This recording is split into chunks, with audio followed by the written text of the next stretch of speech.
Jack, no.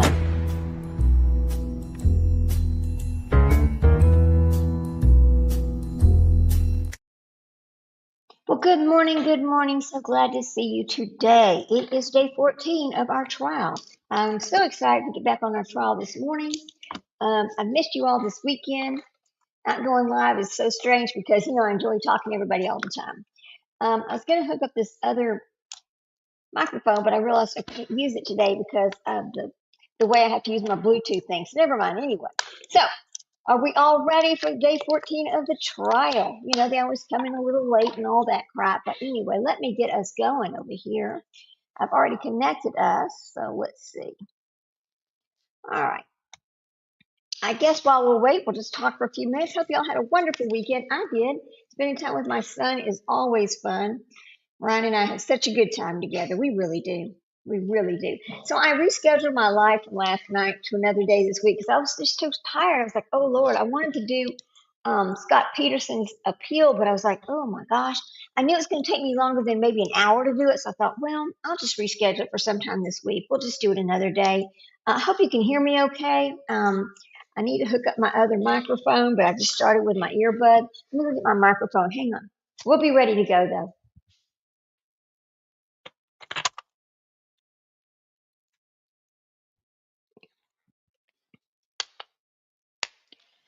Someday, I'm going to get an all new setup. Someday, when I start making a little bit of money off this channel, so I can get some more equipment. That might be a while, but that's okay. We'll get there someday. I just need to get this little microphone hooked up so we can hear better. Sometimes I notice with my earbud, it sounds like it skips or something. It's real weird what happens. But anyway, let me get this hooked up, and we will be ready to go. Oh, come on. Okay. So apparently all the little kitties have started back to school today. It's over. Summer is over. So even in other cities, we noticed that people were this weekend over. I went to College Station, and oh my gosh, Texas A&M. That it was so bad over there. I could not maneuver around. There was cars everywhere. I was like, geez, I picked the wrong weekend to go to town. I know I did. It was moving weekend, so yeah. Anyway, let's get this hooked up. Sound. Here we go. So we can be ready to go. There we go. We are ready. Let me turn it up all the way. Okay. Just want to turn it up and get the quality right. Okay. Okay, we're good. Yeah. We can put this away. All right. Now we're using our real microphone. Let me know if you can hear me. Let me know if you can hear me okay before I get rid of my earbud. So anyway, yeah. I'll put that back over there. So we'll do a little test run here. Put that over there. Okay. All right. Let's check the trial. Come on, y'all. Let's go to trial. We're ready. So we're going to start today with, let me figure out what our first witness number is. So we can get back to the trial. Hang on a minute. Oops. 61, 65. It was 66. I believe it's number 67 we're going to start with today. Make sure. No, it's going to be number 68. So our first witness today will be number 68. I don't know who it's going to be yet, but we will find out. I've heard rumors, and I don't know if this is true or not. Hey, Kale, so good to see you, girl. How you doing? Thank you for coming in this morning. We always appreciate it. Good seeing you. I think that I've heard rumors that the prosecution is going to rest this week or soon, but I don't understand that because I know they had a witness list of 161 witnesses. We are on witness number 68. What happened to all the rest of those witnesses? Where are they? Why aren't we going to hear from them? Is that what part of the stipulations were, so they could cut down on the witness list? I don't know, but I am ready to go. So, that's what I was going to do. Hang on, guys. Let me get you over to Reddit while we wait. There was some very interesting things that came up. Shh, don't do that, Bubby. He wants to start. Okay, here we go. Let's see. It was over here in Duxbury. Okay, hang on. Whoops, Duxbury. Here we go. People are talking over in that little town. Here we go. I'm going to pull this up and we'll just read it real quick as we get ready to start the trial. Okay. Come on. Lots of people getting on Patrick's ass. Okay. My theory on how she went out the window, and now this is directly from Reddit. And what it shows is somebody hanging onto the windowsill, just like we decided, because of the way the blood is on the shingles. Like she slid down. She didn't go out head first. She slid down. Then the next thing that was talked about is thoughts on her actual ability to speak after the fall. And this is kind of interesting. This subreddit has been a breath of fresh air versus what's on TikTok. Theories are insane. One thing I've been pondering on, though, is whether or not she would have been able to speak after falling. Patrick says she told him the kids were in the basement.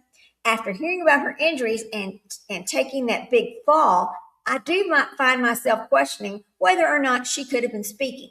My apologies if this has been discussed already or was mentioned in the trial. I've been watching while I was at work. Those are very good questions. I've had some thoughts about that as well. I told myself I wasn't going to follow this case when the news came out, but here I am playing catch up majorly. I've read through this subreddit enough to catch the drift. There is a very little opinions open for speculation regarding Lindsay Clancy. The inquiry portion, I'm sorry, somebody's walking down a road. You're not allowed to walk down our road. Okay, anyway, the injuries portion leaves me questioning the same as OP. Okay. How was it even possible for her to communicate? And why would that be something? Oh, they're ready to start. That PC would make up if in fact her injuries were that severe. We'll come back to this at break time. Anyway, we are ready to go to trial. So what I'm going to do again today is once trial starts, I'm going to remove myself so that you only see the courtroom because I don't want to miss any evidence being shown. I want everybody to see everything that's being shown. So just remember that if you don't see me, that's what it is, but you will be able to hear me. So, and I appreciate everybody coming in today. Thank you so much. As always, I know you can spend your time anywhere because a lot of people are showing this trial, but I appreciate you spending it with me. And I hope that what we talk about you enjoy. I hope you enjoy watching the channel. I don't want to try to interject too much. I want to try to be quiet and just let you watch the trial, and then we can talk about it after the fact. But you know, if I get upset, I got to say what I mean right then.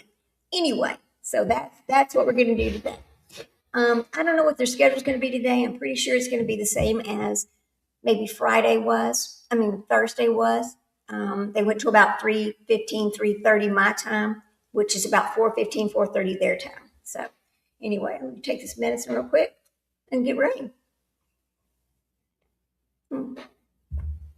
So last night, I had planned on doing the appeal for Scott Peterson. I have the oral argument and all of that ready to go. But I was just too tired. So I'm just going to change and do that some other time this week just to let y'all know it was scheduled and then I just rescheduled it. So, but I like to do the appeals anyway. Here we go. Okay. Yeah. Listening while doing morning show. There you go.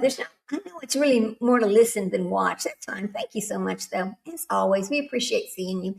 I'm sure Sprinkle Donut will join us in a little later. She is in California, so it is all for her on her day off. She does not want to get up at this time of the day. Right. Oh, let's see. Let's check it over here. All right. Okay. Not yet. It is only 8:11. We know they are always tardy coming into court. Oh my goodness. Let's see. No, not that one. We're going to use this one. Can I make it bigger right here? I think I can. Oh, there we go. All right. We're ready for trial right like that. All right. Here we go. Whenever you see the big circle, the shield, whenever you see that kind of bouncing, that's when they're starting right then because the cameraman is grabbing the camera. So there you go. I guess we'll go back and read some more of this because not now. This is something that was very interesting about this case. Let's see comments. did it go? Communities, here we go.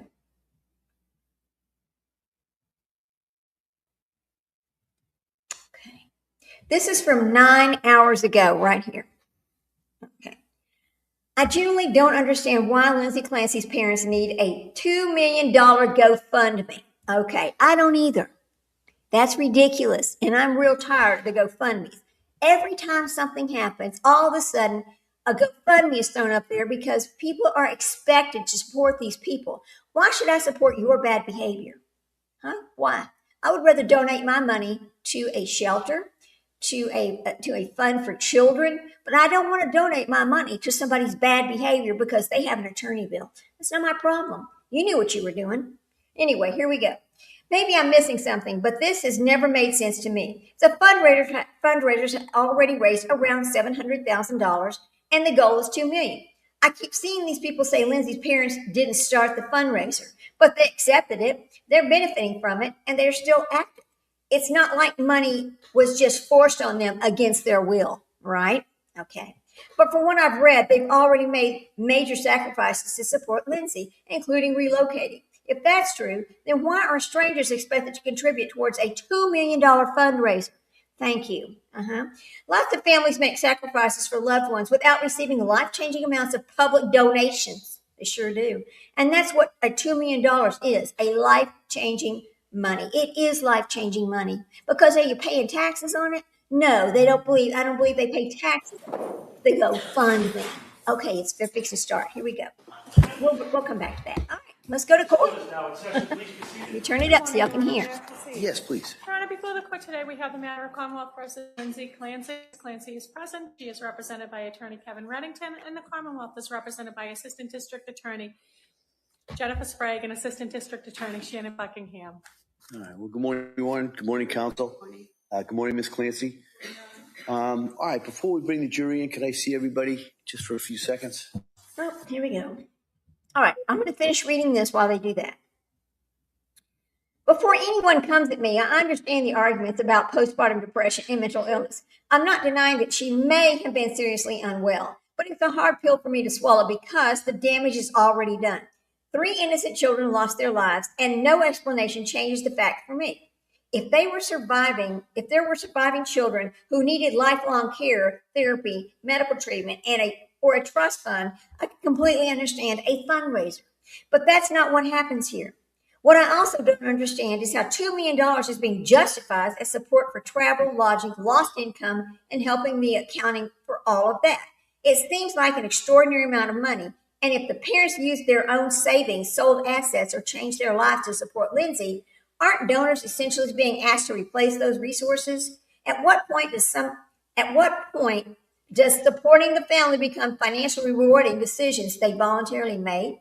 I'm not saying people can't donate if they want to. It's their money. I just generally don't understand where the $2 million figure came from or why it's considered reasonable in this situation, right? Somebody please explain it for me because I can't wrap my head around it.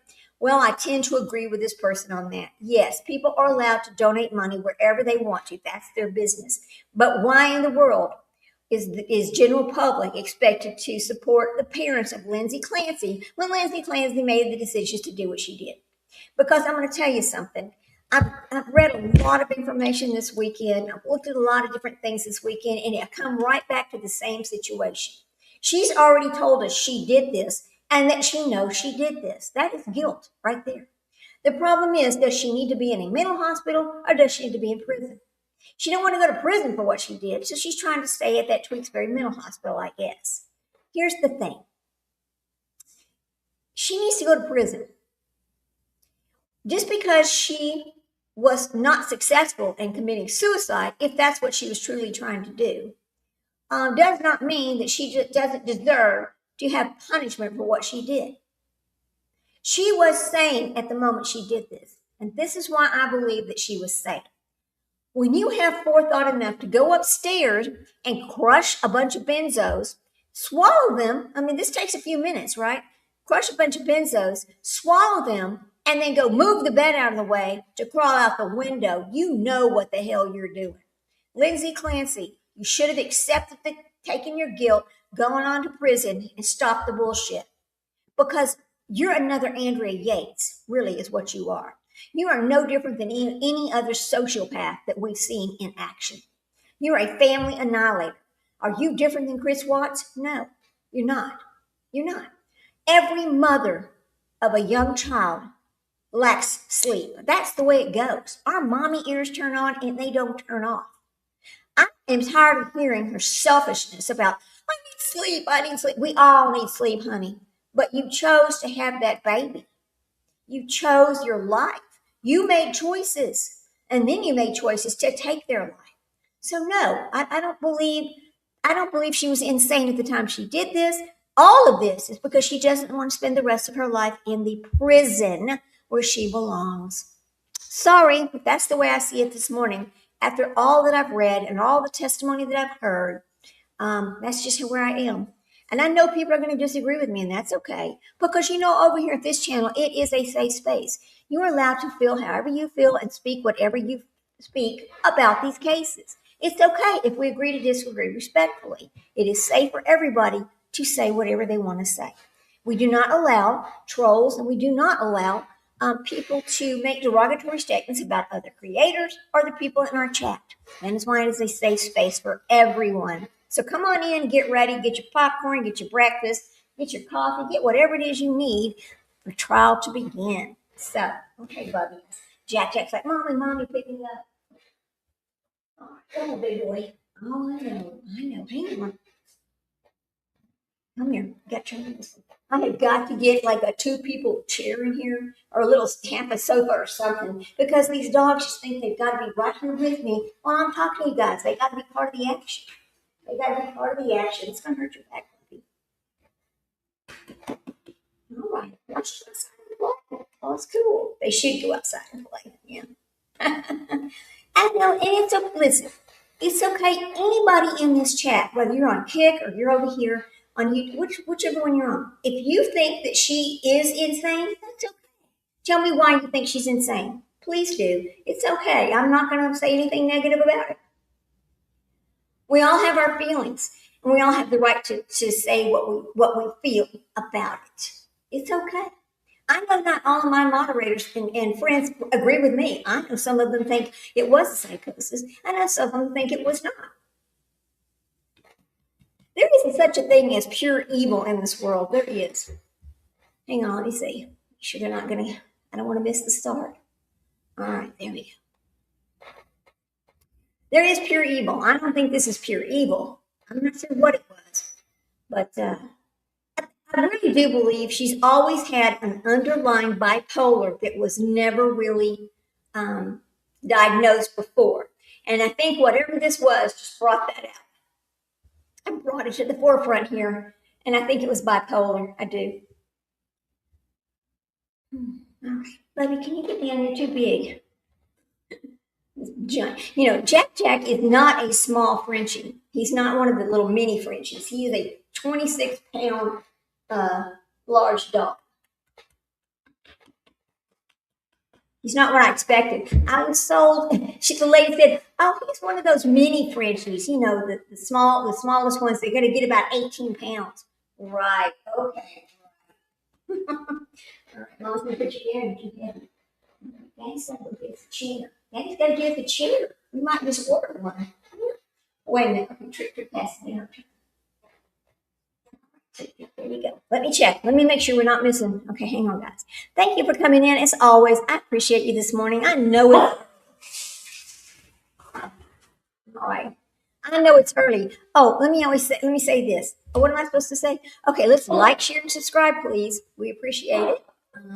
We are working hard to get our watch hours in so we can get this channel monetized so we can get better equipment. So just think about that. Thank you for spending your time with us. It's nice. Thank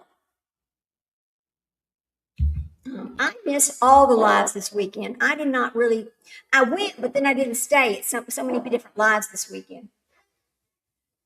I got sidetracked, I was visiting with my son. We had such a good time. We went to this thing on Saturday morning. We went to this brunch. Girls, let me tell you something. It was a ladies' brunch.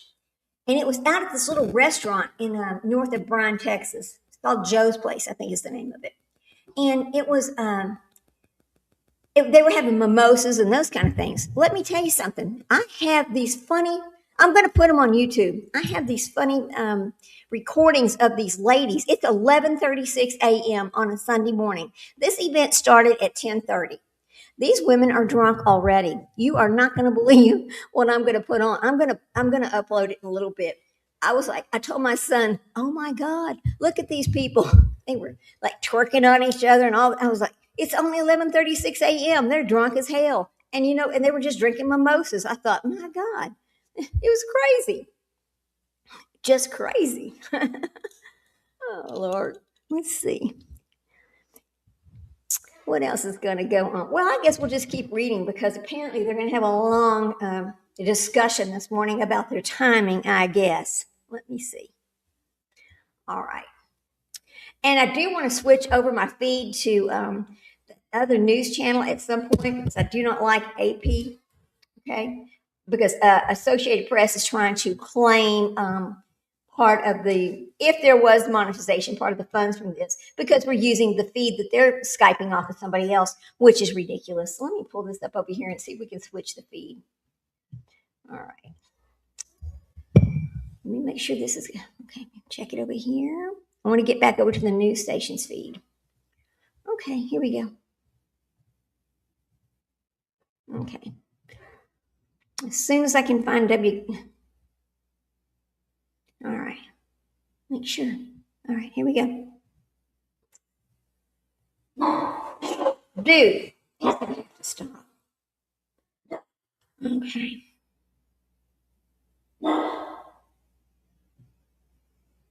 Okay, day 14. Hang on.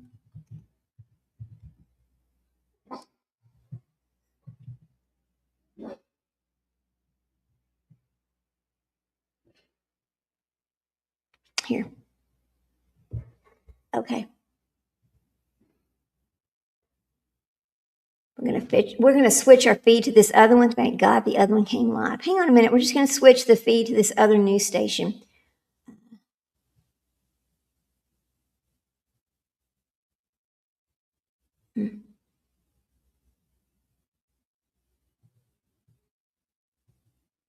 Okay. There we go. There we go. All right. They've not started yet. Thank goodness. We gotta share. Share my screen. Here. Get rid of this. And we're ready. We're ready. So now we're going to give credit to ABC Chicago. There you go. Get rid of that. Get big. Okay, we're ready. Yeah, I noticed it was this weird thing that was happening, and I couldn't figure out what it was. And then I went back and looked, and it was because AP Associates. Yeah, my aide will be here. Oh, that's fine. Thank you, Pam. I understand. That's fine. It's fine to go in and out. I mean, it is a lot of just listening instead of a lot of things to see, because it's not like we're watching a video. Now, unless they have evidence to show, but a lot of them are just, talking. We've seen some evidence, but a lot of the evidence we haven't gotten to see, which that's okay because I never want to see autopsies and things like that. I don't want to see that, especially not children. That will stick in your mind forever. It will mess you up. So it's okay. My coffee got cold. It's all right though. Come on, let's go to trial. We're ready. We've been waiting all weekend, people. Oh Lord. Yeah. Kel. Yeah, amazing. I agree with everything you say about this case so far. It's a hard. Oh, thank you, Kel. Appreciate that. I know a lot of people don't, but I mean, it is what it is. And she. Oh, they're ready. Here we go. Sure, everybody can hear. Switch this around. Put this back over here.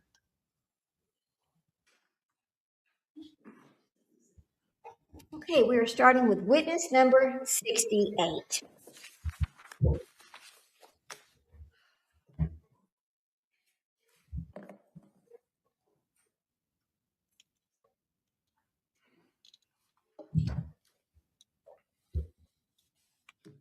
Wonder how Stompy's going to be today. Why can't she look forward? She always looks out. She doesn't look forward. Oh my God, they've got baby picture books out, y'all. Look at that. Look at the evidence right there. See all that right there? Uh-oh. Is he going to start today?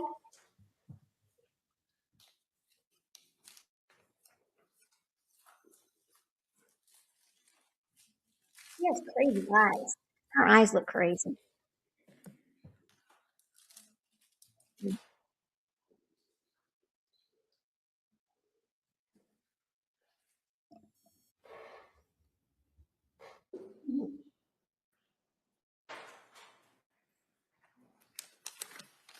All rise, please.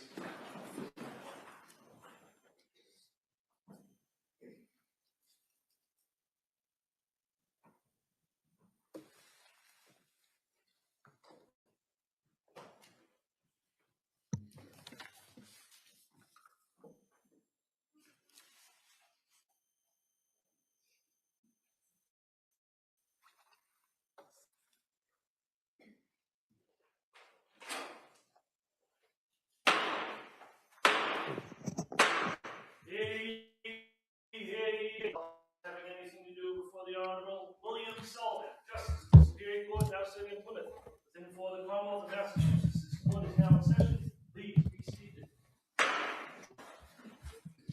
Good morning, Your Honor. May I proceed? Please. Your Honor, before the court today, we have the continuation of the jury trial in the matter of Commonwealth versus Lindsay Clancy. Ms. Clancy is present. She is represented by Attorney Kevin Reddington. The Commonwealth is represented by Assistant District Attorney Jennifer Sprague and Assistant District Attorney Jim Ham. Well, good morning, everyone. Nice to see everyone. I hope everybody had a chance to kind of rest up a little bit and come back here, and we're going to get right back to the trial. So I want to do first, ask you those questions since we had a long break, and then talk a little bit about the schedule and kind of today's schedule and kind of where we go from here. So first question, as you know, has any member of the jury read, seen, heard, or overheard anything from any source about any aspect of this case that would affect your ability to be a fair and impartial juror? Next question, is there any other serious matter or concern bearing on your service as a juror in this case that anybody needs to bring to my attention at this time? Again, thank you so much for following those instructions. Today's schedule is that it may be kind of a little bit stop and start. Okay, so kind of bear with us on that. It might be a couple times you got to take a just after a short amount of time, and then we'll bring you back in. It's just the nature of cases at this point. It's anticipated that the Commonwealth will close their portion of the evidence today. All right. Then at that point, the defendant has the opportunity, if they want to present witnesses and evidence if they want to. But remember, they don't have to. The burden of proof is always on the Commonwealth. All right. If the defendant offers evidence, then the Commonwealth is then given the opportunity to offer rebuttal evidence. All right. And so that's kind of the next phase that we're about to go into after the Commonwealth rests. And I'll go into a little bit more kind of how that goes. But I just kind of wanted you to kind of see where we are and where everything's going to fit procedurally as we go forward from here.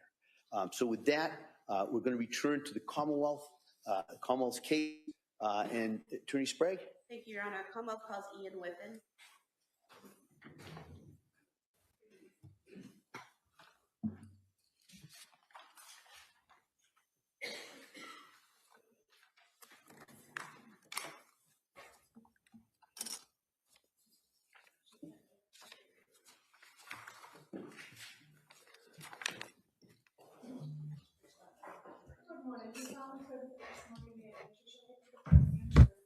Gotta use name. I hope that helped. I would rather I do. Thank you. All right. Good morning, sir. Good morning. All right. Attorney Sprague, please. Thank you. Good morning. Can you please state and spell your name for the record? Yes, it's Ian Whiffen. IANWHIFFIN. Where do you work? Celebrite. What is Celebrate? Celebrite is a digital intelligence company working in digital forensics. And how long have you worked there? Since 2020. What is your role at Celebrate? I'm currently a customer engagement manager. What does that mean? I work with customers, helping users of our tools to understand the digital evidence that they're finding and presenting. And what does digital evidence consist of? Any information which is extracted from a cell phone, primarily or from a computer, which can be interpreted by the examiner and presented as evidence. It could be call history, messages, location data, media, anything that you can find from a digital device. Could you just briefly describe your educational and training background that qualifies you to do this work? Yeah, I've worked in IT for many years. In 2013, I began my career within Calgary Police Service in Canada as a digital forensics examiner. That was after spending approximately 9 or 10 years working as a patrol officer in the UK and in Canada.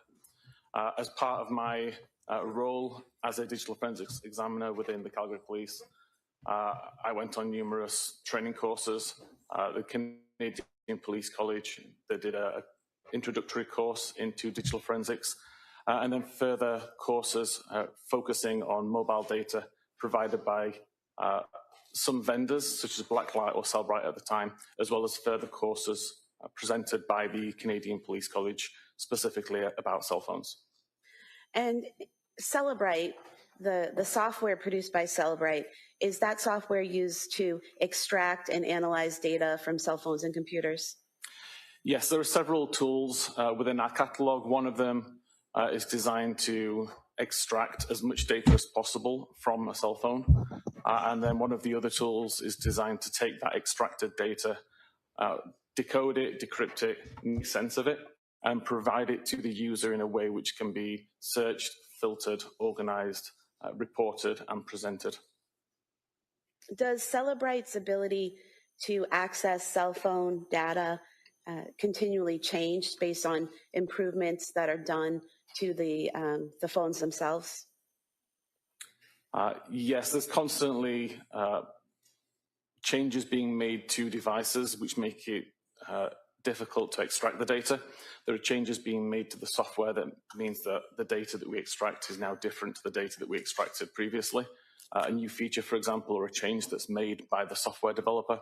So we're constantly changing our software to be able to extract that data and to decode more data. Were you asked to locate Apple Health data and other information that could be relevant to the investigation of an incident that occurred at 47 Summer Street in Duxbury on January 24th, 2023? I was, yeah. And what is Apple Health data? Apple Health is a component of the iOS operating system, which logs sensor data from multiple locations. So there's sensors built within an iPhone that monitor steps taken, flights climbed, for example, as well as third-party devices, Apple Watches, Fitbits, any other device like that. All the information is brought into the Apple Health application, aggregated, and made available for the user to see.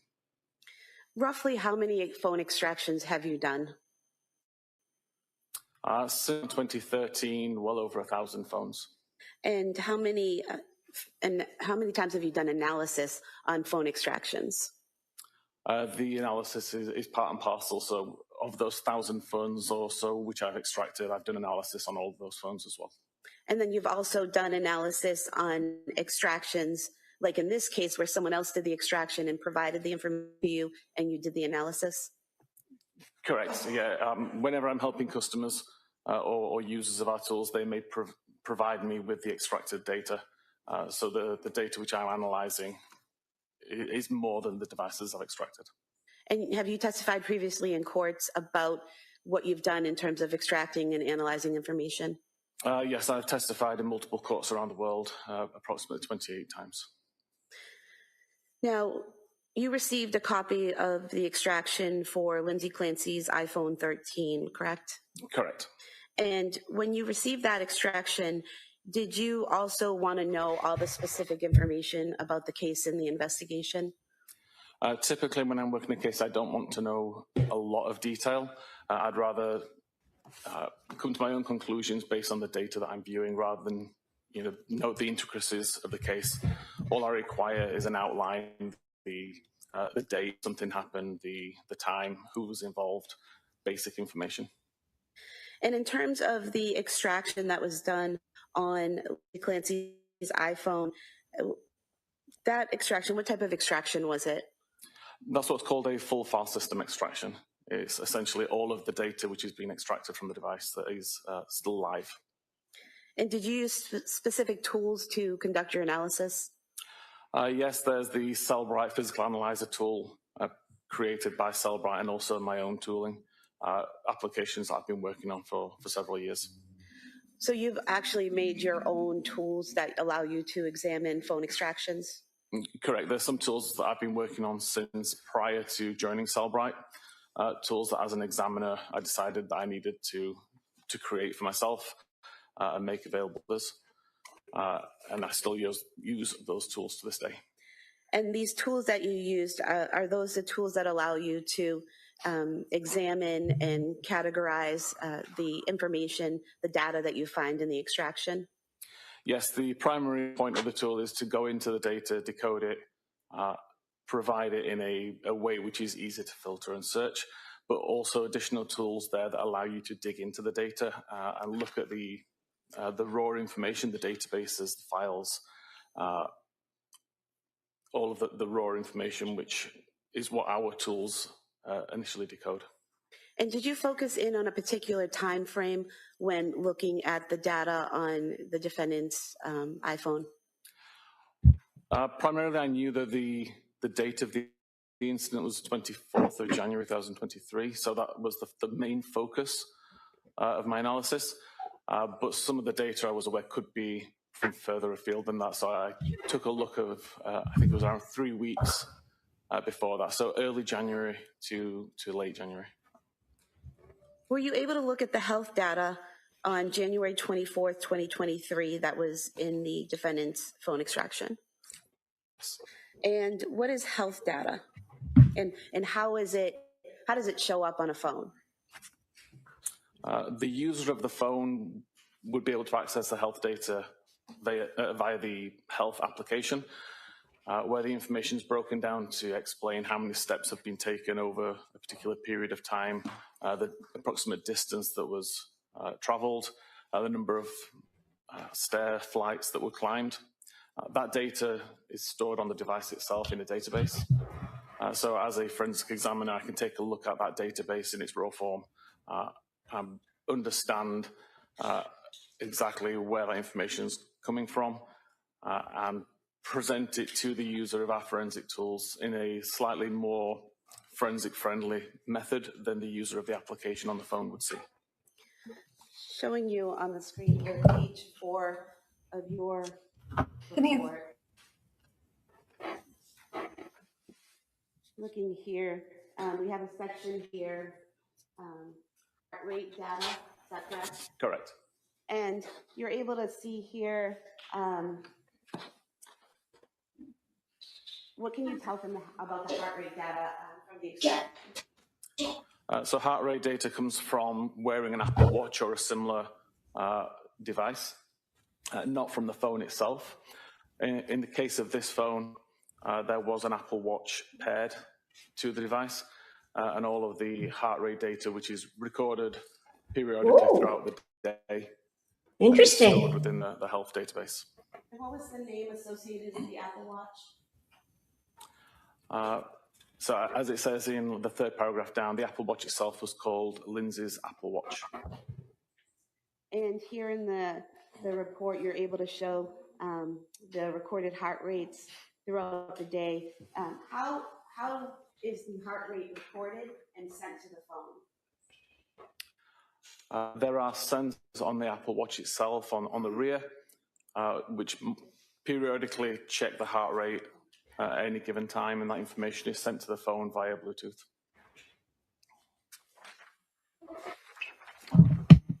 And are you aware of how often an iWatch will record the data and report it to an iPhone? The actual cadence at which the watch is checking would depend on what the user's doing. So if you were in the middle of a workout, it would be a lot more consistent than just periodically throughout the day. And I actually don't know how often it is throughout the day. If you're not doing any particular workout, there doesn't seem to be a set cadence. Every device I've looked at, it's slightly different. I'm showing you page 5 of your report, this database of the heart rates.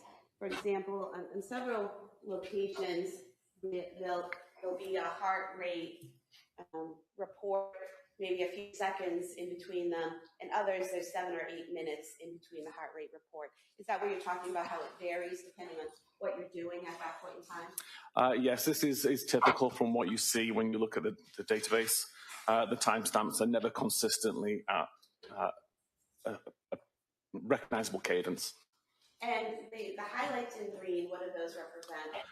So I actually tried to just highlight some of the high points for the day. I realized a few days ago while reviewing this, there was records there that show a high of 123 and 122, which I had not highlighted. And that's right there, below, correct. Around 1146. Yes. And what was the last time a heart rate was reported from the watch to the defendant's phone? So the last heart rate recorded was at 17:23:52, 23 minutes past 5 in the afternoon, with a heart rate of 57 beats per minute. What was the average heart rate for the day for the defendant's phone? There was a range of heart rates going between as low as, I believe, around 50 and as high as around 122, on around high 80s, early 90s. And so at 5:23 p.m., the last recording of our heart rate was 57? Correct. And there aren't any further heart rates reported to the phone after that point, correct? That's correct. And what are some of the reasons why a watch would no longer be reporting a heart rate to the phone? If the watch was taken off, if the watch was turned off. If the battery died? The battery was dead, yes.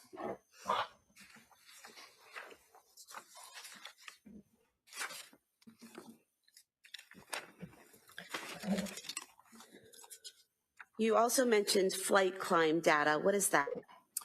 Flight climb is information which the Apple Health application stores every time it detects that you walk up a flight of stairs. So a flight of stairs would be considered either a 3-meter or 10-foot incline over 16 steps. So the device has detected that both the altitude has changed by 10 feet and there were steps being walked at the same time. So there's two factors being considered there: the steps that your watch monitors as you walk, and then the altitude. Is that correct? That's correct. And what is it? Is it GPS or something that's keeping track of your altitude? The altitude is being monitored by a barometer or an altimeter, which is inside the device, just measuring for differences in air pressure. And this information, the flight climb data, can that be monitored by both a watch and your phone if you have it on you? It is. Both devices have got the barometers built in. Both devices can monitor a flight climb event. Can anything simulate or kind of fake out the watch or the phone into thinking that a flight of stairs is being climbed when it's not? There are some circumstances where that can happen. They're typically quite rare, but it can happen. Is an example of that being in a car and going up a hill? Correct, yes. If there is movement which the device can mistake for steps at the same time as the incline is being driven, then that could accidentally record a flight climb. But if a person's not in a car and is in their home, then it would be flights climbed, not hills being driven, correct? Correct. If the person is in a house and there are flight climbs being recorded, then the only rational explanation is that the person was climbing the stairs. How is the data in terms of flight climb data, how is that data displayed? Or in the health data itself? Within the application or within the forensic tool? Within the forensic tool. Okay. So within the forensic tool, we break down, or within Physical Analyzer, we break down the health data into hour segments. So for an hour, we may say that there are 3 flight climbs. And then it's up to the user to dig in a little further. They can select that 1 hour and then see how that activity breaks down over the hour. So you would see that there were 2 flight climbs that occurred 10 minutes after the hour, and then another flight climb occurred later on. So showing you page 6 of your report here.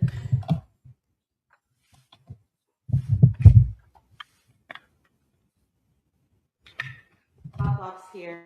Is that showing the general hour data where 3 flights have been climbed? Correct. So in this case, the user's looking at a time period between 10 a.m. and 11 a.m. And the health data that's been pulled from the database has been aggregated.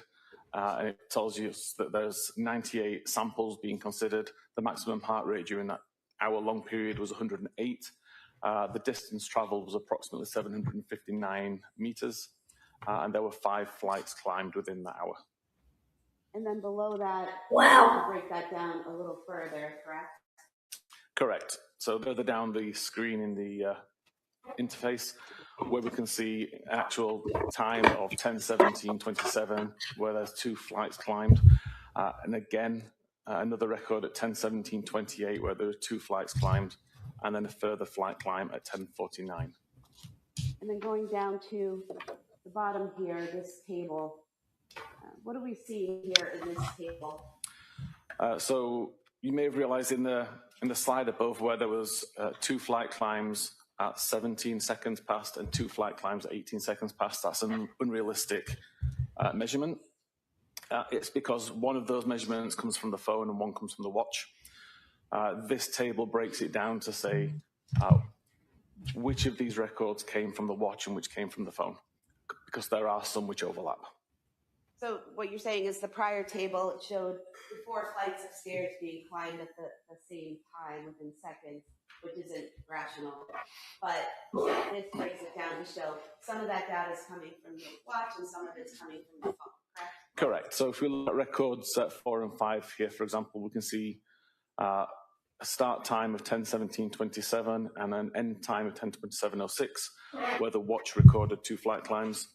And then 1 second later, a start time, and 2 seconds later for the end time, we see the watch also detected 2 flight climbs. This is just the same 2 flight climb events that happened, but both devices recorded those flight climbs with slightly different timestamps. And that will happen if I'm wearing my watch and I have my phone in my pocket and I go up the stairs? That's correct.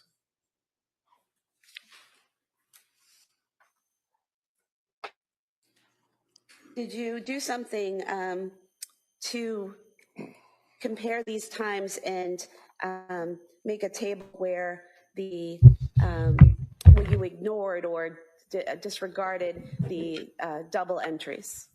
I did. I tried to correlate and discard all of the duplicate information. So where there was an event of a flight climb that was recorded on the watch and the phone, rather than provide information that said there was 2 flight climbs, I would ignore one of them and limit it to just the ones which we could prove happened. And that's displayed here in this chart at the bottom of page 7 of your report.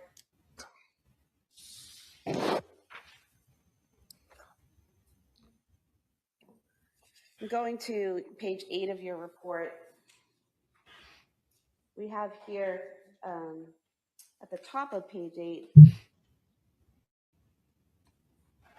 does that show the last flight climbs recorded on either the defendant's phone or watch? It does. It shows that there was additional flight climb events logged by the phone, which were not logged by the watch, at 17:03 and 17:33. So these records indicate that at 5:03 p.m., the defendant's iPhone was with the person as it went up the stairs, and then at 5:33 p.m., the iPhone was with the person as it went up the 2 flights of stairs. Correct. And there's a time difference there. The start time is 5:33 p.m. and the end time is 5:38 p.m. For 2 flights of stairs. So that's roughly 5 minutes in between the 2 flights. Is there a way to explain that length of time? The way the Apple Health data records this information, aggregates it, it tries to group events together. So in this case, it would have recognized that there was a flight climb on the phone at around 17:33:34, and a second one at around 17:38:33, and it just grouped them both into one event. It doesn't mean that it took 5 minutes to walk up 2 flights of stairs. It's just within that 5-minute period, there were 2 flight times. So if I have my phone in my pocket and I climb up a flight of stairs and then I spend a few minutes on that floor, and then still with my phone in my pocket go up another flight of stairs, that's representative of what we're seeing here at 5:33? Correct. There tends to be around a 10-minute window where it tries to check every 10, but it can reduce that window in a case like this where it sees that there's group data within a smaller time period. And then further down on page 8, we have another table here, which seems to have combined data of heart rate and flight climb data. Is that correct? Correct.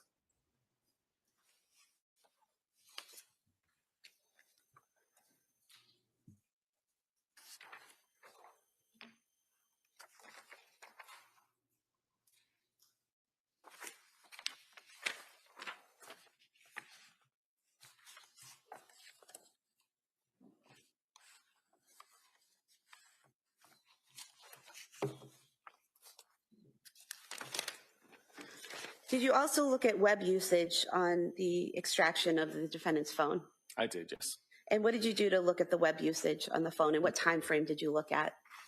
For web usage, I expanded the time of interest to early January to the 4th of January, and just took a look at any web history over that time. There was over 1,300 records recovered. I took a cursory look down that list and highlighted some which potentially were relevant to the case, and then provided the 1,300 actual records as a appendix report. And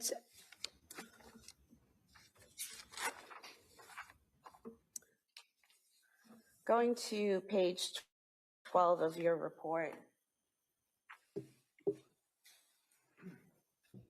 looks like you start here on January 10th, 2023, is that correct? That's correct. And basically here you list various searches that occurred on each day between January 10th and January 24th from the extraction, is that correct? That's correct. Broken down by day with the time of the search, the website that was visited, the title of the page, and then the identifier in the database.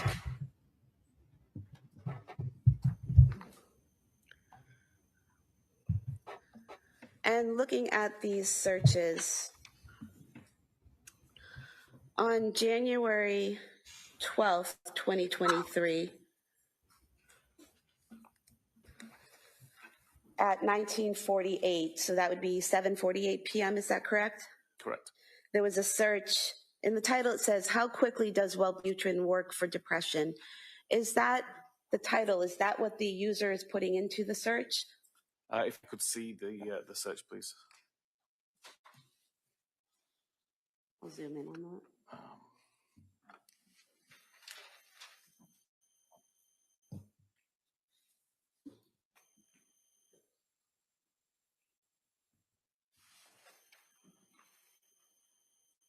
Yeah. So the top entry here we can see starts with https www.google.com/search $Q. The text after the Q, how quickly does Wellbutrin work, is what the user searched. Typically that is exactly as the user typed it, assuming that there are no auto-completions in place. In this particular case, it appears it was searched using Safari. So there's no auto-completion. That is essentially what the user typed in. And then the title, how quickly does Wellbutrin, I can't say that word, I'm afraid.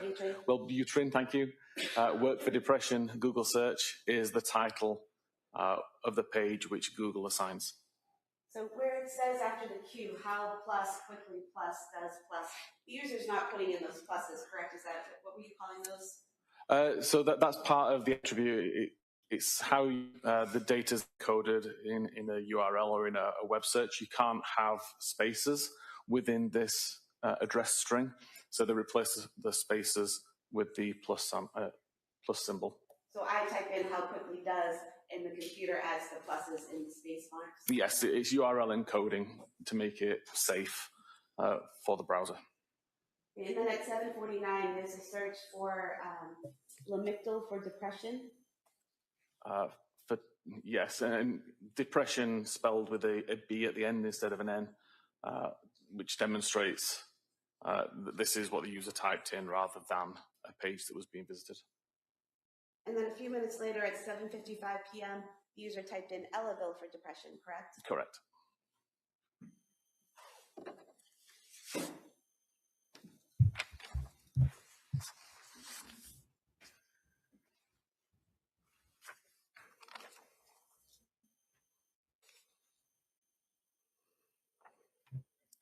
And then on page 16, on January 18th, 2023, at 10:25,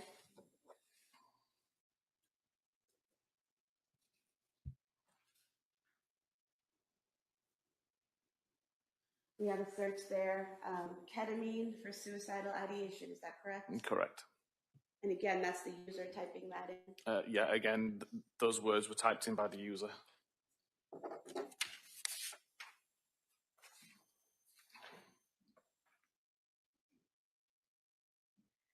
And then on January 19th, 2023, on page 17 of your report,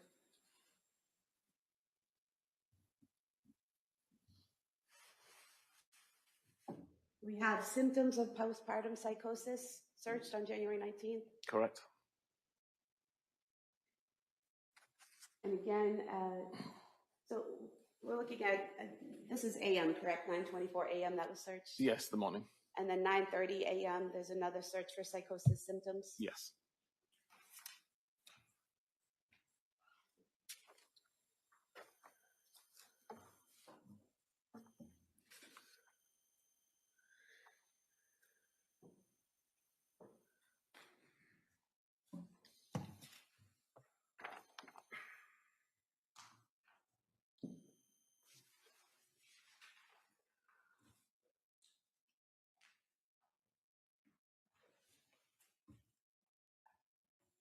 Going back to that same page, page 17, at the bottom for January 24th, we have here searches for kids Miralax at 4:02 p.m. and Takeout 3V at 4:13 p.m. Is that correct? That's correct. And then CVS Pharmacy at 4:47 p.m. Correct? Correct.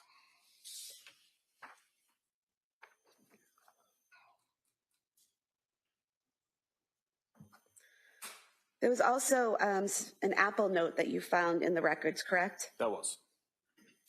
The Apple note, in your report, it says it was created on December 22nd, 2022 at 10:23 a.m.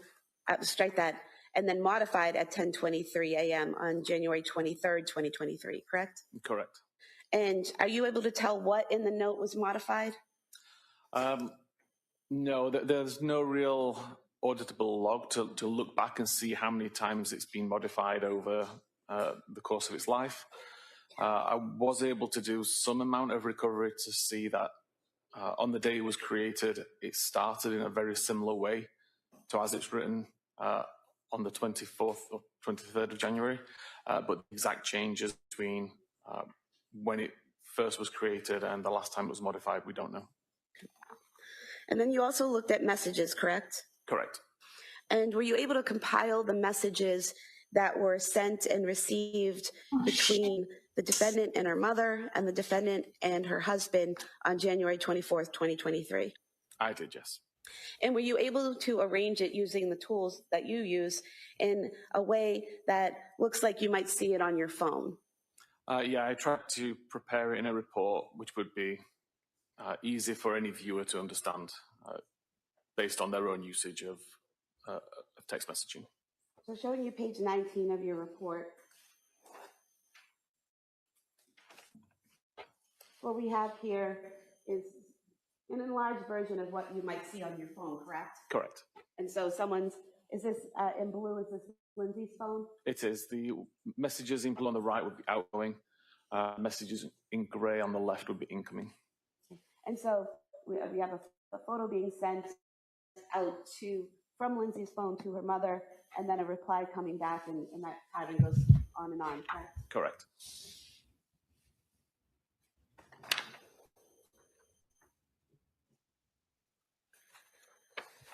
And then looking at page 22, you were able to do the same in terms of her contact with Patrick Clancy that day, correct? I did, yes.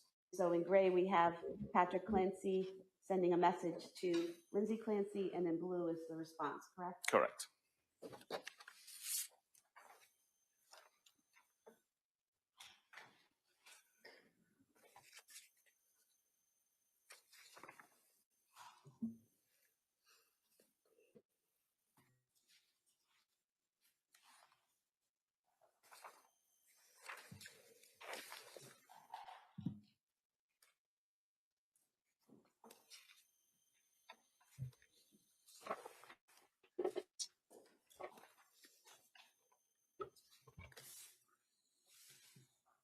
Were you, excuse me, were you also able to look at the phone calls that occurred either incoming or outgoing to the defendant's phone on January 24th, 2023? I did, yes.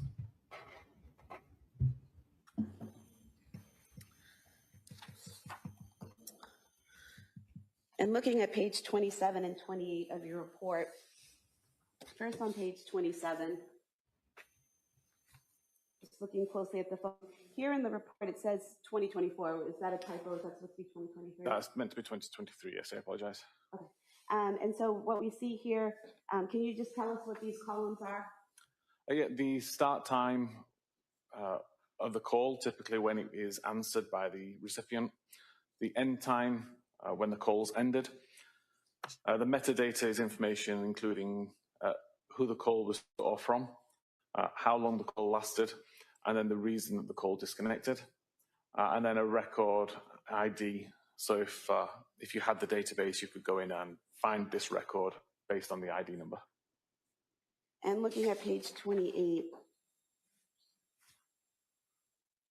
this is the continuation of that table regarding the phone calls, is that correct? Correct. And so what we're seeing here is at 17:33, which would be 5:33 p.m., there's an incoming call from Patrick to Lindsay's phone, is that correct? Correct. And it says duration 8 seconds, does that, I'm sorry, 0 seconds. Does that mean it was not answered? In this case, it was an unanswered call.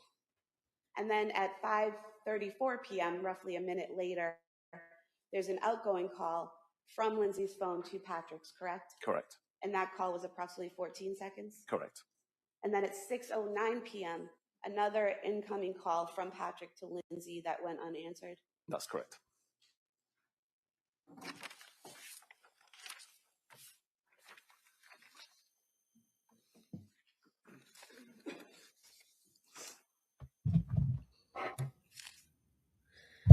Now, you also, in a section you called media, you have some photographs that were taken from the phone with some metadata included, correct? Correct. What is metadata?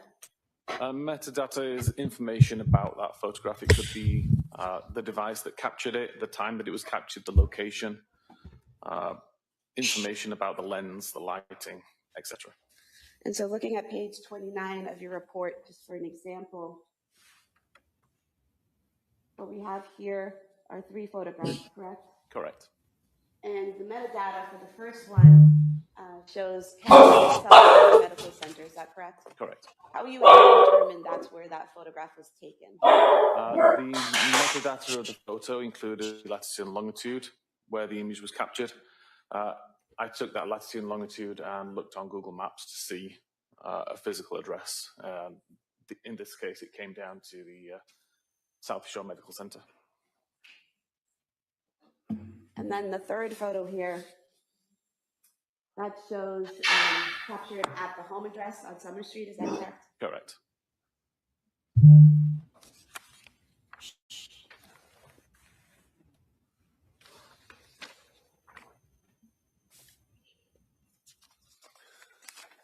And then you looked at device usage. What is device usage? Device usage would relate to how the user is operating the device. So when they have it unlocked, locked, what applications being used at any particular time. Essentially anything which is not a message or a phone call or results in additional data like that. I'm looking at page 32 of it. In that device usage log, it shows that the last time the device usage was logged was at 5:13 p.m., correct? So this table relates just to the locking and the unlocking of the device. So the last time the device was unlocked was at 17:13:16. The device was locked again around 2 minutes later at 17:15:12, and the device was not unlocked again. And so where the device was not unlocked again after 5:16 p.m., but we have a phone call being made at 5:34 p.m., how does that happen? There is a setting within iPhones that allow you to use a locked device to call back numbers for missed calls. So in this case, Lindsay had the missed phone call that would have shown on screen as a notification as a missed call. And without unlocking the device, you're able to call that person back. You just press on the icon that shows up. You have a missed call, you press on that, and you can call the person back without unlocking the phone. Correct. And then what is application focus? Application focus is literally the application which is visible on screen at any given time. And at 4:13 p.m., 16:13, on January 24th, you've highlighted it in green here. What are we seeing there? At 16:13:23 until 16:14:50, the Apple Maps application was being used, visible on screen.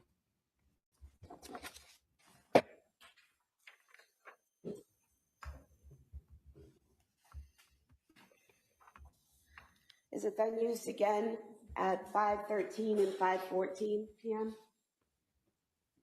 Or is that a different application? So at 5:13 until 5:14, it was mobile Safari. So the mobile version of Safari, the internet browser, was on screen. And at 17:14:47 until 17:15:08, it was the mobile SMS or messaging application, which was on screen.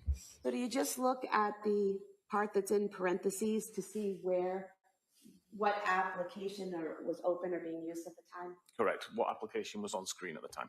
So for example, where it says 17:34, which would be 5:34 p.m., and in parentheses is in-call service, does that represent a phone call? It does. That's the screen that indicates you are in a phone call. And staying with the same page, page 34, you've made some notes here. Let's go out a little bit. Regarding Apple Maps, Safari, and messaging. So can you just explain what you pulled from the data for Apple Maps? Yeah, Apple Maps was used to plan a route from the current location, the home address, to a restaurant called 3V. And that was at 4:13 p.m.? It was. And then in terms of Safari, you have the last unlock at 5:13 p.m.? Yes, so the last unlock of the device was used for the purposes of viewing Safari, where PDLX was searched using Google. And then in terms of messaging, what did you pull from the data there? At the same time, or in that same device usage, so the device was unlocked, Safari was used to search PDLX, and then the messaging application was opened to send a message to Patrick saying PDLX liquid stool softener. And that was at 5:15 p.m.? It was.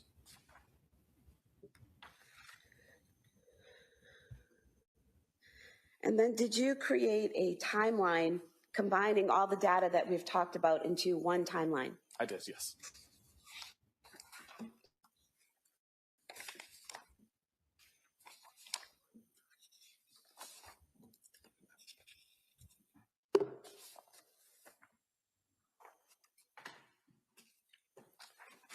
I'm going to the last page of your report, page 43. Is this the last page of the timeline? It is, yes.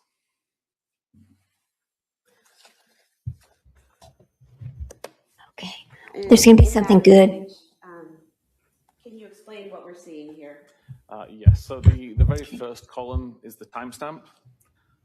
The next few columns, which show typically color, is related to the activity, which will become a little bit clearer in a moment. The row or the column in the center explains what the record is.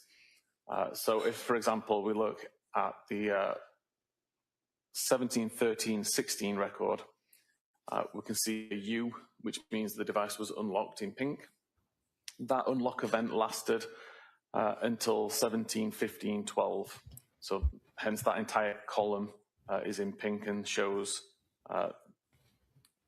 the relevant lock event. So here we have 513 device unlock. Yes. 515 device lock, and there's this column connecting them, correct? Correct. And then any activity that happened during that unlock time is then shown within the rows between. So again, we see Safari open at 17/13/16. Safari was closed at 17/14/47. Messaging was opened at 17/14/47. While messages were open, there was an outgoing message sent for PDLX. Then messaging was closed. Messaging was opened again, and messaging was closed prior to the device locking. So everything in the columns tries to show all of the events that happened at the same time or during that parent event. And what we have here at 5:33 p.m., we have the flight climb started, is that correct? Correct.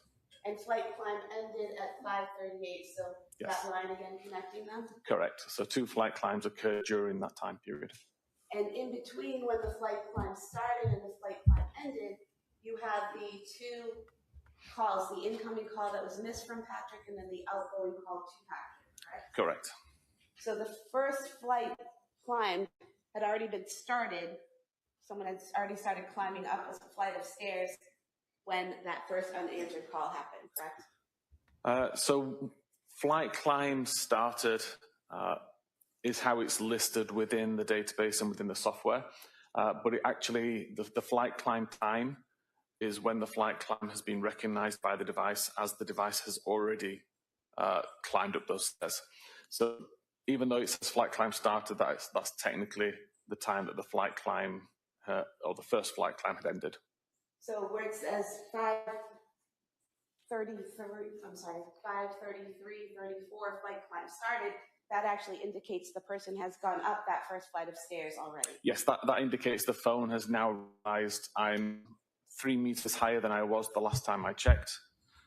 Therefore, a flight climb has already been completed at that point.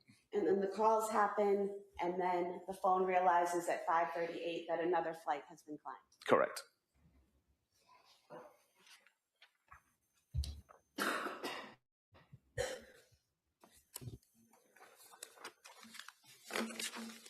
I would move to submit the report as the next exhibit.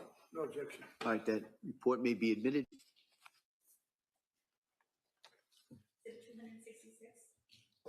I have nothing further. All right.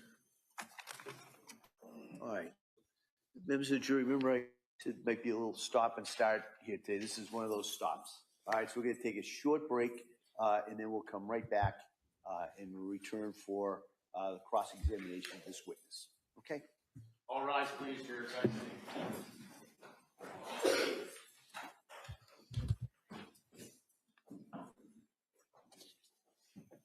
Oh, damn.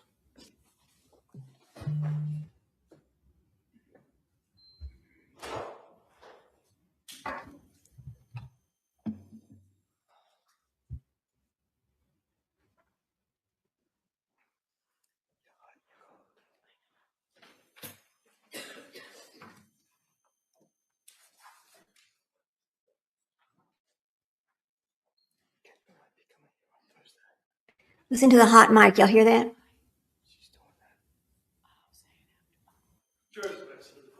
There's the All right. Hang on. The court will be in a short recess at this time. Hang on, guys. All eyes.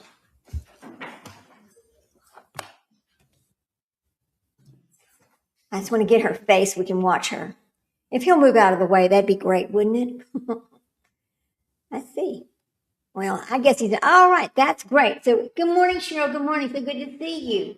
I just don't know if you know this, but Cheryl, okay, showing up is anyway. It doesn't matter. So Cheryl and I have known each other for a long, long time. In fact, when my dad was very ill and beginning his illness before he passed away, she helped us take care of him, which I will always appreciate that from her. She's a great person. Anyway, so good to see you this morning. And I understand my other friends are watching, but they don't chat, which is my best friend that I have had for almost 50 years. So good morning to you two as well. Thank you so much. Now, let's talk about this for a minute. So what I'm understanding is the last testimony we just heard explained from 533 to 538, and it talked about the stairs. Are you telling me it took 5 minutes per child to take the life of these children? Because it wasn't 5 minutes for all three of them, because they only talked about going up and down the stairs twice. Are they saying it was 5 minutes for all of them, that they were all three already downstairs? I'm a little bit confused about that, but I think that maybe we will find out on cross, and maybe Stompy over here can lay it out a little better than the prosecutor did. Now, let's talk about this case right now, whether we think that she's going to be found sane or insane. What do you guys think so far? If you think she's going to be found sane, just put a 1 in chat. If you think she's going to be found insane, just put a 2 in chat. Come on, don't be shy. I want to know what you all think, right? Yeah. Yeah. Hello, all. Thank you so much, Sprinkle. Appreciate it. Yeah. And there's Cheryl and Pam. All right. Yeah. Yes, Cheryl. Hey, what are you doing, girl? Whoop. Hang on a minute, guys. Hang on a minute. Whoops. Yeah. Okay.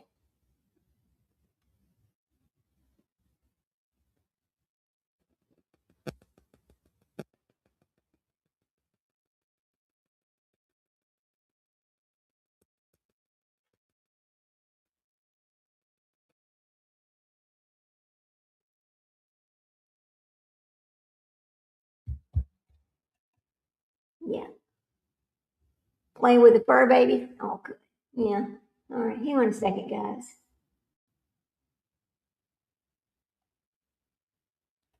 There. Yeah.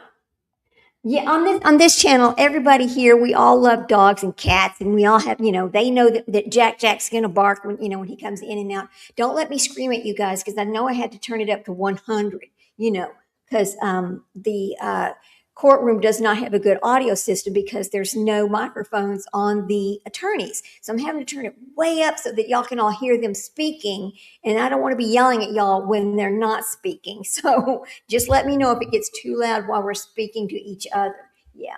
So anyway, good. So glad to see everybody. But I am thinking, a lot of people think that the prosecution is not going to win their case. They just don't think they are. That they think that what's going to happen is not that they're allowed to do this, but we know how people are.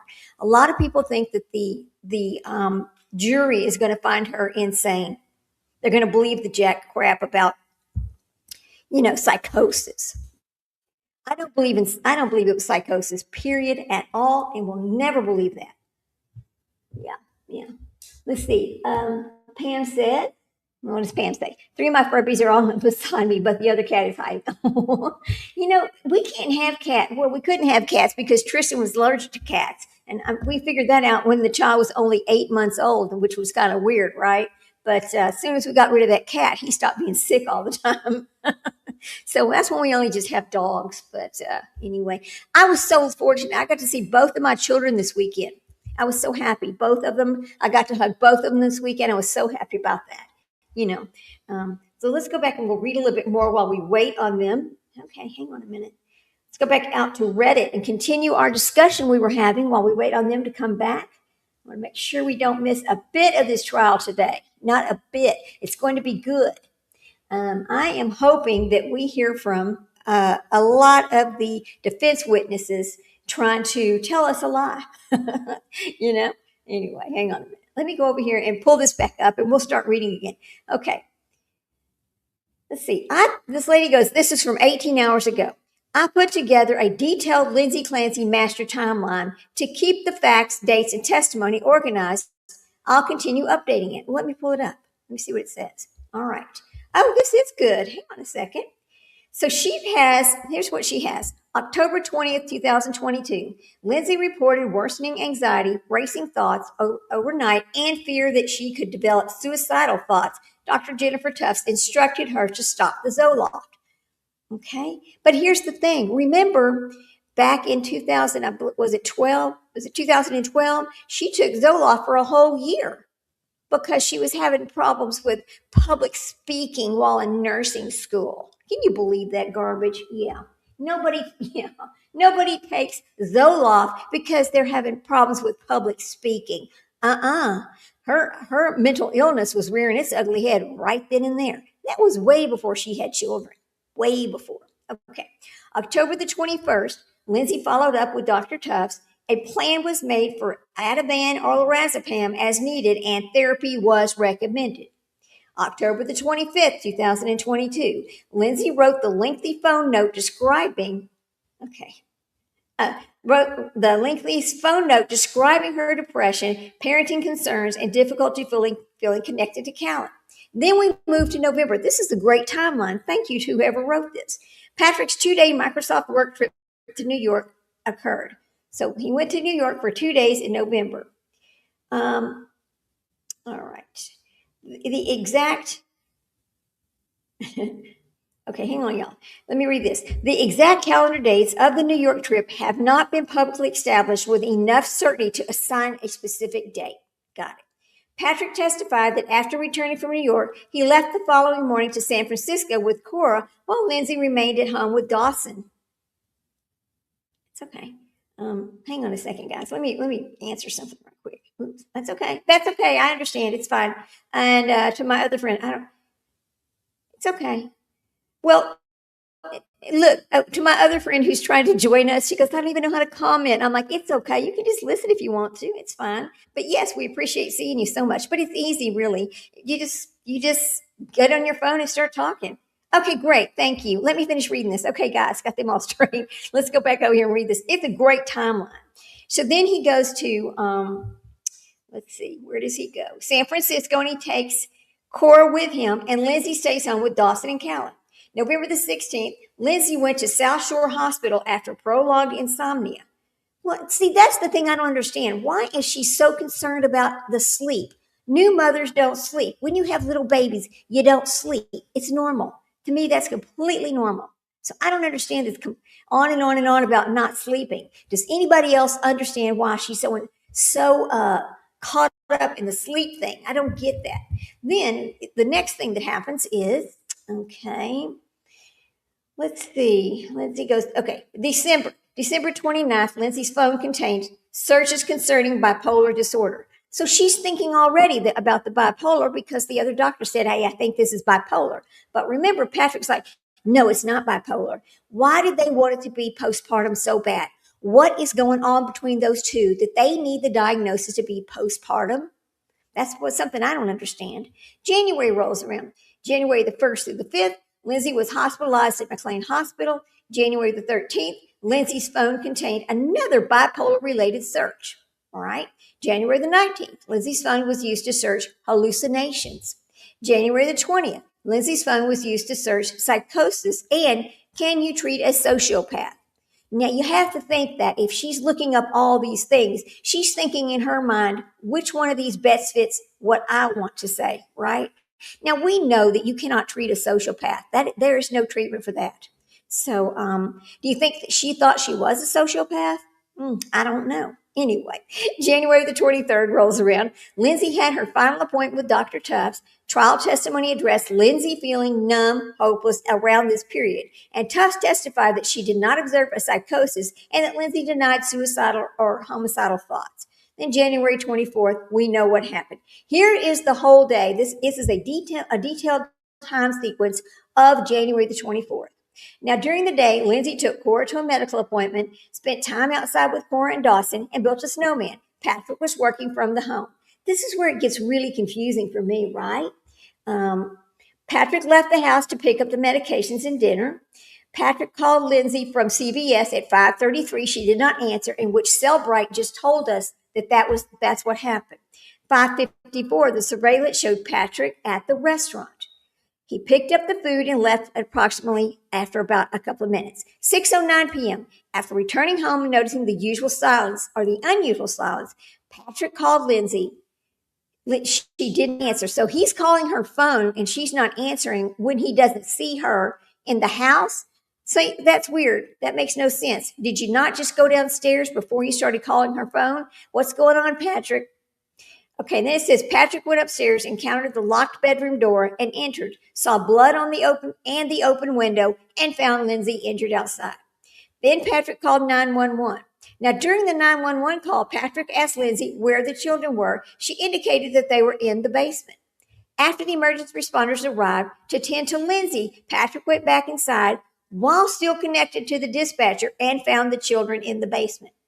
The killings and Lindsay's fall occurred while Patrick was away, but not an exact minute should be assigned unless forensic evidence is established. Now, remember, this is just something I'm reading from Reddit that somebody wrote as their timeline and how they understood it. Okay. The phone records establish the calls and their timing. They should not be used to claim which physical Apple device was used unless forensic testimony specifically establishes that fact. Okay. Let me check this over here. Let me see. Let me say hello to everybody. Hello, Queen T. Love you. Okay. Well, wait a minute. Is my other friend in here now? Did she finally figure this out? Hang on a minute. Let's see. Is that my other friend? Is that her? I hope that's her name. Okay, driving me crazy. Oh, girl, we know they're just babies. Thank you for coming in, Cheryl. We always appreciate that. Let's see. Hello, Queen T. Love you. That must be my other friend's chat name. Okay, me too. For almost 50 years. Anyway, let me check this right quick. Now, hang on a second, guys. All right, now. All right, they still have not come back yet. So then this little timeline comes back down and it says, listen to this. We have a master timeline and then you have a background. Lindsay Marie Musgrove. Okay, hang on, baby. Lindsay Marie Musgrove, born in 1990. She grew up in Wallingford, Connecticut. Her parents are Mike Musgrove and Paul Musgrove. Friends and neighbors who knew Lindsay grew up having described her as friendly, energetic, kind, and respectful. Well, let me see what Sprinkled Donuts having to say. The first thing she did in the hospital was ask for a lawyer. She never asked about her baby. See, I found that to be very damning.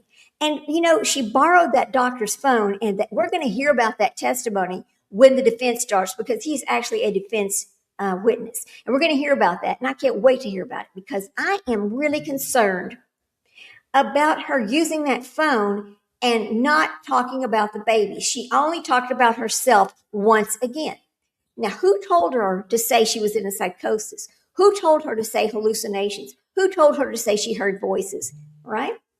Because you can look up anything you want on the internet, but does that mean you have that? Absolutely not. It does not. Let me fix this right quick. All right.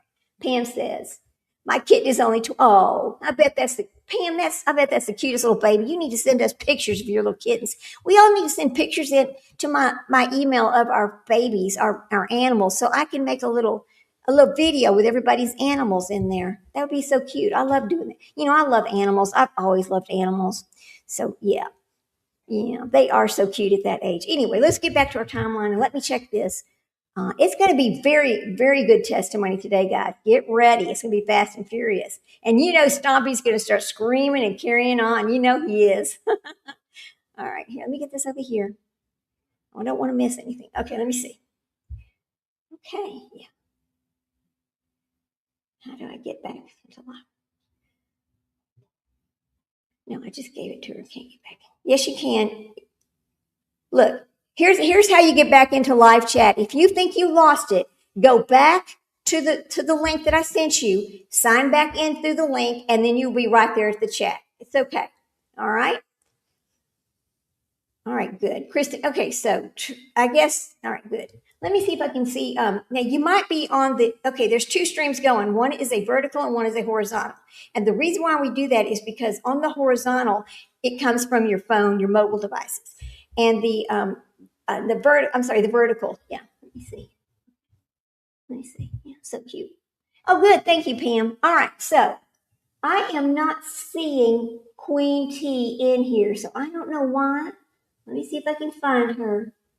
Okay, let me tell her to reach out once again. People, they think they're losing chat, but they're not really losing chat. You are there. Okay, what is this? I bet you. Yeah. Okay, please come out and come in and chat during our. Okay. Okay, I can't right now. I can't help you with that. Hang on a minute, guys. Let me get back over here where we were. All right, good. Now, all right. Whoops. Let me get back over here. We were and get her started because y'all need. I can't. Here's the thing, guys. Let me let my friends know this. Okay, come on. I can't read. I can't go out and read messages from YouTube like that while it's live because I'm coming through StreamYard. StreamYard is a streaming service, so that's why I'm not chatting back with you through there. Anyway, here we go. Let's see if it's going. You got to come into live chat and speak to me. All right, there. They have not started back yet. Now, let's get back to our timeline over here that we're reading. I'm just trying to reach out and help people because some of my friends are not used to chatting and they don't understand it. Anyway, so here we go. So we're talking about she participated in gymnastics when she was younger. Her parents have continued supporting her and have attended the criminal proceedings. Now, during the 2026 trial, her parents have been staying in Massachusetts to be near her. This is Lindsay's education. Okay. This is Lindsay's education. Okay. Okay, here's the thing, girls. Let me straighten these other two. Hang on a minute, guys. Hang on. Guys, you have to be in the live chat over here. Go to the live show. You have to be over there to chat. I can't read all that. Okay. People are not seeing your chat. So I cannot, if you know, then come back in here so everybody can read it because we'd like to be able to talk with you guys. But we cannot see the chat that you're doing right now because it's showing up someplace else. You're on community tab. You're not really in our live because I'm not seeing you, right? Just letting you know that I can't. All right. All right. I can't. All right. Let's go. I don't understand. Okay. Let's go. Go back to our messages and see if they're ready to start back. No, you're not lost. Oh my God. I can't help you with that. All right, hang on. All right, here we go. Come on, let's go. We're ready to go to trial. Now, let me finish reading this. All right. Hang on. Let me let them know this. Hang on a minute.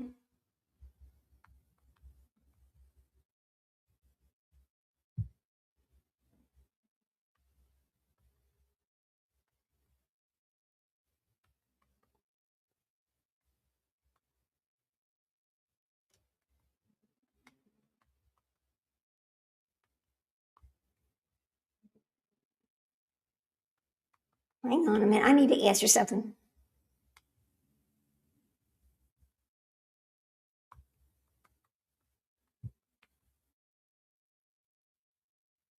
No. Okay, here we go. Now, let's finish reading this right quick while we wait. Then she was a member of the National Honor Society. She attended Quinnipiac University.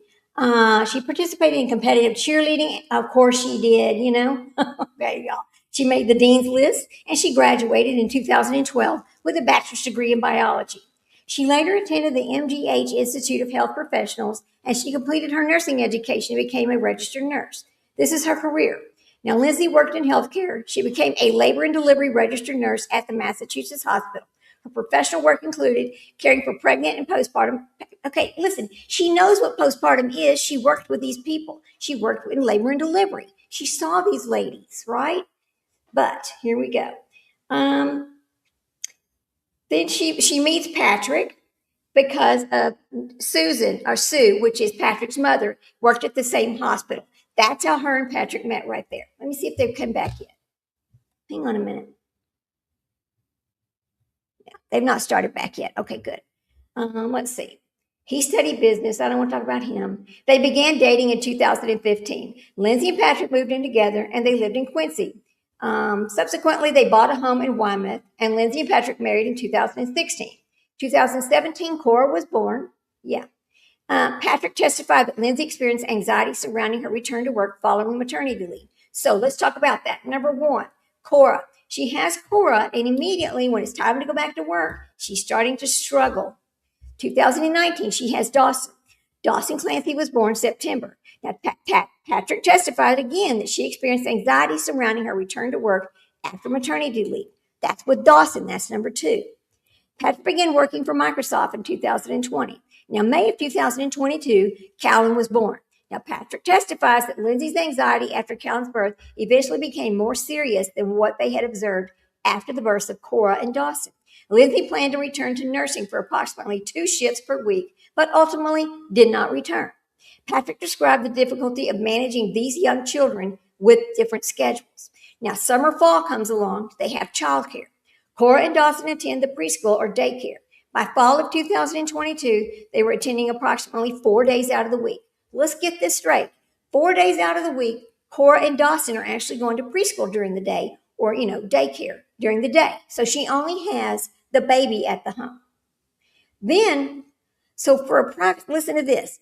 Then the family hires a nanny in August or September. The initial plan was for approximately 12 hours of nanny or care per week. Now, Patrick testified that the nanny was supposed to assist with all of these 3 children, but primarily Callan. She can't take care of one damn child. I am so confused by her ridiculousness. Whoops, get rid of that. Hang on. Here we go. Hang on a second, guys. Let me make sure we don't miss anything. All right, now they haven't started back yet. All right, they're still on break. So she has never been able to take care of one child by her damn self. Is that what you're telling me? That is so ridiculous. So then here's what happened. She gets this, they get rid of the nanny then because it's, she was only supposed to be there 12 hours a week, but it turned into something completely else. And then in September, she starts taking Zoloft again. Now remember, in 2012, she took Zoloft with no side effects at all. Now, during a walk, Lindsay and Patrick decided they could not afford that she would take the Zoloft and that they had to get rid of the nanny. Now, Patrick testified that she later learned she had already had the prescription at that time. So Patrick did not realize that she had the Zoloft before. This is groundbreaking. This is new. Patrick testified he later learned she had already had that prescription at the time. He did not know that she had taken Zoloft while she was in nursing school. Okay. Lindsay subsequently told Patrick that Zoloft was interfering with her sleep. Now, how was Zoloft interfering with her sleep when she was already having problems sleeping? That's all we've heard is sleep out of her. So I don't believe Zoloft was interfering with anything myself. I don't know how y'all feel about that. Come on, man. Let's get back to trial. Let's go back over here. So that's new information. The insomnia became increasingly significant. She began seeing a psychiatrist, Dr. Jennifer Tufts. Now, Zoloft, we're just going to call it Zoloft, was prescribed. Her Zoloft dosage was increased. Lindsay subsequently reported feeling worse after the increase. I don't believe it, guys. I don't believe it. Yeah. Damn, I'm dying of cancer if I believe the internet. I know, Sprinkle. I know. Ain't that right?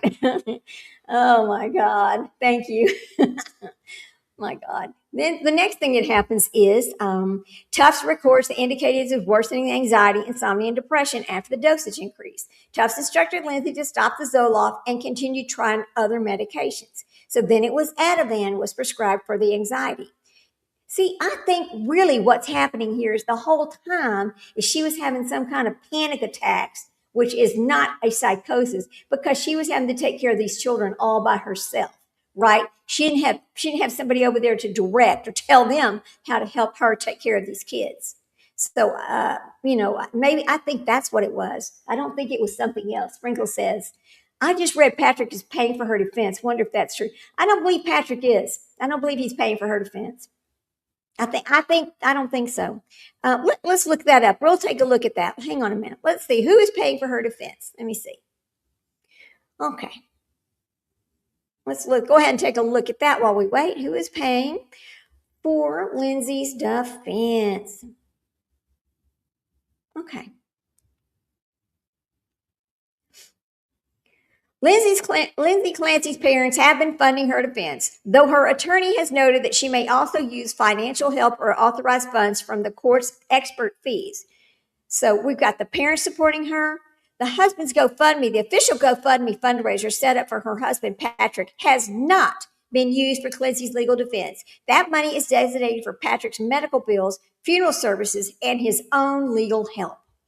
A judge has authorized unlimited public funds, such as $17,500, to cover expert witness fees for the defense. So there is the answer on the case. Now we can go over here to, this is from the Boston.com. Husband's GoFundMe not being used for Lindsay Clancy's defense, lawyer says. So her lawyer is telling us, no, that money is not being used for her defense. Okay, come on, let's go to court, people. Yeah, all right. So let's go ahead and read what Boston.com has to say about this. And this is from May. Okay. Not 1 cent of the funding for Lindsay Clancy's legal defense has come from the GoFundMe page that raised more than $1 million for her husband. So her husband gets over $1 million. Her parents are collecting $2 million, but they've collected $700,000 so far. Off the death of 3 children. What the God dang hell is going on here? Why are people coming up in this world off the backs of 3 dead children? Because that's the way I see it. None of these people had that kind of money before these babies died. Now I'm getting pissed off. I know you can tell because I'm getting a little bit loud. I'm sorry. But I don't understand this. And it makes me so mad when I see this shit happen. You get, something happens in the family. There's a GoFundMe. Just like Nolan Wells. Look at Nolan Wells. His parents have a $1 million GoFundMe. For what? What for? Nolan Wells passed away from a drowning. They went out and started a bunch of garbage before they even ever got an official report of what happened. The autopsy was not complete. They did not have the toxicology back, and that has still never been released to the public. But what did they do? They ran out and got a GoFundMe. They ran out and got Al Sharpton involved. They ran out and got some rage baiting going on with racism. It's always something, it's some agitation that happens in this. And now we have 3 people over here with $3 million going to happen off the backs of these babies. It makes me sick. Be right back. Okay, Leslie, that's fine. It makes me sick to watch that. Oh my God. But I guess you have people that feel sorry for them. You feeling sorry for somebody who she chose to go do what she did. I don't think there's no amount of voices in my head that could ever make me take the life of anything. I don't even want to kill a scorpion that's on my floor, right? I don't.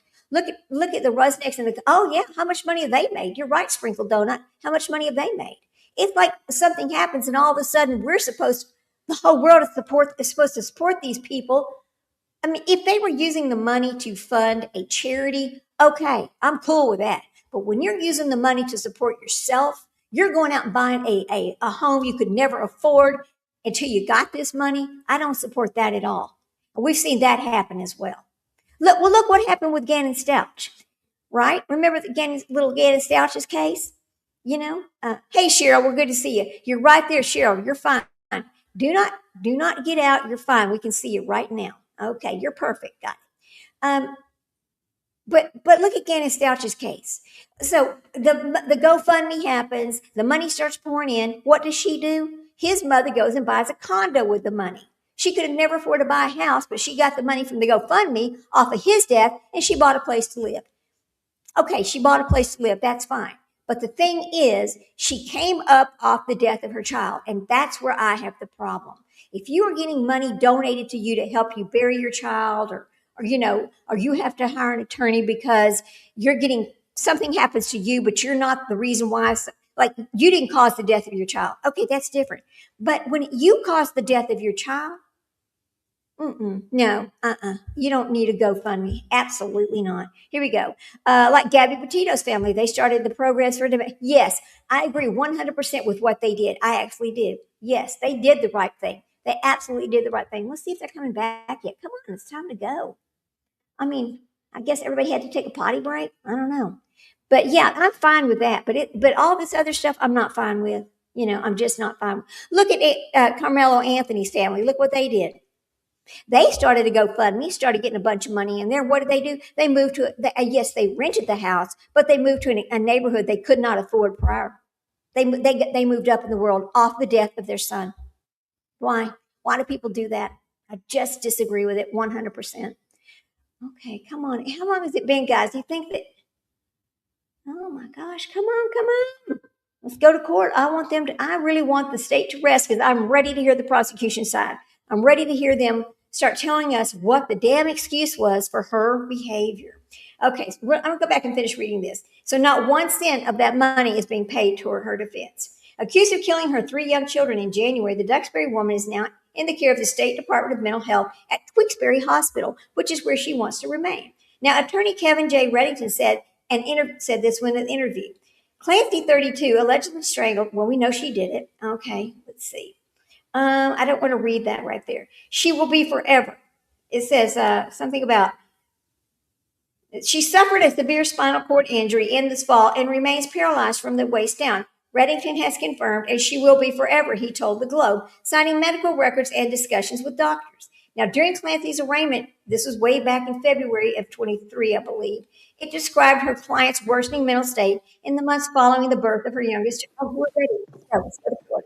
This court is back in session. You may be seated. Shh, quiet in the court. Yeah. Counsel, we ready for the jury? Yes. All right. Yeah. There we go.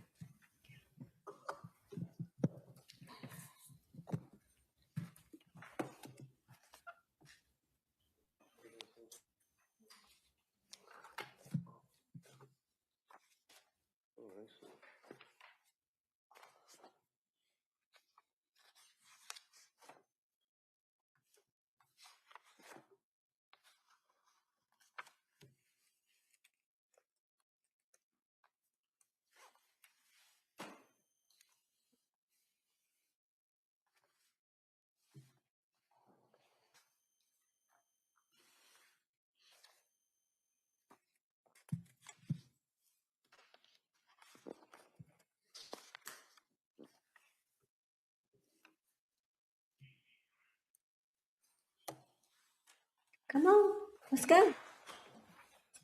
Stumpy. All right, please, you're entering.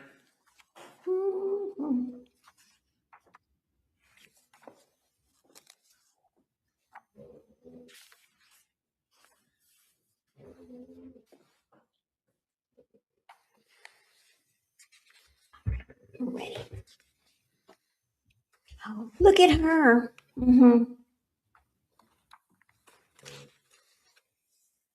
She's lost a lot of weight. You can see it. But I guess when you're paralyzed, terrible of me, right? All right. Thank you, Madam Clerk. Mr. Reddy? Thank you, Your Honor. Morning. Good morning.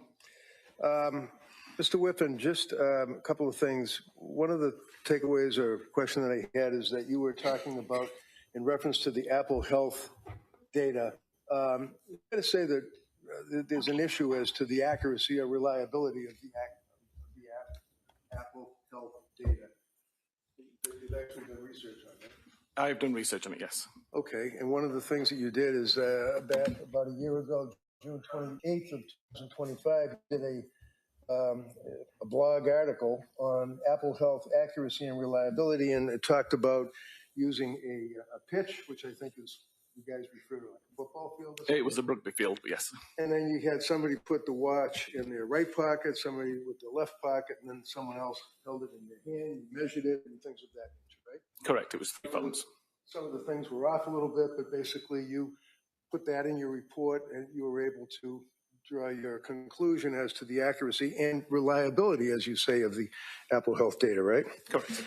Now, if someone is wearing an Apple Watch, is that what heart rate? As the heart rate is on the watch, yes. It is on the watch, yes. Okay. And the steps that the person takes, things of that nature, the movement, is that on the phone or would that be on the watch? That's on both the watch and the phone. Okay. Now, if you have an Apple Watch and you test it or you examine it, would you be able to determine what information was actually recorded by the watch while the person was wearing it? Yes, the information that's recorded within the Apple Health database does specify whether the information comes from the watch, the phone, or from a different device. Okay. And in this case, if I understand correctly, the Apple Watch stopped recording data is it 5:23? It was around that time. Okay. You know what? I'm going to give you your report. Feel free to just refresh your memory or look at it or whatever helps you out. Thank you. Yep, no problem.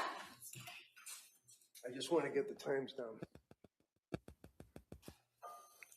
I think you indicated that the watch stopped recording information at 5:23 p.m. Yes, the last heart rate was 5:23:52.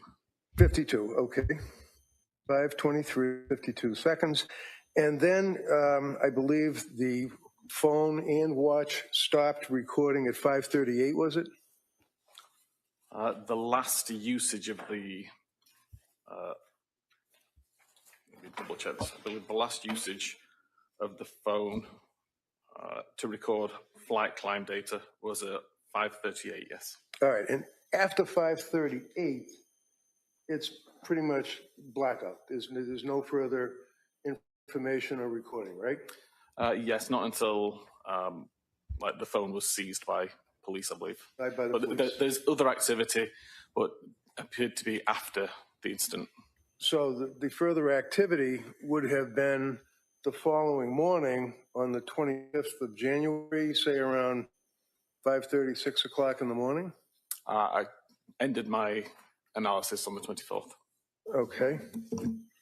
Well, so 5:23 p.m., the watch stopped recording information. 5:38 p.m., both the watch and the phone stopped recording any information until the police picked up the phone apparently the following day, right? Again, there would have been activity later on, but it wasn't usage, it wasn't health data. It would have been things like incoming calls.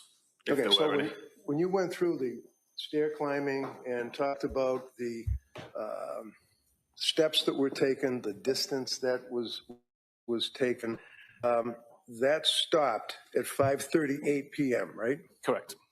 Now, you don't know, when I say you, I mean there's a witness, but also the police, whoever was wearing the watch, for example, if Lindsay's wearing the watch or carrying the phone, after 5:38, you don't know what was happening at 5:39.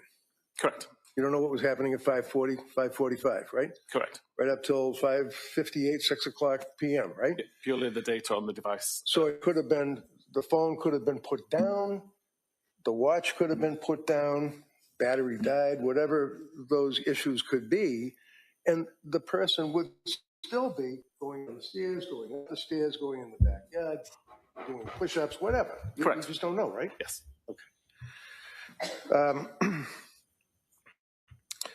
One of the things, you're familiar with the concept of location data, right? Correct. And location data, one of the things you looked at or you're aware of would be from Lindsay's phone on August 23rd of 2022. Is that correct? Apologies, August 23rd, 2022? Yeah. I didn't go back Okay. anywhere near that date. You have tested and written blogs, though, on location information, right? Correct. You actually testified in the case of Commonwealth versus Victor Arrington in Suffolk Superior Court in Boston in support of the accuracy of this particular artifact or information, right? Correct. You're a true believer that the phone does, in fact, record accurately significant locations on the iPhone, right?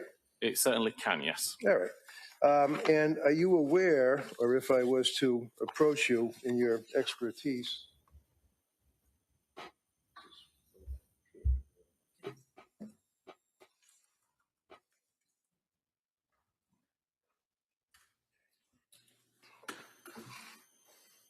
it's just a doctor. That's all. You were talking earlier about latitude, longitude, things of that nature, right? Yes.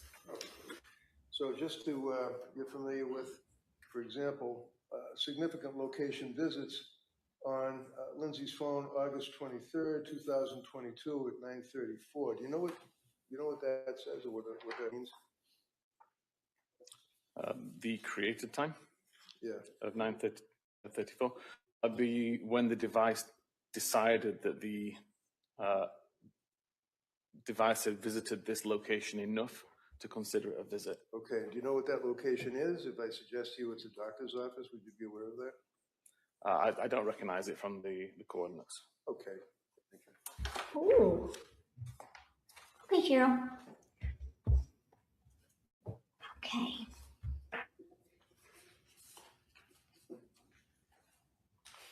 This here you're familiar with too as well, right? The geo data with the latitude and the longitude? Yes. And you're familiar with the fact that you can take the metadata off of the information on the cell phone, one of which would be latitude and longitude. You'd be able to determine, for example, that this would be the Lindsay Clancy home, correct? Yes, correct. You've seen this before, right? It rings a bell, yes. Okay. I'd offer this here. Any objection? No objection. Okay, that may be admitted. Thank you. All right, thank you. Now, you have your report in front of you, right? Yes. And that's captioned Digital Forensic Report, and it's in evidence, so the jurors are going to be able to review it in its entirety, right? Yes. If I could direct your attention to page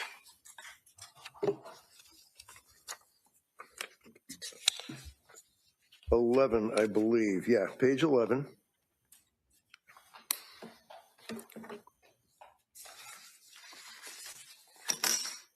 Okay. Yes. And just so the jurors are able to acclimate themselves to it, that would be this item here that you went through with the district attorney, right? As far as the searches, Google searches. I have a different page. Different page? That looks like this page 12. Oh, okay. Well, let me approach you with what is your digital forensic report, report number 1? Yes. Yeah, okay. Is this the same? So this is a revision. A revision? The revision submitted a jury that just had a different record highlighted.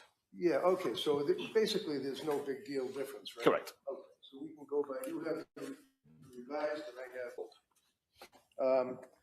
Can you look at January 10th on the Google search, for example? I can. You have it? Yes, sir.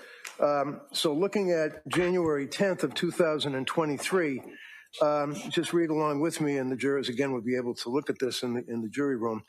Prescription information at it says 14:55. What does that mean? 12:14 in the morning? 12:14 a.m. All right. Then 19:11, which would be at 7:11 in the morning. 7:11 p.m. Oh, p.m. Okay. Trazodone and Benadryl goes on about an hour later. Trazodone headache, Google search goes on. Trazodone and ibuprofen goes on. Trazodone and Tylenol goes on to 20:32, which would be 8:32 p.m. Trazodone and Tylenol interactions, right? Correct. Fair to say that these are things that Lindsay Googled on her cell phone. That's what this document refers to, right? Somebody used the cell phone to Google it, yes. Oh, you don't know who was actually using it, but this is Lindsay's cell phone. Yes. You're aware of that.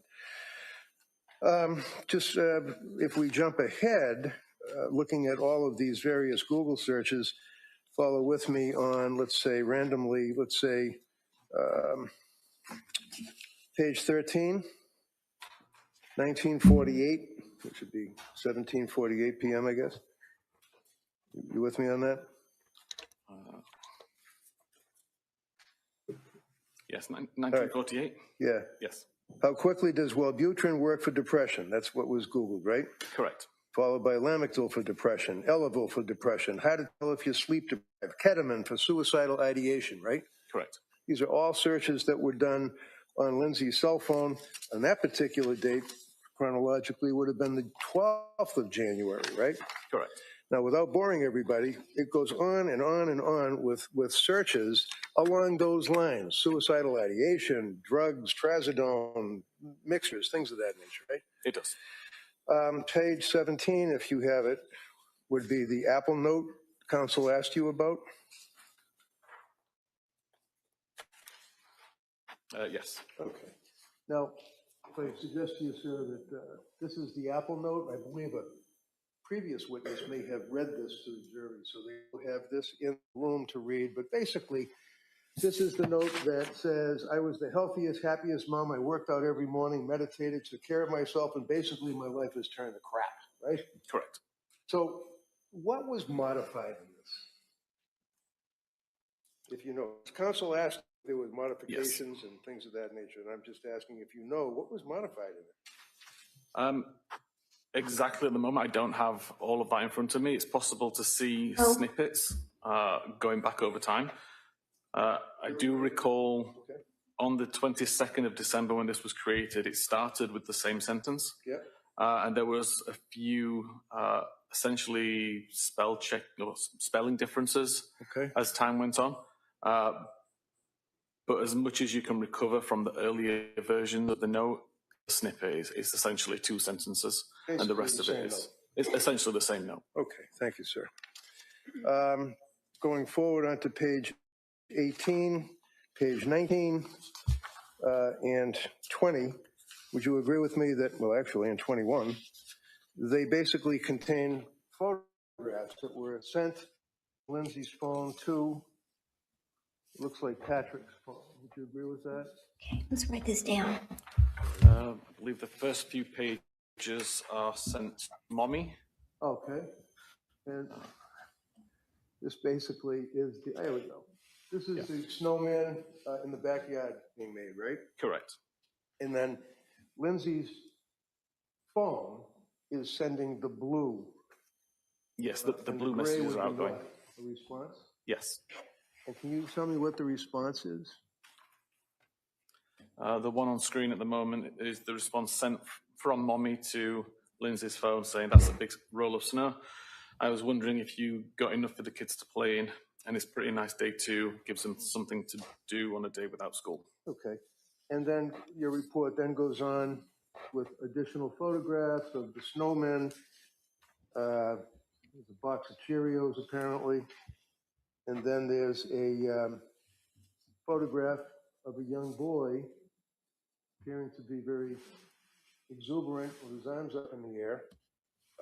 And then there's What has this got to do with anything? with a picture of a little girl with a mask on, right? Correct. And this is a conversation with Patrick. Patrick, okay. So are you able to tell what Patrick said, if anything, when he sent the picture of the little boy with his arms up in the air? So at the very top of that message above the photograph, it says, got himself dressed. And that would be the message that was sent alongside the photograph. Okay. And then what was her response? Initially, it was just the photograph. Did she respond any further in your report or your research? Sorry? Did you see any response in your research of the phone? I don't remember seeing any response. All right. Can you look at page 22? Yes. Okay. And this would be on January 24th, 2023. And it looks, what time is that? 8:19 in the morning? Yes. Okay.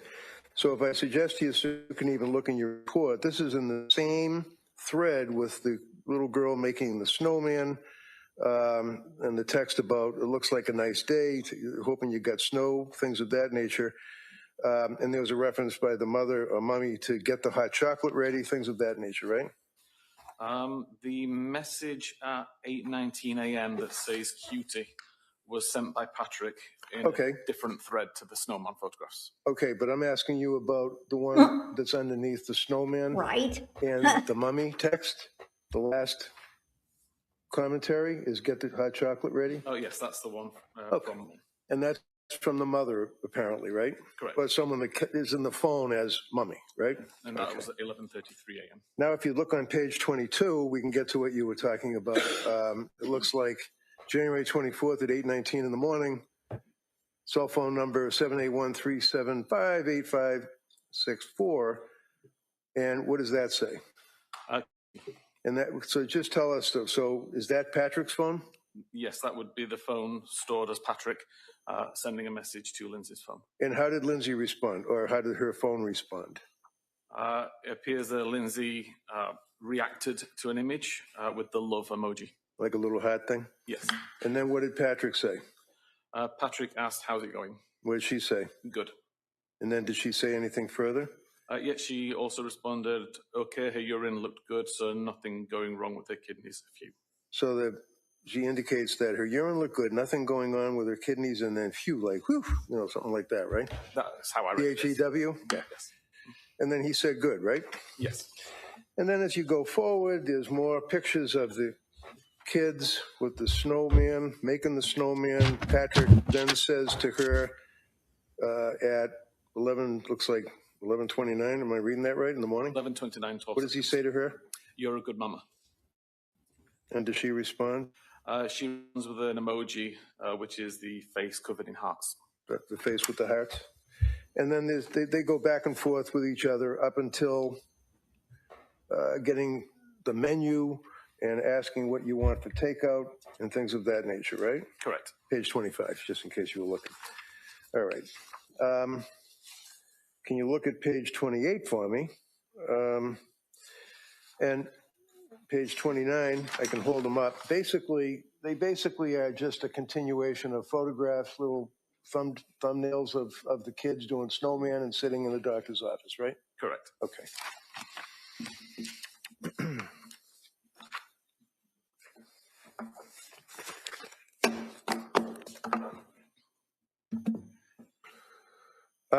One of the things that you did is that you actually performed a comprehensive search.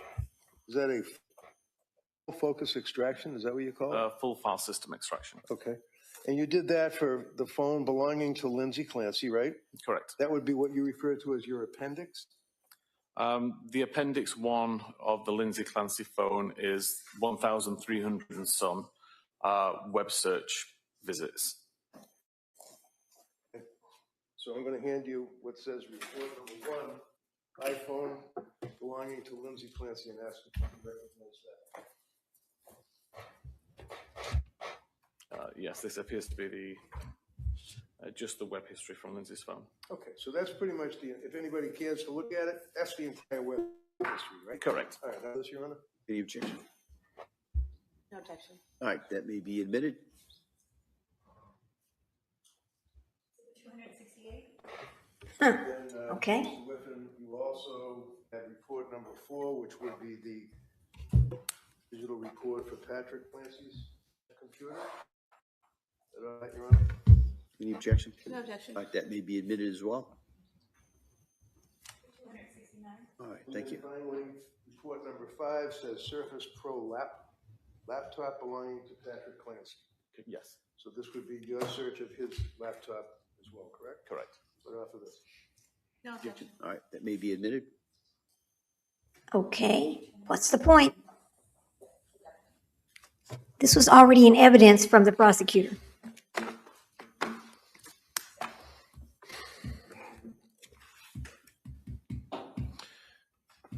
Approaching you with an item, sir, I'm just going to.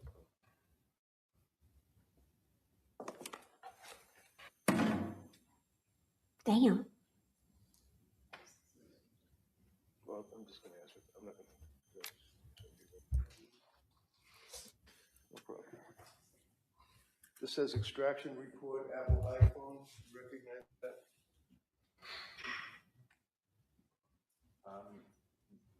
Yes, I didn't create it, but I recognize it. Okay, so that is a Celebrate report of the extraction of Lindsay's phone, correct? Yeah, you can look at whatever you want, yeah, of course. Yes, this is a report generated by Physical Analyzer, a Celebrite tool of the device. Okay. Now, if you look at the report, for example, just randomly on page, let's say, 9, bottom line, it says web history. I just grabbed that random. January 24th, 23, correct? Yes. And then you go to the right, and it says Lindsay's iPhone mobile library. Yes. Okay. And then it has the time that it was recorded, right? Yes. And what time would that be on that date, which is January 24th? It would be 9:55 local time in the morning. So if you jump ahead to January 25, 2023, let's say, is that 7 o'clock in the morning? Yes. Okay. And that says What is it measuring at 7 o'clock in the morning on January 25? So this is for the hour of health data. So it's been aggregated and it shows that between 7 a.m. and 8 a.m. There was 47 meters traveled. Okay. And then it goes on and it talks about, again, 7 o'clock in some seconds, it talks about 134 distance traveled. Yes. Okay. And, for example, January 25 at 8 o'clock in the morning, it talks about distance traveled, steps counted, and distance would be 47 meters or feet? Meters. Okay.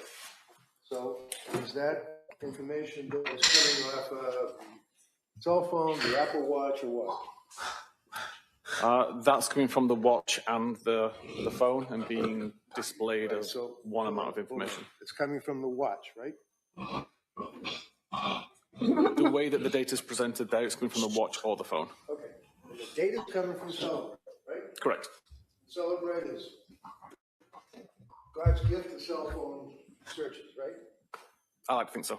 I mean, you work for them, and you're also a guy that created all of this stuff, pretty much, right? I've created some other tools, yes. If I tell you, sir, that January 25 at 8 o'clock in the morning, Lindsay Clancy was in a coma, laying in a bed with tubes coming out of her body, and certainly not wearing her Apple Watch. How did that happen? Based purely on the report there, I'd suggest the data came from the phone rather than the watch. I just told you about the watch. Did you ever look at the watch? No, we can't actually pull data directly from the watch. We pull it from the phone. How do you look at a watch? We extract the data from the phone, which is synchronized to from the watch to the phone. Okay, so I'm handing you, is that an Apple Watch? Yeah, it appears to be, yes. Okay. And if I suggest to you that this was found a number of days later in Lindsay's bedroom in a drawer that the police never seized, have you ever seen this before? I've never seen this before, no. How long have you been working on this case for the government? I started looking at this case in November last year. Okay, thank you. That's all we have, Judge.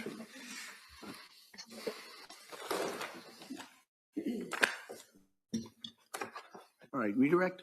Thank you. Sir, from the documents that defense counsel just showed you, the activity on January 25th, was it your testimony that it could have been from the watch or the phone? It could have been either device. But what he showed you, did that have enough data on it to tell you specifically whether it was from the watch or the phone? No, I'd need to take a look at the database itself and see where that information came from. And you were saying that you cannot pull data from the watch itself, is that correct? Correct. We don't extract the memory from the watch itself. We extract data from the phone, which is synchronized to the watch. So we ultimately get the watch data from the phone. And why is it that you don't pull it from the watch itself? Apple's proprietary connections, the encryption that they use on the device complicates extraction. And essentially, considering we get everything from the watch via the phone, it's just additional work required to pull data from the watch, which would just be a duplicate of what we already have. And you said that the watch syncs itself to the phone, relaying all data that it's collecting to the phone, correct? Correct. And Lindsay's watch was synced to Lindsay's phone, correct? It was. And if you were able to look at the data from the dates defense counsel mentioned from the extraction itself, you would be able to tell whether the January 25th data was coming from the watch or the phone, correct? I would, yes. But you can't from what he showed you, correct? From the printout, no. I'd need the actual data. And if on January 25th, the police have the phone, and they're bringing it to an evidence room, and then they're bringing it to storage room, is that going to show steps and distance traveled? Yeah, whenever the device is turned on, or whenever the phone is turned on, it will consistently record steps walked regardless of who's carrying it. It will consistently record flights climbed regardless of who's carrying it. And so if the watch is turned off in a drawer somewhere, the phone would be relaying, or not relaying, but the phone would be what's recording the distance traveled and the steps taken, not the watch, correct? That's the presumption, yeah. If the watch is turned off, it's not doing anything, any data would be from the phone. And earlier, Defense Counsel just put in some exhibits of your indexes for all the data that you looked at for the phone and the computers, correct? Correct. And those indexes, do they contain everything that was on the phone and everything that was on each computer that could be pulled from the phone or the computer? No, they were focused reports or focused searches. So for my reports, they were focused to essentially the internet history on those devices. The large Cellbrite report, again, I don't know who created that. I don't know what options were selected by that user. There was data on the device which is not covered in that report by virtue of that's how decoding works. And on the Defense Counsel asked you about the flights climbed and how the last reading was at 5:38 p.m., correct? Correct. The last incoming phone call that you registered on your charts was the 6:09 p.m. phone call from Patrick to Lindsay that she did not answer, correct? Correct. From 5:38 p.m. to 6:09 p.m., were there any other flights climbed showing from either the watch or the phone? Don't believe there was, no. And Your Honor, we'd move to submit the full extraction as the next exhibit. It's being copied now, so we just put a disk envelope in its place. There are no objection. All right, that may be admitted. If I may, Your Honor. So you make reference to 5:38 for her question that there's no flights climbed, recorded, or anything up until 6 o'clock, right? You just answered that question. Correct. That's because the phone was either dead, off. We already went through that. She could have been walking all over the house, yard, anywhere. Yeah, the phone did not detect anything. I don't know why the phone didn't detect anything, whether it was. So your answer is you don't know what, I don't mean to be rude. Your answer is you don't know why, right? Exactly. I don't know why it wouldn't record. And you did not report at all on the steps and distances, did you? I didn't know. Okay, thank you. Anything on that, Como? No. All right, thank you, sir. You may sit down. Thank you. Okay. Well, I'm glad his testimony is over, because I don't know if we learned anything new or different from his testimony, guys. Commonwealth rest. Oh, Commonwealth rest. Sorry, Your Honor. Okay. There are some exhibits. I'm sick. I believe they're by agreement, Yeah, they were by agreement. All right. and then we would rest. All right. We have the Tewksbury Hospital records, 2 discs. Okay. 272A, B. Mass General Institute Health Professions transcript. It's going to get good. For the PIAC transcript.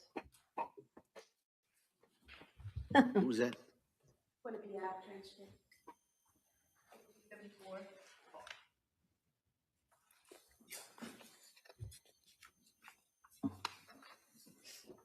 And then employment records from Mass General Hospital. 275. We rest. All right. And with that, the Commonwealth rests. All right.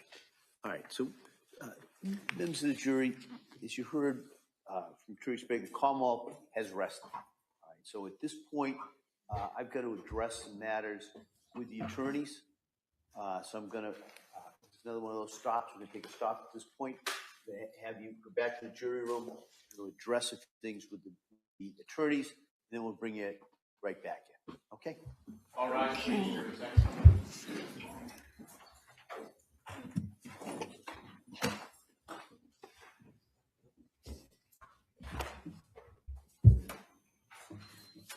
Do you guys think that she thinks that she's just going to go to the hospital? Do you think that she thinks that she's got this all wrapped up? They're never going to send her to prison, really? I wonder if that's what she thinks.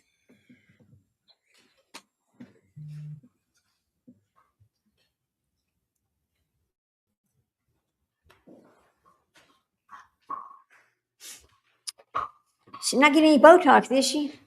Just joking.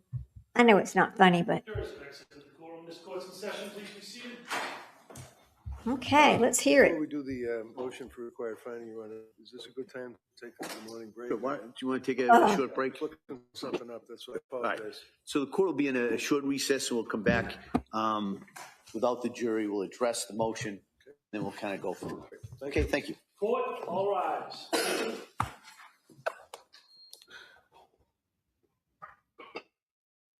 yes, she does do a great job of looking pathetic. Thank you, Sprinkle Donut. So I am just wondering myself. Well, I mean, they're going to take a little morning. They've already had a morning break. Well, I don't know, whatever. They're taking this little break, and he's got to go look something up because he needs to finish fighting for some motion that he's trying to file. I didn't quite catch what it was, but she does look very pathetic, and that's on purpose. You know it is. In fact, remember, the defense wanted her to arrive to the courtroom every day in an ambulance, and it was all for sympathy. All of it's for sympathy. She probably thinks she's going to get out of all of this. Well, I mean, the thing is, even if she gets sent over to the mental hospital, she gets to stay in the mental hospital where she's at. Once that they find that she's sane, she can be released back out. I mean, that's it. There's no time limit that's set for somebody that to be in a mental institution if they're found insane, because that means they're not legally competent to be tried. I mean, they're not legally competent, right? So I don't. Oh my God! I just hope they don't. I hope that oh God, I hope the jury does not believe the patheticness that they're putting out there. I hope they can see the truth about what really happened here. I just know they're smarter than that. Let me look up something right quick because I want to know. Oh, okay. The case that he was talking about as far as the Cellbrite goes was Victor Arrington. Now, this was a very interesting case. It was a home invasion, a murder, and then a retrial, and the cell phone location evidence and major appellate fight over this digital evidence. So the digital evidence is what placed the person in the home, and that's how he was found guilty the first time. So he's had 3 trials now. That Victor Arrington has had 3 trials. The first he was found guilty. He got a retrial. He got a mistrial in 2024. Whoops, hang on a minute. In 2026, he was convicted of first-degree murder. And then on June 30th of 2026, he was sentenced to life with parole plus 45 years. So the first trial was a mistrial. So what happened was March 31st, 2015, Arrington and 2 other men allegedly entered a Dorchester home intending to rob and assault someone. Prosecutors said they entered the wrong apartment. Robert Long, 37, was killed, and Long's fiancee was shot in the head but survived. Their infant was reportedly present. So how about that? So they fight about this Cellbrite stuff a lot. Here we go. Andrea Yates could have been released years ago. It was her decision to stay hospitalized. She knows that she's safe and she's comfortable there, right? But that's what I want to look up is how long. Let's look and see.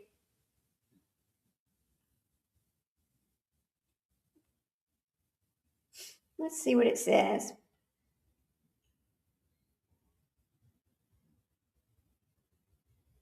All right, let's go ahead and read what it says right here. The question is, how long would Lindsay Clancy be in a mental hospital if found insane? If Lindsay Clancy was found not guilty by reason of insanity in Massachusetts, she would not simply walk out of court. She would most likely be committed to a secure psychiatric facility, and the commitment could potentially last for the rest of her life. Initial observation after the NGR finding, the court can order a hospitalization for up to 40 days for observation examination. Now, initial commitment during that period, authorities can petition for a longer commitment. A longer commitment can then be extended to 1-year periods, with the court determining whether the continued hospitalization is justified. The automatic release date, there isn't a rule. For example, 10 years in the psychiatric hospital and then you're free. Release depends on whether she continued to meet the legal requirements for confinement. Massachusetts law specifically treats people found not guilty because of insanity differently from ordinary psychiatric patients when it comes to unauthorized absence, reflecting the possibility of long-term confinement. So for her case, let's see. So It's important to note that NGRI is different from being found incompetent to stand trial. Her case is currently about whether she was criminally responsible at the time of the killings, not simply whether she's mentally competent. Current reporting confirms that her defense is arguing postpartum psychosis. We know that. Let's see. Yeah. Okay, so there's really no set time. So the first 40 days for sure. And then they can go in and discuss by year. I mean, why can't they keep her there for the rest of her life? That's what I want to know. She killed 3 children. She said she did it. Here's another question I have. Y'all hear me out while I ask this question because I don't really know the answer. But how can you say you did it? How can you say you did it, but you're insane? I mean, you would think an insane person would not know they did it. Think about that. If you're in a psychosis, would you know you did it? And how would you know to call 911? I don't understand some of this. It's really ridiculous. It really is. So let me look this up. Okay, Jack, and Trick are going to make a little noise. Sorry about that, guys. So let's look at psychosis. All right. Do you know? Let's see. Trick is really getting upset at Jack. All right. Shh. Cut that out. Okay. Psychosis. Do you know if you kill someone? Well, let's read and see. Yes, someone experiencing psychosis can know that they killed someone, but they can also generally not understand what they did or believe that what they did was something completely different. Psychosis does not automatically mean erase of memory or awareness. It is primarily a disturbance in a person's ability to perceive reality, think rationally, or interpret what is happening. See, how does that make sense? If you're in a psychosis, how do you know you need to go upstairs and crush a bunch of benzos and swallow them, then go open the window and crawl out? I mean, just help me understand that right there, because that's exactly what she did. Now, her attorney would like us to believe that she dove out like she was Superman. There's no way that happened because the blood from her wrist was on the shingles outside the window. That can only happen from somebody sliding down, not jumping out like they were Superman. It's ridiculous. What does Sprinkle say? They generally don't know they've done it. She goes, they generally don't know they've done it. That's why they're so upset after the fact. Well, yes, we've heard that too. Yeah. She says if she was truly in a psychosis, she would have been devastated by the fact she killed her children. I've never seen that. No, I have not seen that either. The only thing that we have seen out of her is the fact that they are trying to say, well, she obviously meant to kill herself. She slit her neck, her wrist, and went out the window. Well, she is a registered nurse. She knew the way she cut her wrist would not kill her. She knew that. That is attention grabbing right there. Now, we have heard all kinds of controversy about what was going on between him and her. Was there something they're not telling us? And then we also are hearing, well, did Patrick do it and then blame it on her, but she doesn't know any different because she doesn't remember doing it? No, she remembers doing this. Absolutely, she remembers this. She sure does. So, no, I don't think Patrick, a lot of people go, but the evidence. Well, I don't know, but I don't think Patrick did this. I don't. I think she really did it. But I think it was an attention grabbing thing because I think there was something going on between those two. Could I be wrong? Absolutely, I could be wrong. But it just seems so strange when you go back and listen to, was it day 3 or day 4? They read out of her phone these messages that she wrote to herself, and they read these messages, and she talked about me, and that she felt like she was losing touch with Patrick. Well, how does that happen? Think about that statement right there, and then think about what happened here. Yeah, think about all that, because I really do feel like there's just some part of the story they are not going to tell us, and that was what kind of relationship they were having at that time, right? That's what they're not going to tell us. Let's see what Sprinkle Donut says. Okay, let's read this right quick. Now, this is from, it can happen, but it is not generally the case that someone who commits murder during a psychosis will then try to kill themselves. All right, here we go. A few patterns are important. Suicide attempts can occur after psychosis, after a psychotic homicide, particularly if the person becomes overwhelmed by what happened, feels extreme guilt, or realizes they may be arrested. Well, see, knowing you're going to get arrested and then committing suicide, I don't think that's a psychotic event. That's knowing that you did something wrong, right? Some people experience command hallucinations or persecutory delusions involving both harming others and themselves. Others do not attempt suicide at all. They may flee, surrender, be confused, remain convinced their actions were justified, or be arrested without attempting self harm. The risk can be particularly concerning where severe depression, command hallucinations, substance use, or a history of suicide attempts is also present. So, a suicide attempt afterwards isn't evidence by itself that murder was caused by a psychosis, or the absence of suicide attempts doesn't rule psychosis out either. See, that's kind of confusing, isn't it? All right, very good. Thank you. All right, and then let's see. Yeah, what else do we have over here? Okay. Yeah, I can tell you. Okay, friend, I can tell you because you're really not on the live show. You're kind of over there on a different. You're not on the live show, friend. So my good friend Queen Therese or Queen T is like, I'm so confused. I don't know why my comments are not showing up because they're showing up like on my community post area, but they're not really showing up on the screen. So it has something to do with her. She's really not on the live show. Teresa, listen, Queen T, do this. Go out of YouTube and then come back in. Go find my channel and then touch live. When you touch the live, it's going to show you two cars that are the little red car. One is a vertical and one is a horizontal. Okay, so just click on the vertical. I'm sorry, click on the horizontal one. You'll be able to see the difference because the horizontal picture has no black on it. Click onto that, and then you can start chatting with us because we are not seeing your chats. You're right. I'm not seeing that. I don't know any other way to help you because I'm not sitting right next to you to do it for you. Okay. But it's okay. It's okay. All right. So let's see. Let me check and see all messages. Yeah. So, I mean, there's just so many questions about this. I just don't get it. I don't get it at all. No, I don't.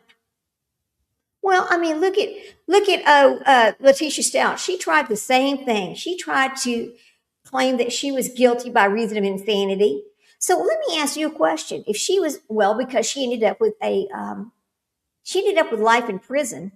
I know she's getting a new trial, but it's going to result in the same. She's going to get the same sentence. She's not walking out of prison. That's never going to happen. Not Letitia Stouch. Hell no. Now, I know that Letitia Stouch is trying to have the original cell phone information excluded from her second trial. I don't think that's going to work for her. Just like Alex Murdaugh, trying to exclude some of the financials and some of the things that came out in the first trial from the second trial. All the same information is going to be put into the second trial because it is the case. That is the whole case. So that you can't exclude it and put on a case. The only reason why Letitia Stouch is getting a new trial is because the judge made such an error that there is no other way to fix the error other than a new trial. And that is because of the association between one of the jurors and their family member who worked in the same district attorney's office that was prosecuting the case. That was an absolutely ridiculous mistake to make. Everybody knows you cannot allow that to happen. You cannot have a juror like that. So anyway, that's why she's getting a new trial. What do y'all think is going to happen to Alex Murdaugh? You think he's going to get found guilty of killing his wife and his son again? Because I do believe he will. He's never walking out of there. He's not getting off of that. And then they're talking about, testing this stuff under her fingernails. Well, I mean, she might have something under her fingernails from something else that happened that day. Nobody knows if that was from that moment or if that was from something else that happened earlier that day. It's just something under her fingernail. So I don't think that that's going to prove anything about that case. We absolutely know he was there at the kennels when this happened because his son's cell phone picked up his voice. It was absolutely 100% his voice, and the metadata showed that that was him at the kennels. So there you go. Let's see. That video is so damn, it sure is. That is what puts him there. That is what puts him under. There's no way to get around that. That particular evidence I mean, yes, did he have time to go in and wash his hands and all that? Yeah, I believe he did. I don't believe that he realized that cell phone was recording, and that's why he didn't know to, get rid of the cell phone or whatever. I mean, I don't think he realized that's the stupidest mistake that he could have made. But apparently he did go clean up, because remember, the house cleaner says, and I picked up clothes out of the bathroom, blah, blah, blah, blah, blah. Right? So, yeah, he's going to get found guilty again. Letitia Stouch is going to end up back in prison again. Nobody's getting out. No, none of these people are getting out that got new trials. The only one that I would be concerned about getting out is Adam Montgomery, and I'll tell you why. Because the only person that puts him responsible for taking the life of Harmony is his ex-wife. That is the only person that can say anything about what happened to that child. Nobody else saw anything else. Now, the child is just missing, right? They've never recovered her body, and they never will, because that son of a bitch is never going to be a decent human being and let that child have a proper burial. You know, that's never going to happen, because he's a piece of shit, right? I get so tired of seeing these people kill these babies. It makes me so damn mad. I do too. He's guilty. Yeah, Leslie, he's guilty as hell. You know, I'm just worried about the Adam Montgomery one. Let's talk about the Petersons. Now, I'm going to do a live about Lacey Peterson and Scott Peterson's case this week, because the appeal has happened. They've had their oral arguments. Now they're just waiting on the court to make their decision as to whether anything from the oral arguments proved that he deserved a new trial or not. So I'm really looking forward to doing that, but I just can't do it on the same days that I'm doing this. They should be required to tell where the body is. See, I agree too. But if he tells where the body is, then he's guilty, isn't he? If he does that, then there's no way he can get off. But if they exclude the ex-wife's testimony, because if they're able to get that thrown out and not used again, then there's not one piece of evidence that he proves that he killed that baby. The only thing that we'll have at that point is the fact that she's still missing and nobody knows where she's at. But see, I believe that she's been declared dead because of the wrongful death lawsuit. You can't undo that, because, you know, her mother filed that wrongful death lawsuit, and of course that gets settled out of court and she gets paid. So therefore the child is dead. You can't undo that. Okay. I mean, there's just something that happened between the criminal and the civil case. So even if he gets a new trial, that's not going to make a difference at all. And then look at Lindsay Clancy and Patrick Clancy over here filing a wrongful death lawsuit against the doctors and the hospitals. The doctors, the nurses, and the hospitals. Why? Why does she need to file a wrongful death lawsuit after she murdered her children? She knows she did it. She said she did it. But she's just going to try to claim that she was insane. Wow. Let me look at something right quick while we wait on that. Let me look at this. Hang on a minute. Let's see if it can tell us the likelihood. Let's see. Okay. Let me see. Okay, Lindsay will win. Hang on. Her wrongful death. Let's look that up and see what it says. Believe it or not, these AIs can give you information like that. It can do a prediction. Will Lindsay Clancy personally receive the money from the wrongful death lawsuit? No, not automatically. Okay, wrongful death case was filed by Patrick on behalf of the estate of Cora, Dawson, and Callan, and it's against Lindsay's healthcare providers alleging neglect, right? Now, Lindsay is not the plaintiff seeking. Yes, she is. She filed her own lawsuit. Hang on a minute. Lindsay's criminal case and the civil lawsuits are separate. We know that. If Lindsay is found in GRI, that would not necessarily prevent Patrick's wrongful death lawsuit against the medical providers from continuing. The civil case is focused on whether. No, I don't believe that. Hang on a second. This is it. Let me rewrite that. Will Lindsay Clancy, okay.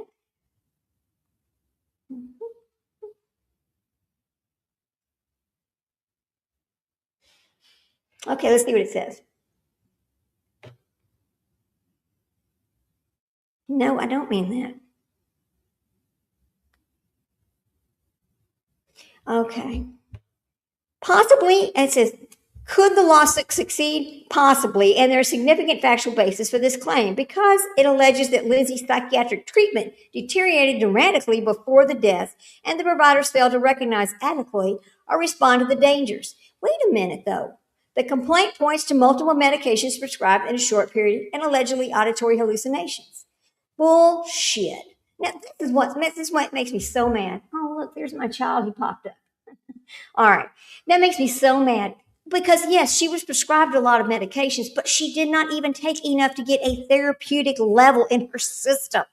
When you only take 3 out of 30 or 6 out of 30 or, whatever the amount was, the only thing that she took a substantial amount of was the benzos. She loved the benzos.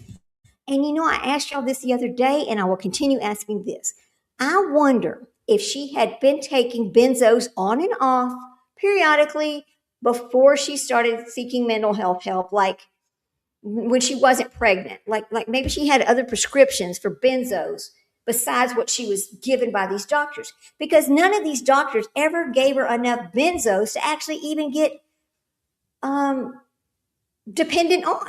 I mean, if you are only taking 1 or 2 and you only have a 30-day supply, how are you getting addicted to a benzo? It is not making sense to me.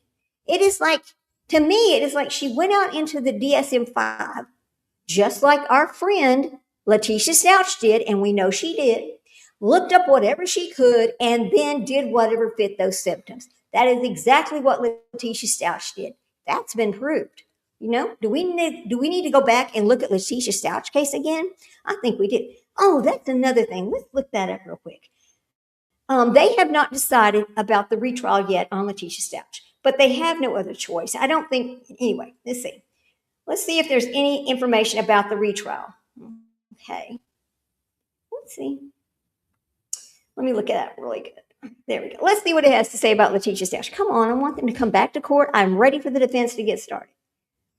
Okay, here we go. Nothing yet. All right. Wait a minute. Here we go.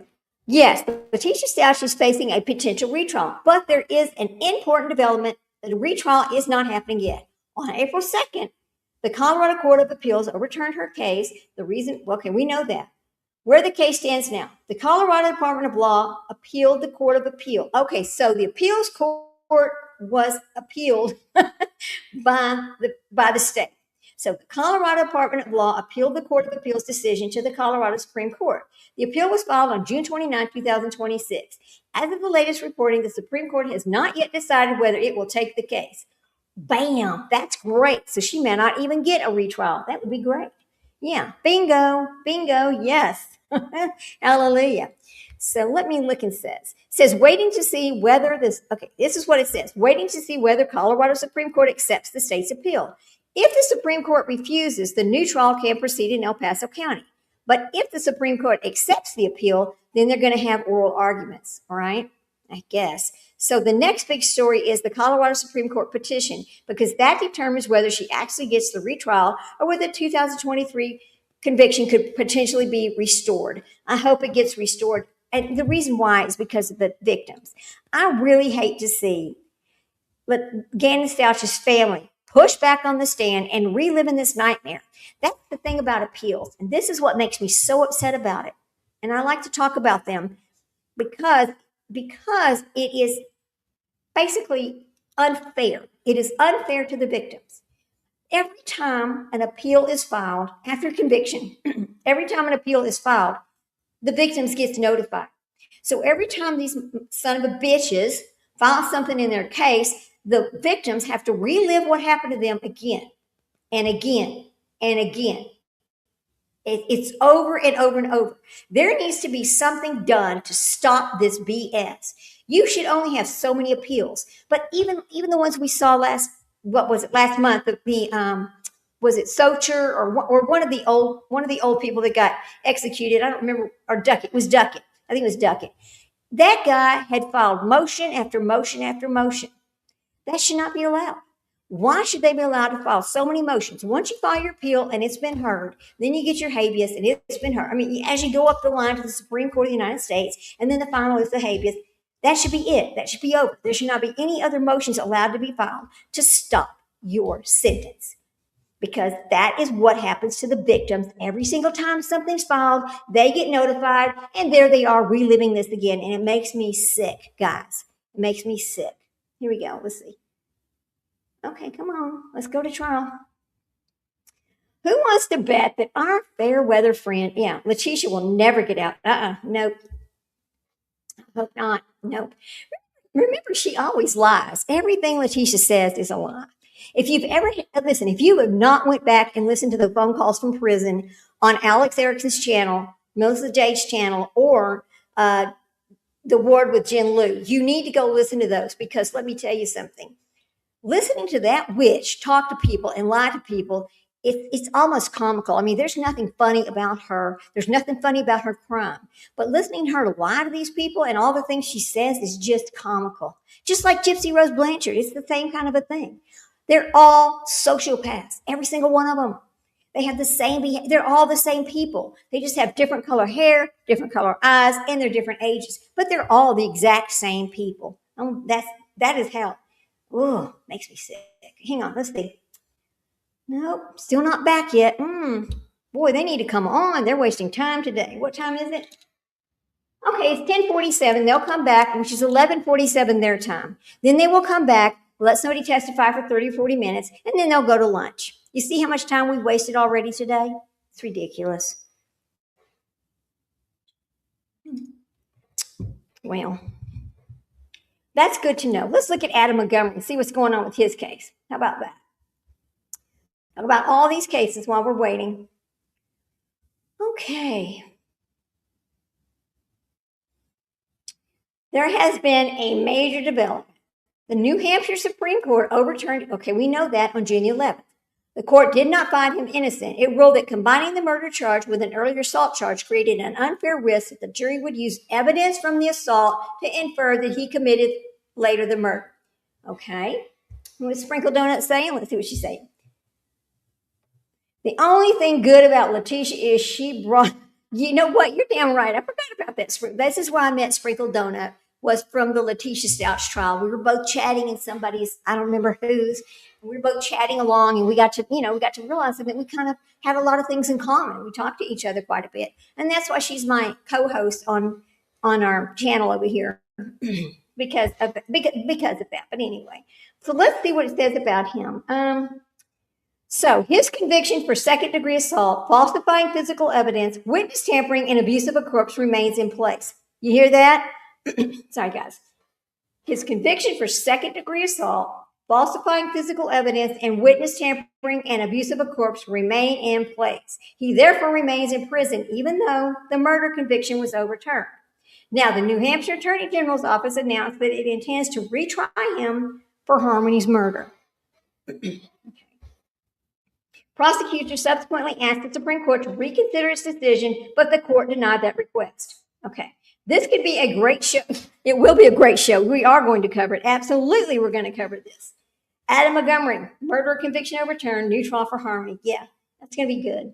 Let me see when they're going to do this. When is it going to happen? When is trial going to start? Let's go see. Oh my God, I wish they would come on. Let's see. As of August 17, 2026, there is no publicly announced start date for Adam Montgomery's retrial for Harmony Montgomery's murder. The New Hampshire Attorney General's office has said it will retry him, but the case still has to go back through the Superior Court for scheduling and pretrial proceedings.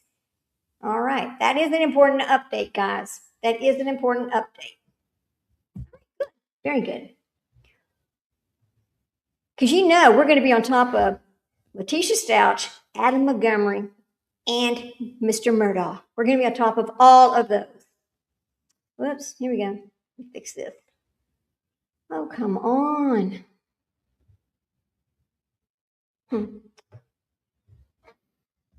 Let's do this.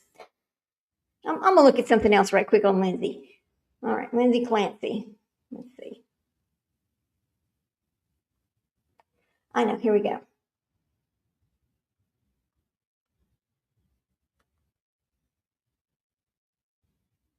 Insane. Okay.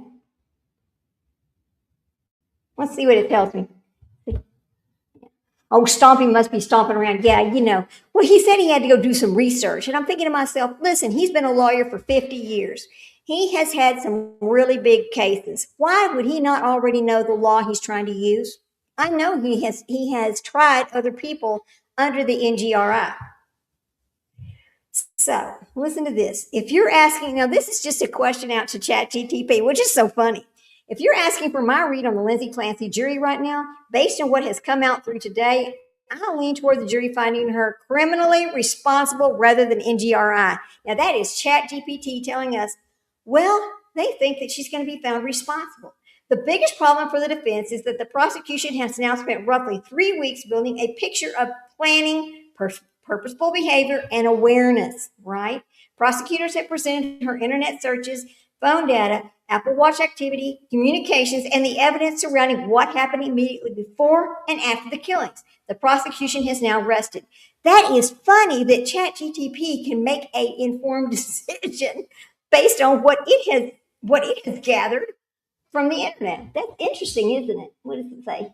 Yeah, he's stalling. You think he's stalling? You think he realizes he's losing this case? I wonder about that too. I do wonder about that. He has to know that a lot of the things that he's presented aren't really as good as he thinks they are. Just like a while ago, well, you do realize she was paralyzed on January the 25th.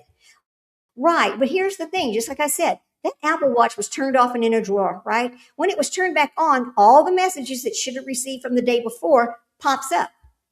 That's where that comes from. I mean, it's not going to show you a message if the watch is turned off. So, I mean, what point did he think he was making with that? To me, that was the stupidest. Well, I shouldn't say word stupid because he's not a stupid attorney. He's actually very smart. But you know what's wild about this is when this first happened, they went out and got Mr. Reddington, Lindsay and Pat together went and found this attorney.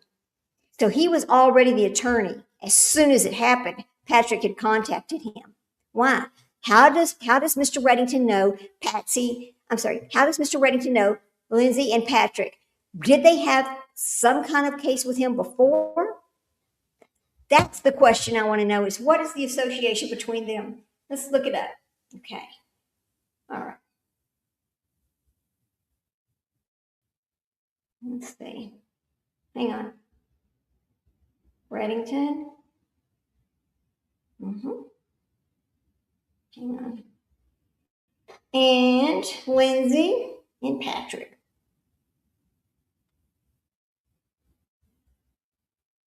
Okay, let's see what it says about their association. Yes. Kevin Reddington represents Lindsay. Patrick Clancy, okay, so let's see. Reddington represented Lindsay from the early stages of the case and has built the defense around postpartum. We know that.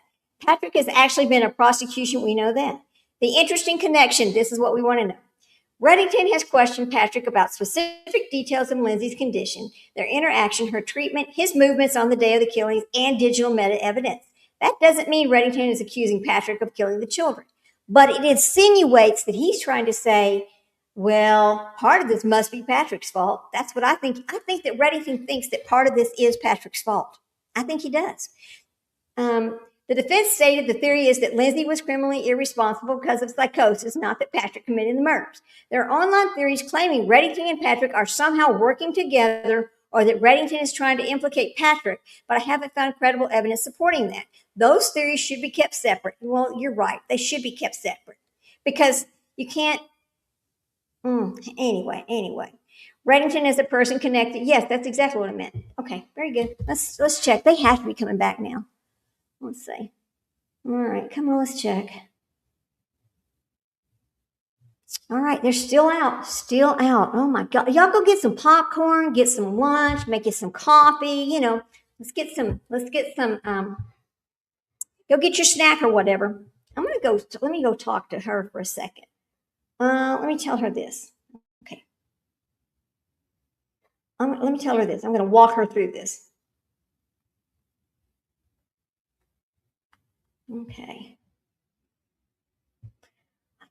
All right, Queen T, let me walk you through this right now while we wait. Hang on a second right here, since you're not with somebody to actually show you. Okay. So, this is what you need to do to get onto the trial where we can see you. I'm going to take my phone and I'm going to go sign into my phone. All right, I'm just going to start from the very beginning. I'm going to sign into my phone. All right, so I go over here to, YouTube, and then I'm going to go over here and I'm going to find my channel. Let me go find my channel. Somebody go find my little channel. All right, hang on. I can't spell it right, stupid. Somebody go find my channel. And then it says view channel. So I'm going to pick on view channel, right? When you view the channel, you go to the home page and there is the trial right there. All you have to do, Teresa, is click where it says Lindsay Clancy's Mental Health Yo-Yo Day 14. You just click on the picture and bam, there you are, ready for live chat. That's all you have to do to talk to us so that we can see your messages because if you're on your phone, that's all you have to do. If you're on television, you really can't chat. Well, you must be on your phone because you're not doing it from the television. So anyway, that's all you have to do, Queen T. Just go do that, and then you'll be in the same chat that we're in, and we will be able to talk to you. Okay? So that's how you do it. Let me tell you what we're going to do. Myself and my two friends that are on here with me right now have scheduled this trip. We're all going to go on this trip together, and I'm really looking forward to it. Now, it's not till January, but here's what we decided. We're going to go on this trip without any husbands or anything. We're already planning our second trip, right? We decided we just don't need our husbands to travel with us. We can just travel by ourselves. We don't need them. I'm just joking. No, we are traveling together, though. It will be a lot of fun. Can't wait. We're going to get on a boat and we're going to take a little 4-day cruise. If you have never been on a cruise boat, I'm going to suggest that you try the short 4-day cruise first. Because once you're on that boat, if you don't like it, you are stuck on that boat. There's no other place for you to go.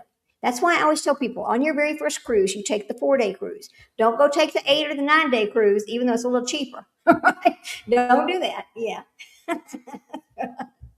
Oh, yeah. Anyway, I remember the very first cruise I ever took. I was so afraid at first because, like, oh my God, we're on the boat. I mean, see all this water. But the one thing I did notice is I never felt any of the. I know Sprinkled. I wish you lived. When you move to Texas, you'll have to go with us. Someday, Sprinkle Donut's going to move to Texas, and when she does, she can go. She can come with us. It'll be the foursome. But the very first time I was on this boat, I was afraid because I was like, oh my God, you're on the water, blah, blah. But I really never noticed it. Once you're in your room or you're walking around on the boat, you don't even realize you're on the water. It's when you look out the window and you see the water that you realize you're on the water. After the first trip, I was hooked. I was like, I'm cruising. I love cruising. It's so much more fun than having to fly somewhere and then deal with the airport and all of that because the boat's taking you everywhere. You're not having to drive anywhere. I loved it. Absolutely loved it. It was the best time. So let me see. What in the hell? Come on, Mr. Stompy.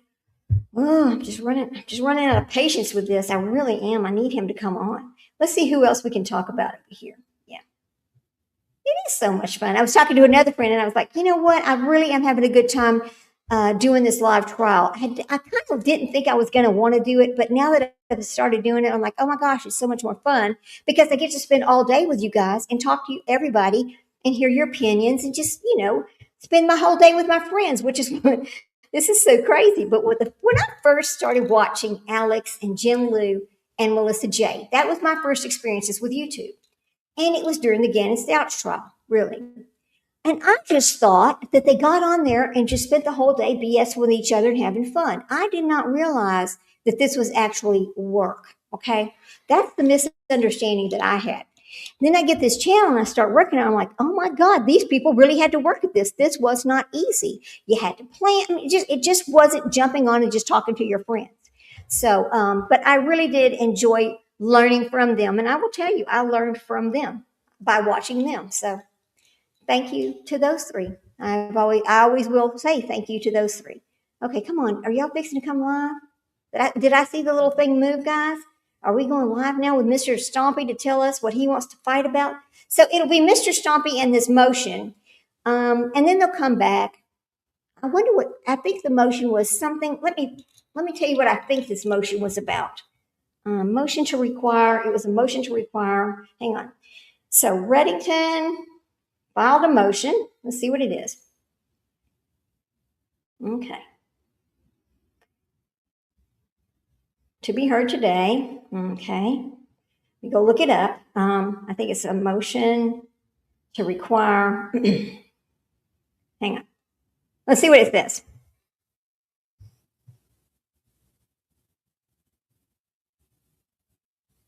Uh-oh. Okay. Here's what it is.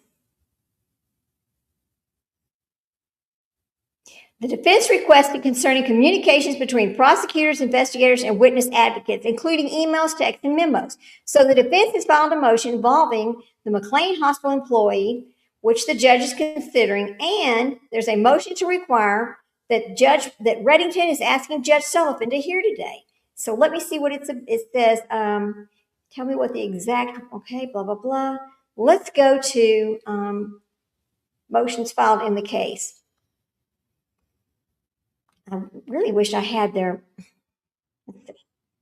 but if he just filed it today, it's not going to be of record in the courthouse, so I can't really go get it, right? Okay, so they've had motions. This is all the motions that have been filed and heard so far. They had a motion to bifurcate the trial, which that was denied, which is what every murder trial in Texas is bifurcated. They do the guilt or innocence, and then they do the next phase, which is the the sentencing phase. That's a bifurcated. Then there was a motion for motion for reconsideration, which was also denied. The defense motions concerning psychiatric evidence. A major part of the defense litigation has involved what psychiatric evidence and expert testimony can be presented to support not criminally responsible or the insanity defense. The motion involving Dr. Paul Zeisel. Now, this is a good one. Reddington obtained a court order allowing psychologist Paul Zeisel to see Lindsay while she was hospitalized after the killings. Evidence concerning Zeisel's visits and communications have become a significant issue. Yes, they have, because Dr. Zeisel is the one that allowed her to use his cell phone. Yeah. Hurry up, Stompy. Yes, because I'm ready. I want to hear this. I'm tired of finding things to read. I enjoy talking with you guys, but this trial needs to move along. Come on. I'm always going to laugh. Right? And then the next thing was the motion concerning Emily Thorndike. Now, Reddington sought to have Emily Thorndike, a former hospital employee, testify regarding the conditions and staffing at McLean. The Commonwealth opposed the request, arguing that Thorndike's departure from McLean occurred well before Lindsay was treated there. The judge has been considering that motion. And I believe that motion should not be allowed, and I'll tell you why. Because if you worked there prior to Lindsay being there and you were not there during Lindsay's stay, then you don't know what went on during Lindsay's stay. So why would you be allowed to testify? Okay. The next one was motion concerning evidence and witness limitations. Reddington has filed motions seeking to limit or exclude certain prosecution evidence and witnesses. Some of those arguments have been litigated through sidebars and pretrial rulings rather than being fully argued in front of the jury. Prosecution's motion regarding Lindsay's jail or hospital visitors. This was a big, important one, too. Prosecutors sought access to information concerning people visiting Lindsay while she was in court lockup, particularly visits involving Dr. Zeisel. Now, Judge Sullivan allowed prosecutors to obtain the visitation information. Then there was Patrick Clancy's motion about the 911 call. Now, I will never understand why the judge granted the 911 call to not be heard in open court. It's open court. That means open to the public. That's what it means. And here's the thing, that 911 call is not protected. But I think he didn't want to, they let the jury hear it, but they did not let us hear it. The thing is, it's going to come out. Whenever there's an appeal filed in this case, and there will be an appeal filed in this case, that information is going to be part of that appeal. It's going to be in the transcript that we're going to read in the appeal, because we will be getting the transcripts for that. Okay, so that happened. Judge William Sullivan's granted restrictions preventing media from recording, displaying, or reproducing or distributing evidence that was still allowing journalists to report what occurred in the courtroom. Yeah, here. Really wasn't fair. Come on, what is this thing doing? Oh, man. Is my mouse acting up? I've got to replace it. Okay, hang on. All right, there we go. Right, they have not come back yet. Anyway, the next thing that happened was stipulation regarding physical DNA evidence. During the trial, Reddington agreed to stipulation concerning DNA. Oh, here we go. They're here. Let's go to court. All right. So the Commonwealth having rested Mr. Reddington, does the defendant have a motion?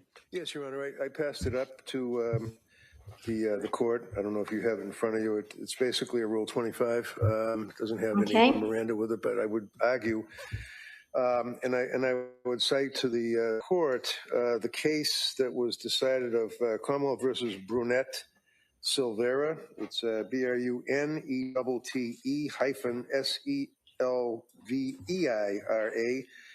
It was decided towards the end of May of 26 by the appeals court in Massachusetts. It was a case out of the Boston Okay, hang on, Municipal guys. Court where. Let me tell you what he's fixing to ask for so that we all understand, okay? He's asking for a Rule 25. It's very important here. We need to all look at this.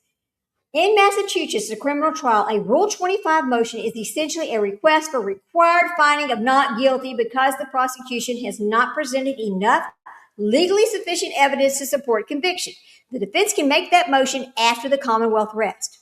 The prosecution has now rested, so this is the point at which Kevin Reddington can make a Rule 25 motion. The current reporting confirms that the case has moved into this defense stage. Now, he has filed this Rule 25, and now he's fixing to argue it. I don't want it because if the judge grants it, it affects the charges are dismissed and the jury cannot convict her on those charges. If the judge denies it, then the defense continues presenting its case and the jury ultimately decides the case. The judge could partially grant it and some charges could be removed while others remain. This is a very important motion, so let's all listen carefully. Here we go. I just wanted y'all to know what this was. Defendant was charged with assault and battery on a police officer. The evidence was presented that the defendant was acting erratically and that there was an awful lot of evidence that indicated that, brought out on cross-examination from witnesses, that the defendant was suffering from some type of a mental illness. Based on that evidence being presented, the government rested their case, just as they've done here. My suggestion to the court is that the evidence that's been presented on this case against Ms. Clancy I would suggest does not rise to the level under Rule 25 where even if you take the Lattimore standard and determine that the evidence would be decided in the light most favorable to the government at this stage of the case, I think the Brunette Silvera case places, as they describe it, a negative obligation to prove a negative as part of their case in chief on the government. I suggest to Your Honor that the evidence that has been presented in this case is overwhelming, that this young woman was clearly and unequivocally suffering from a mental disease or defect, that it was occupying her waking hours, her life, that she considered all of her avenues. She attempted to go to these healthcare providers, using the term loosely, that she went to these people. She had medication after medication after medication. She was obviously acting, I suggest to the court, in a state that was observed by witnesses that, in fact, that she was suffering from mental disease or defect, and then ultimately this horrific incident. So under that Brunette Silvera case, there's no evidence, I suggest, from the government that would rebut the fact that there is evidence of lack of criminal responsibility. So under Brunette Silvera and the cases that were cited in that opinion, respectfully, I would suggest that a required finding of not guilty should be entered on the case.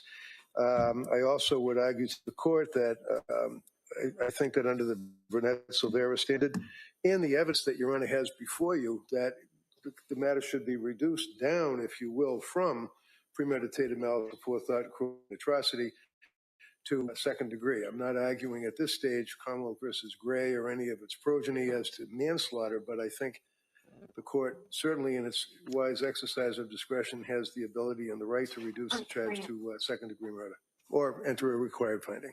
All right, counsel, thank you. Come on. Thank you, Your Honor. The case that defense counsel cited, there was a presentation of the Commonwealth's evidence. Commonwealth rested. Defense called an expert who said that the defendant was not criminally responsible, and the Commonwealth relied on a cross-examination of that witness and did not call any further witnesses. So the motion was filed for a required finding at the close of all of the evidence, which is what's required under Commonwealth versus Lawson. Still the cites and is still good law. An SJC case, 475 Mass 806 from 2016, in which the court says that a motion for required finding of not guilty by reason of lack of criminal responsibility may only be brought at the close of all of the evidence, at the close of the Commonwealth case. In this case, as you're aware, defense plans on presenting experts who testified that the defendant was not criminally responsible, and then the Commonwealth will have a rebuttal case with their own experts. So I think the time and place for this for the motion would be at the close of all of the evidence and not now. All right. Well, I had an opportunity to take a look at Brunette Silvera. Based on that and based on the standard as described that I have to apply at this point, I'm going to deny the defendant's motion. Yes. Yes. Thank you. I have to object, but I will. As we say, duly noted. Yes, thank you, Judge. Your Honor, could I inquire? Emily Thorndike is here and has been here. I'm just wondering, is the government okay. ready for us to do the voir dire to see if she can testify? Because she is self-employed, she has patients and has canceled them day after day. I'm just inquiring if we're ready to go on that. Right, so the question I think that we had put this over was in large part because of the records from McLean's. We know if those are in? I've been inquiring by the clerk if there's been any status from the clerk's office, and I've told they haven't received anything. We have a call over to McLean's. They've acknowledged the receipt. They were waiting for a call back from somebody at the office. They thought that the records were produced on Friday, but clearly that wasn't the case. So we have a call. We're waiting for a return call. I've provided people in my office the Madam Clerk's email address to get it expedited as quick as possible. So we are working to try to resolve the issue, and the hospital has acknowledged they received the subpoena. We just don't have a response yet. And I would just also remind that we discussed this last week and talked to doing this tomorrow on Tuesday in order to get those records and have time for everybody to get them and review them so that a proper examination of the witness can be done in a voir dire. So, right. Well, let's do this. Let's do this before we start going at each other. We'll see if the records come in. All right. If the records come in, then we got to determine how long it takes for people to review it and get ready. So if we can do that this afternoon, great. Right. If we can't, I'll hear from the parties as to why we can't. We may have to do it tomorrow. But if we can do that today, I do understand that witness has been here a number of days. But at this point, it's a question of the records coming in, which really is out of both parties' hands. So if the records are in, parties can get ready. We'll do that voir dire. If not, we may have to do that tomorrow. All right. Ms. Reddington? Ready? Ready for the jury, Judge? Yeah. Okay. Going to witness 69, but it's a defense witness. All right. Okay.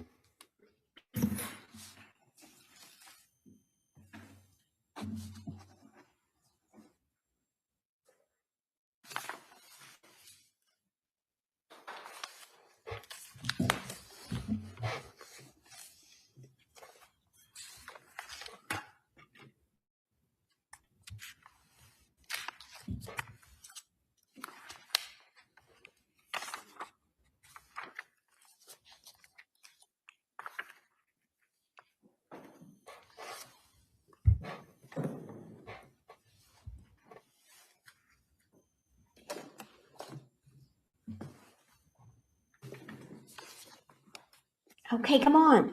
Jesus.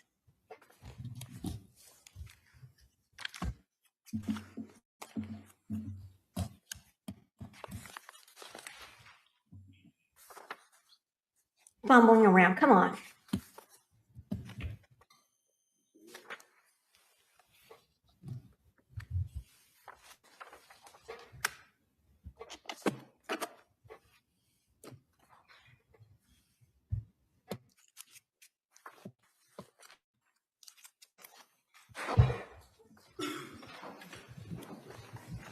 All rise, please. Jurors entering.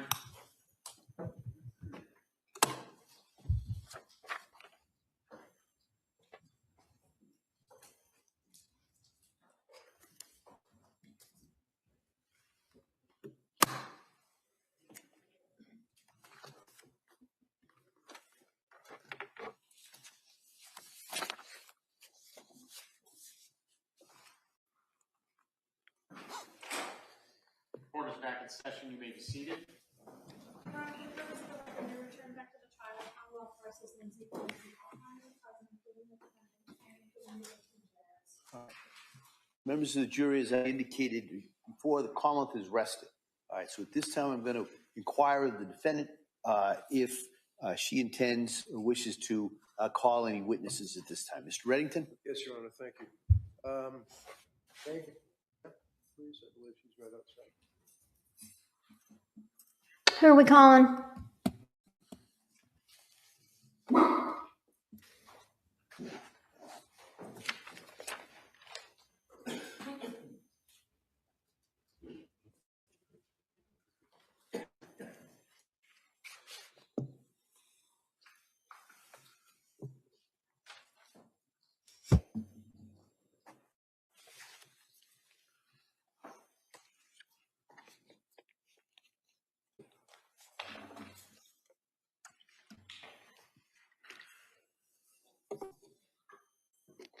Yeah, come on, let's go.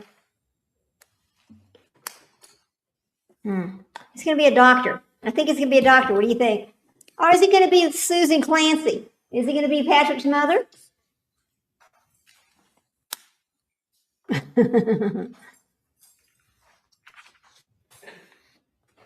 I bet it's Susan Clancy.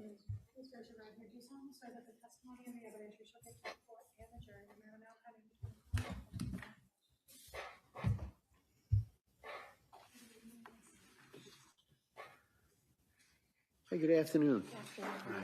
I'm going to ask you if you could keep your voice up and speak into that microphone. Okay? Thank you. I'm just going to say the same thing, so make sure that all the jurors way down here even can hear you, okay? Okay. Tell us your name. It's Margaret Hamp.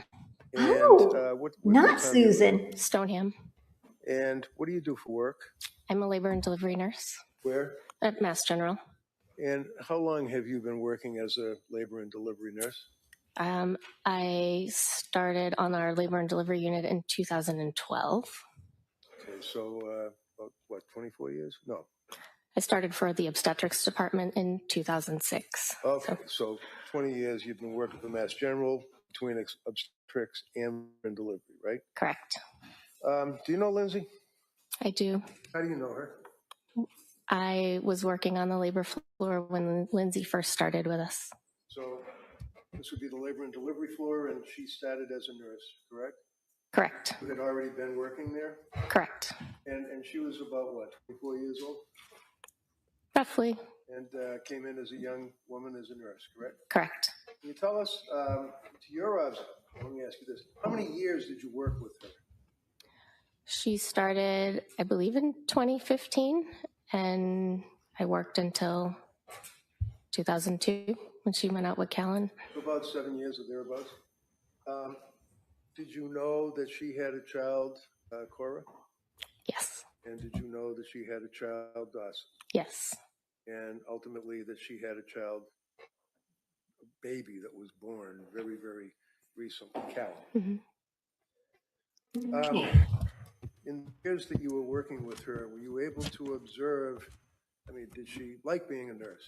Did she want to work, or was she a good nurse? What's your opinion? Lindsay loved being a nurse.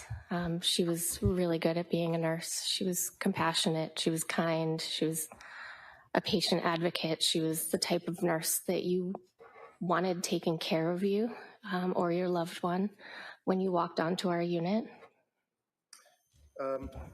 Did you observe, for example, that on occasion when she would be involved with the delivery of a baby that she would become emotional?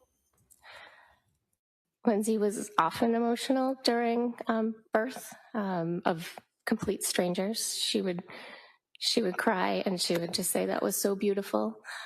You could just tell that she really loved being in that setting. Over those years, right up to the time of Callan being born, fair to say that you stayed friendly with her? Yes. And you're still friendly with her? Yes. Can you tell us, did you observe during the time you worked with her how she emoted or felt about her children, all three of them? Yes. Tell us anything that you recall. So Lindsay and I worked the night shift together, and often on the night shift you get to have an opportunity to really get to know your coworkers and celebrate things that are happening in their lives or support them with things that are not going so well. Lindsay asked a lot of questions of her coworkers about parenting. Simple things is she would poll the nursing staff about monogrammed lunch boxes, right down to sleeping habits. What questions do you ask a daycare provider to make sure that you're in the right place? She was often asking her coworkers childcare, parenting tips. When she had Callan, after Callan was born in the late spring of 22, did you see her after the birth of Callan? I did not see her after the birth of Callan. Were you aware that she had taken a leave of absence from Mass General? Yes. Did you stay in touch with her by phone or text?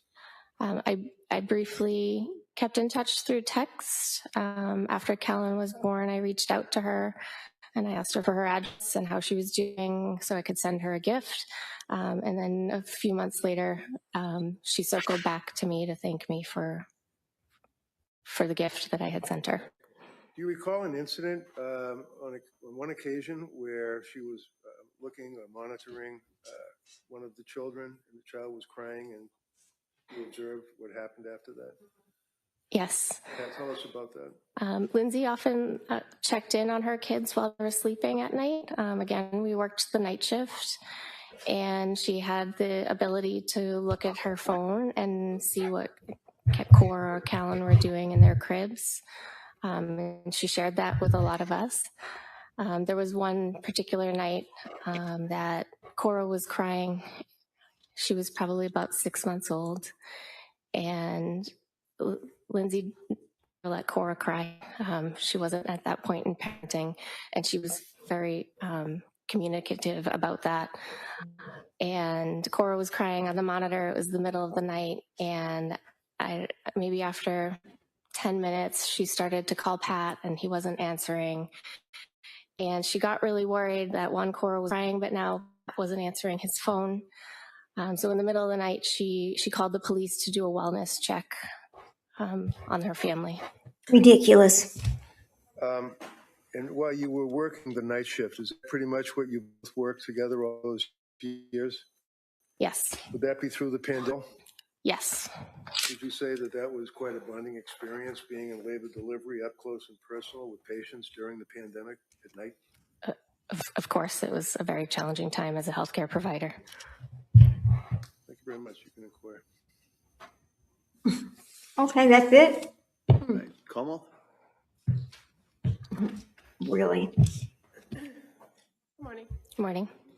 So the incident that you just told us about where Miss Clancy was watching the monitor overnight, you were aware that the police responded and everything was fine, right?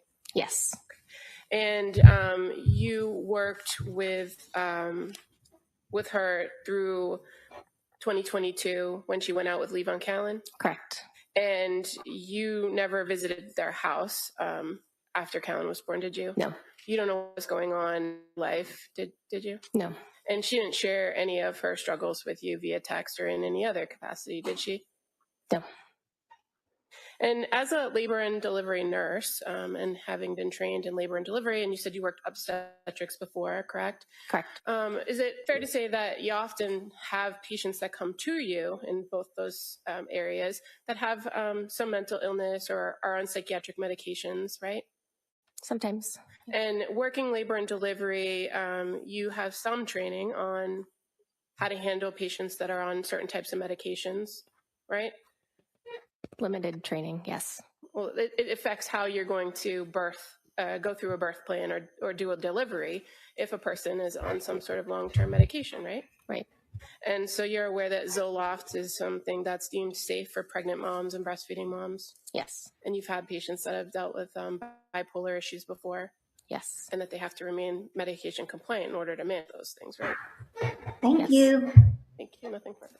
Ms. Brayton? So Medication compliant. Patients that have birthed a child, as the district attorney asked, and are on Zoloft and expressing issues of being a parent. Were you aware of any incidents where Lindsay was with you and a woman did in fact express concern that she wanted to hurt herself or her child? there was a particular patient that Lindsay was on staff when this patient arrived. It was a patient that arrived to the unit that had plans to harm herself while she was pregnant. And we had a conversation. Lindsay was brand new. It was the summer that she had just started. And we had a conversation about mental health in pregnancy and postpartum. And I asked her if she had ever heard of the Andrea Yates case, and she hadn't. And I explained that to her, and she cried. And she said, "How could a mother hurt her children?" Mm-hmm. Thank you. Okay. All set. Thank you. Homo? No. All right, let me sit down. Thank you. Oh, she started crying again. Jeez.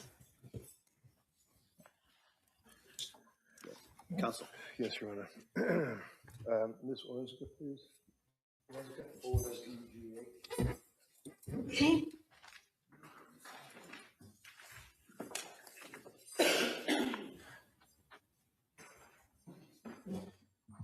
Hang on.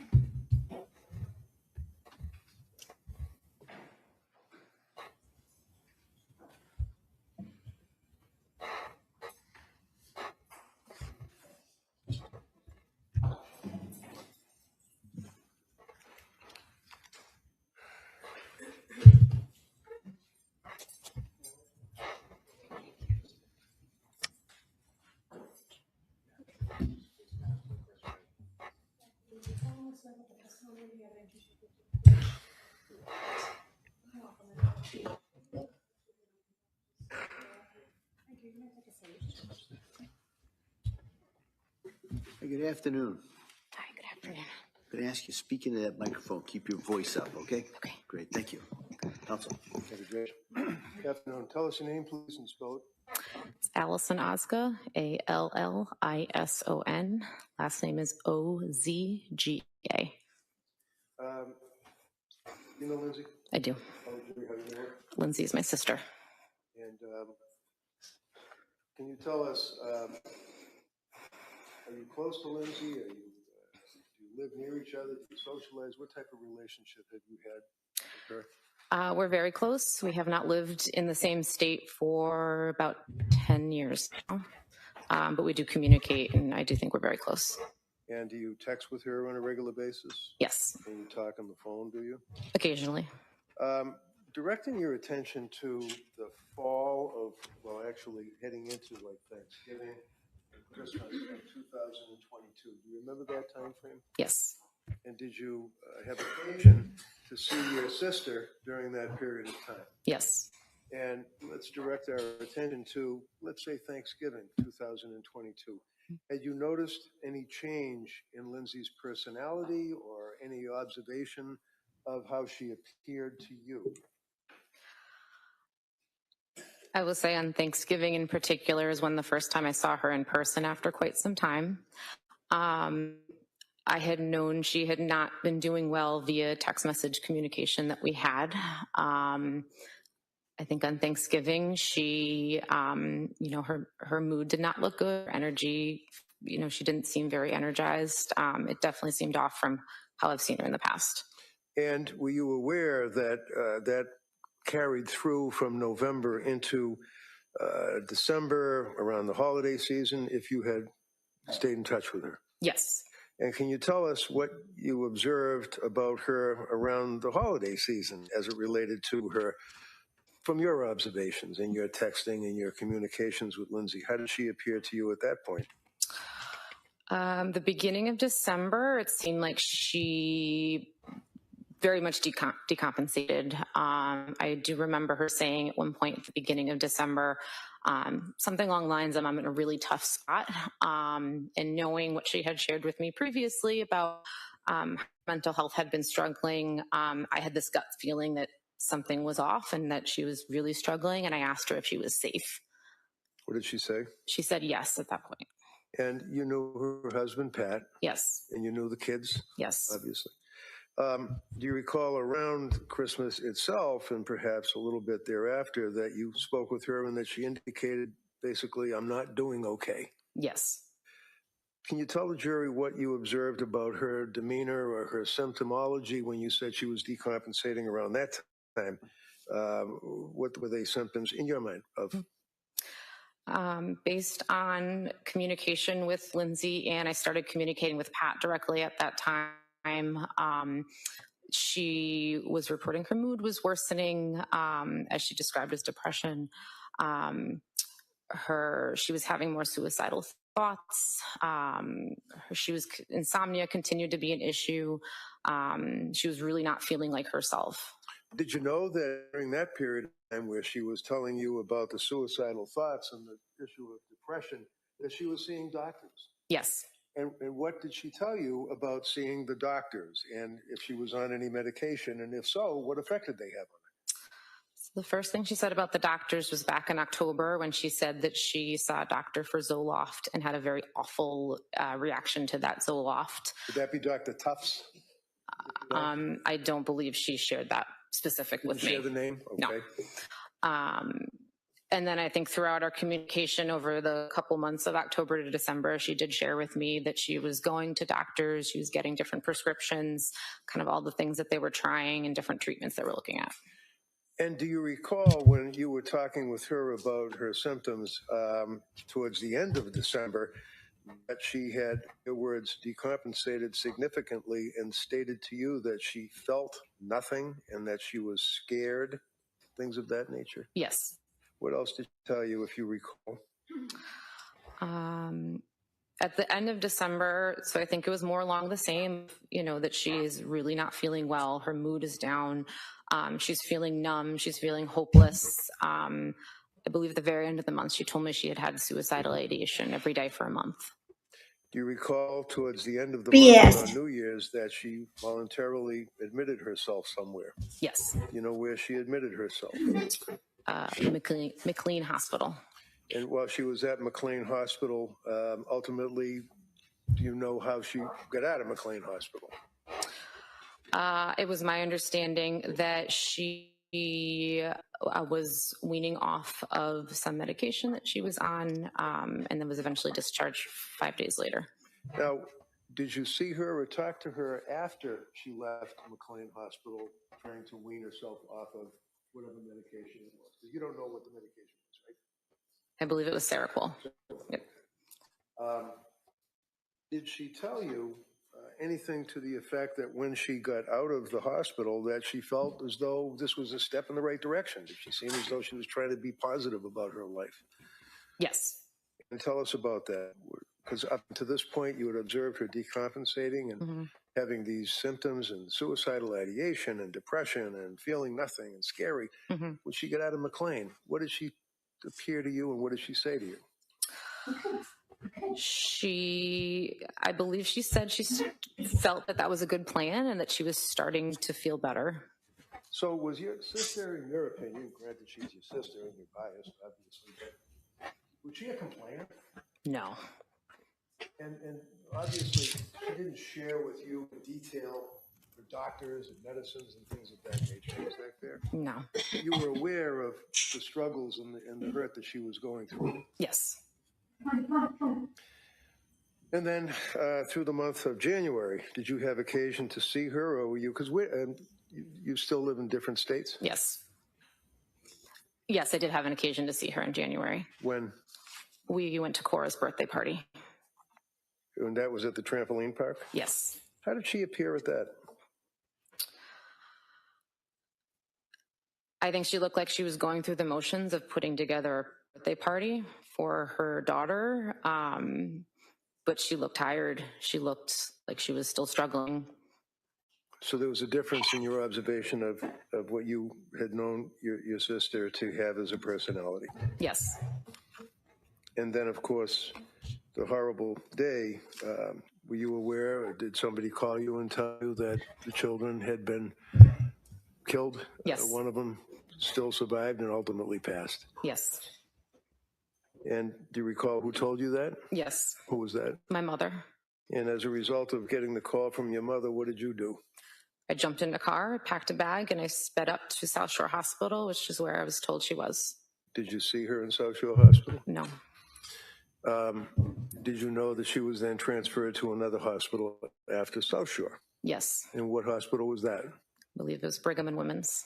And were you able to visit her in Brigham and Women's? Yes. And did it take some time before they would allow you to visit with her? Yes. How long, if you know?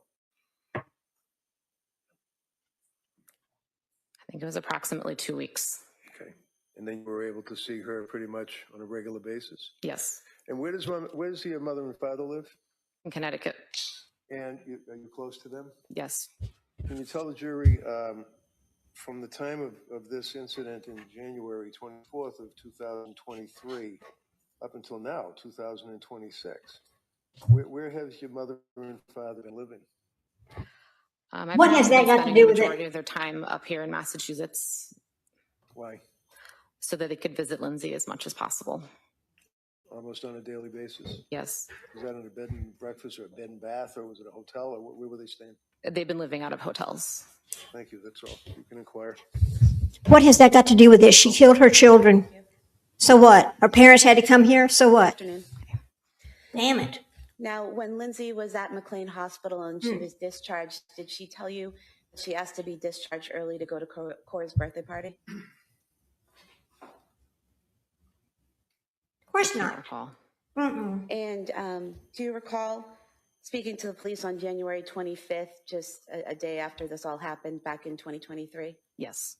And do you recall telling them that you saw Lindsay 2 weeks prior to the 24th, roughly around the birthday party time, and that she seemed okay? Yes. Do you recall telling the police that you spoke to her in phone calls many times after she was discharged to McLean, and that her tone of voice in those calls seemed better? I did not speak to her on the phone. Most of our communication was via text. So you don't recall saying that to the police, that the tone of Lindsay's voice in our phone conversations was better the last couple weeks since she had been released from the hospital? I believe when I said that, I meant her tone via her text messages. And so her tone in her text messages was better? A bit. There's And no do you recall tone in a telling text police that you message. spoke to Lindsay on Thursday, January 19th, 2023, and she seemed okay? Yes. And that was a phone call, correct? That was text message. Text message, okay. Yes. So when you were saying spoke to the police, you were referring to text messages? Correct. And so in that text message, she seemed fine? She seemed okay. So she had just been released from McLean Hospital at the beginning of January, and all of your communications after the birthday party were text messages, is that correct? I think the date's wrong. I believe so, yes. And just so we make sure we have the date correct, after she was discharged from McLean in January of 2023, up until January 24th, 2023, all of your communications were via text. Yes. Did you visit her at her home that month? No. You didn't reach out or call her at all, correct? I reached out and called, yes. I did not visit her at her home, no. When you called, did she respond? Did she answer the phone? I'm sorry, let me backtrack. I can't recall whether I made a phone call. I can recall the majority of our communication between January 1st and January 24th was via text message. So there could have been some phone calls. I cannot recall any phone calls.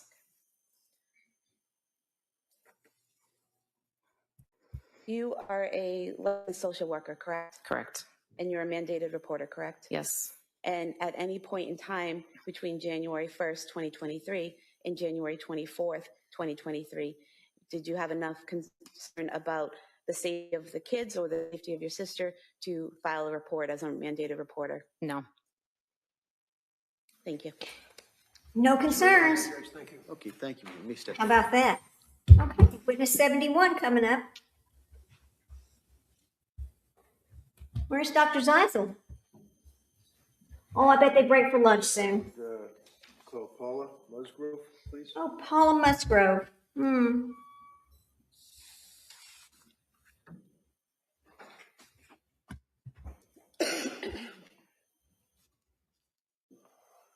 Okay.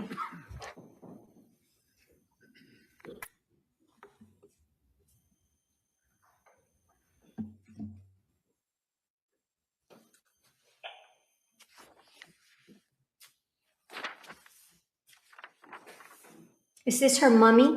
It is her mother.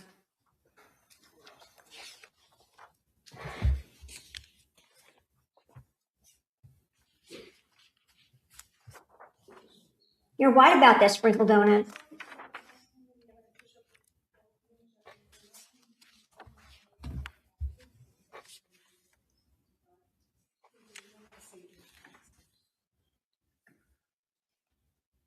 All right, good afternoon. Good afternoon. Okay, I'm going to remind you, like I remind everybody else, just speak into the microphone if you can keep your voice up, please. Okay. Thank you. Good afternoon. Tell us your name and spell your name, please. My name is Paula Musgrove, Paula Musgrove. And Mrs. Musgrove, fair to say that you are Lindsay's mother, Yes, I am Lindsay's mother. and your husband is here as well in the blue shirt, correct? Yes, You've been here for every day for the trial, is that correct? yes. I just have a few questions for you.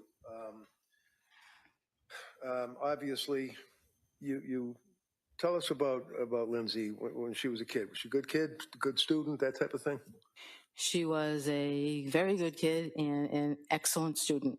Very excellent student all through school, through high school, college. Yes, excellent. Ever been in trouble, law enforcement or schools or discipline or anything? No. Were you aware of her husband, Pat? Yes. And obviously, you knew when they got married and when they were dating and things of that nature, right? Went to the wedding, obviously. Yes. Fair to say that you were close to your daughter and Pat? Yes. And you knew, obviously, the grandchildren? Yes. Tell the jury how you interacted and felt about your grandchildren. I loved my grandchildren with all my heart. And you never know what it's like to love a grandchild until you become a grandmother. And it was the most beautiful thing. I love them with all my heart. Now, did you have occasion to see how Lindsay reacted and treated her kids as a mother? Yes. And granted that you're her mother, so you're obviously biased. Tell the jury what observations you made of Lindsay as a mother through the years after Cora was born, and Dawson, and then, of course, baby Callan. Lindsay was a very loving mother. She was dedicated to her children. She was a fun mother. She was always doing things for her kids. She always wanted to be a mother, have many children, and I felt it was the best thing that ever happened to her. And she would do anything for her children. She was just a loving mother. Now, in 2022, Callan was born. Is that correct? Yes. Did you stay in touch with Lindsay and Pat during that period of time, the spring into the summer of 2022? Yes. And how often would you see them or talk to them, or what would you do? You go to cookouts, or would you have parties, or how would you socialize? Myself and my husband would travel from Connecticut to Duxbury at least 2 or 3 times a month, as well as them coming to Connecticut to visit us. And would you agree that in the summer, for example, of 2022, that Lindsay and Pat were active with the kids and were pretty happy? Very happy, yes. Did you observe in the summer of 22 any changes at that point in her personality and the way she was acting with her friends and in society? In the summer, no. And they were having a fairly good summer. Yes. Did you notice at some point a change in Lindsay's demeanor? Yes. Tell the jury when that was. It was sometime probably around the second week of October. What happened that you noticed? I noticed that she had become very anxious. She told me she was anxious about going back to work because Callan was having trouble taking a bottle and she didn't feel right about leaving him. And as a result of that, did she? Okay, y'all know when something comes to my mind, I just have to stop. Do you notice this repeating behavior? Anxious when it's time to go back to work. Anxious when it's time to go back to work. Depressed when it's time to go back to work. What in the hell, right? Here we go. Tell you that she was going to put off going back to work. Yes, she told me she was applying for an extension. Now, did you know at that point that she was going through any issues involving depression or anxiety or having any suicidal ideation or anything like that? At that point, no. At what point, if any, did you become aware that your daughter was suffering from this symptomology? In late October. And how did that come about? She sent me a text message. And do you recall when that was? Yes, that was on October 20th.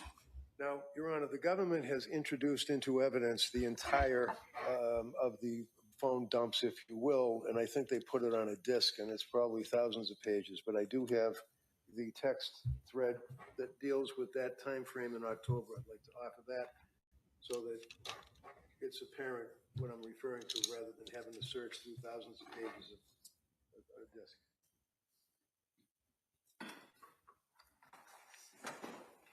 Okay. Dude.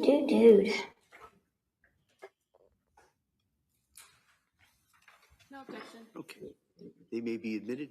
So approaching, let me have this thing. 276. Now, the text message that you're referring to, would that be on October 20th of 2022? Yes, And do you have that on your phone right now? I do. Can you just pull that up for us? I can. Just give me a moment. Okay, I have it. Counselor, do you have a copy maybe that she could look at? Oh, I have a copy. Yeah, that might be easier for the witness.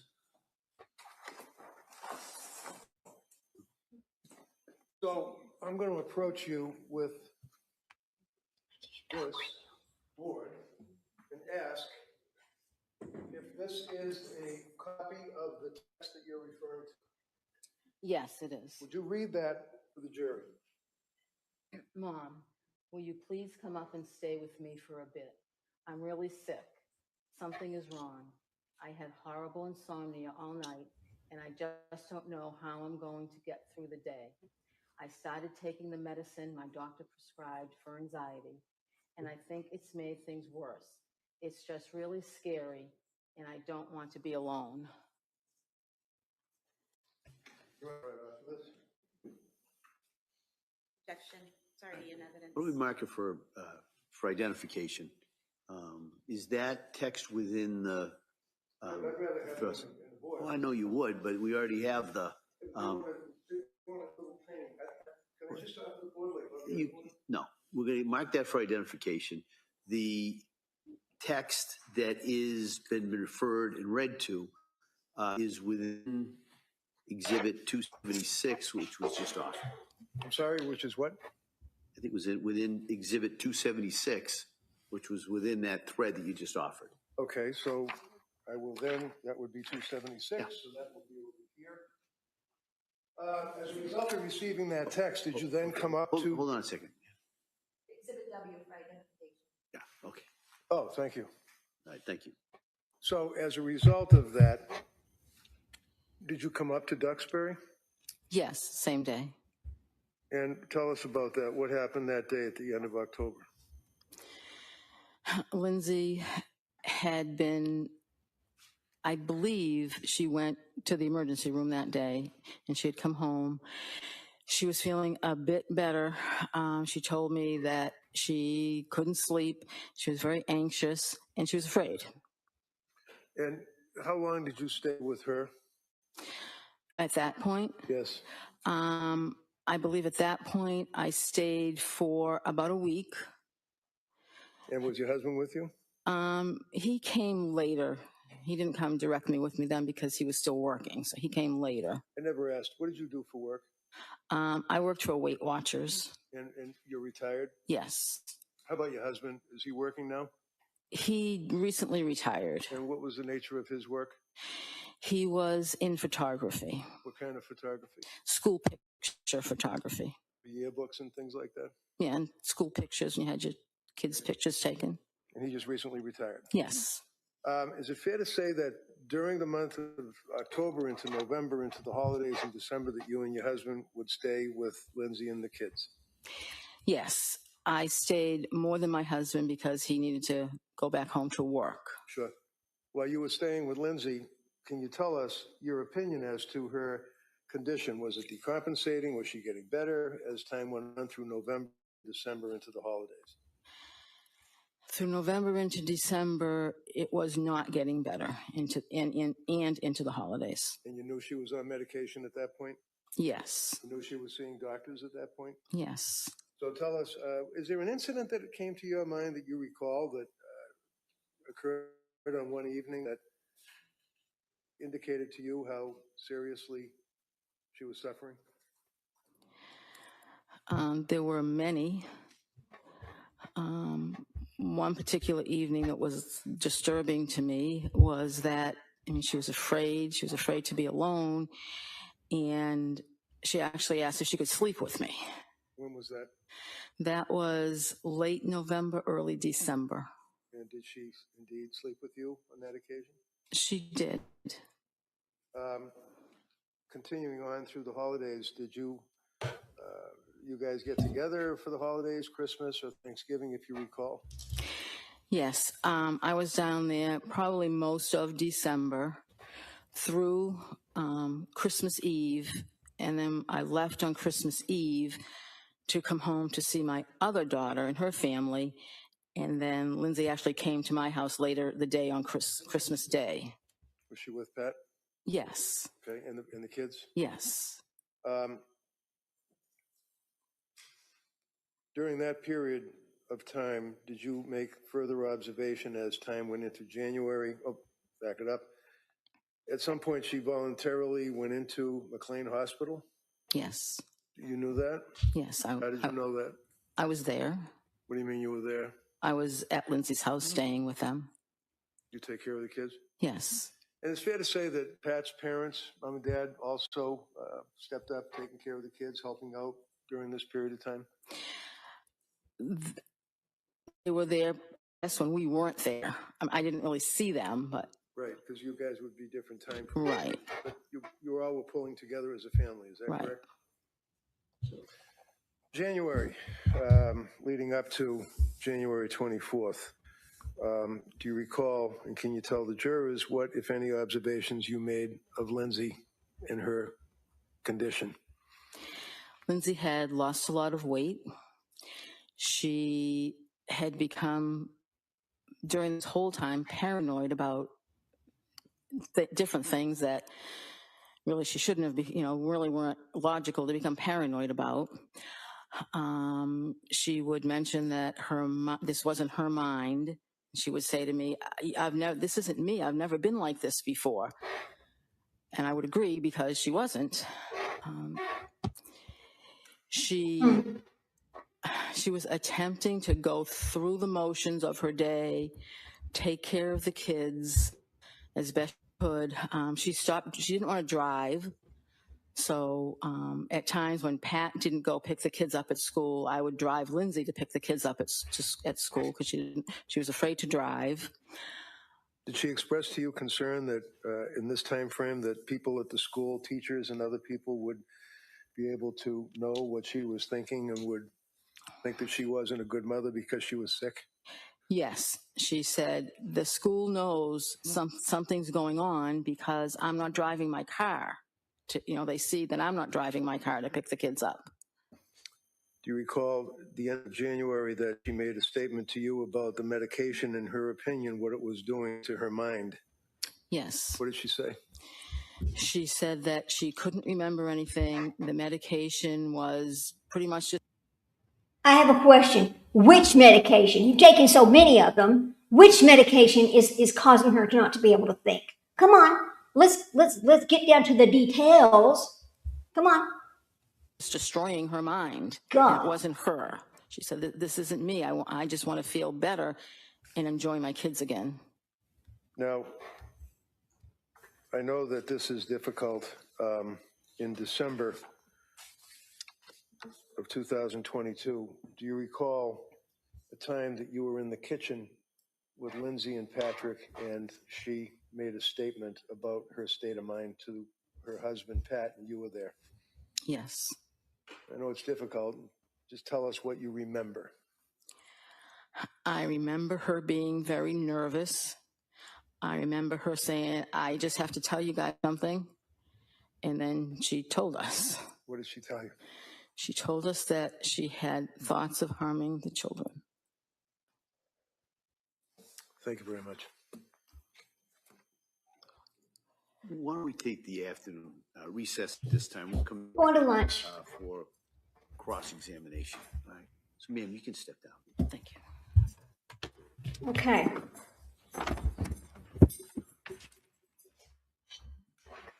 All right. So, members of the jury, we're going to take the break at this time. We expect to have you back about 2 o'clock. Okay? Which is 1 o'clock our time.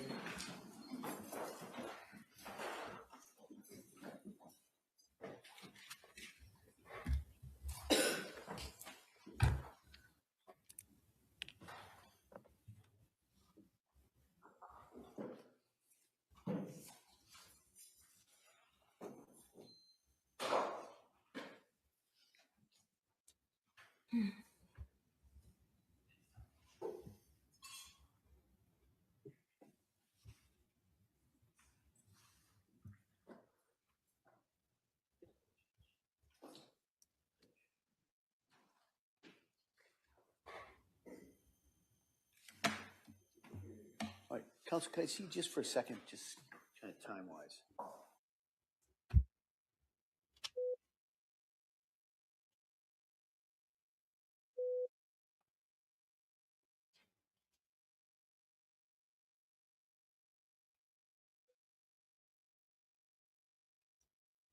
We'll just leave that right there. We'll just get to watch her while we're at lunch today. So she's already telling Patrick and her mother she just had to tell him something that she felt like she was going to harm the kids.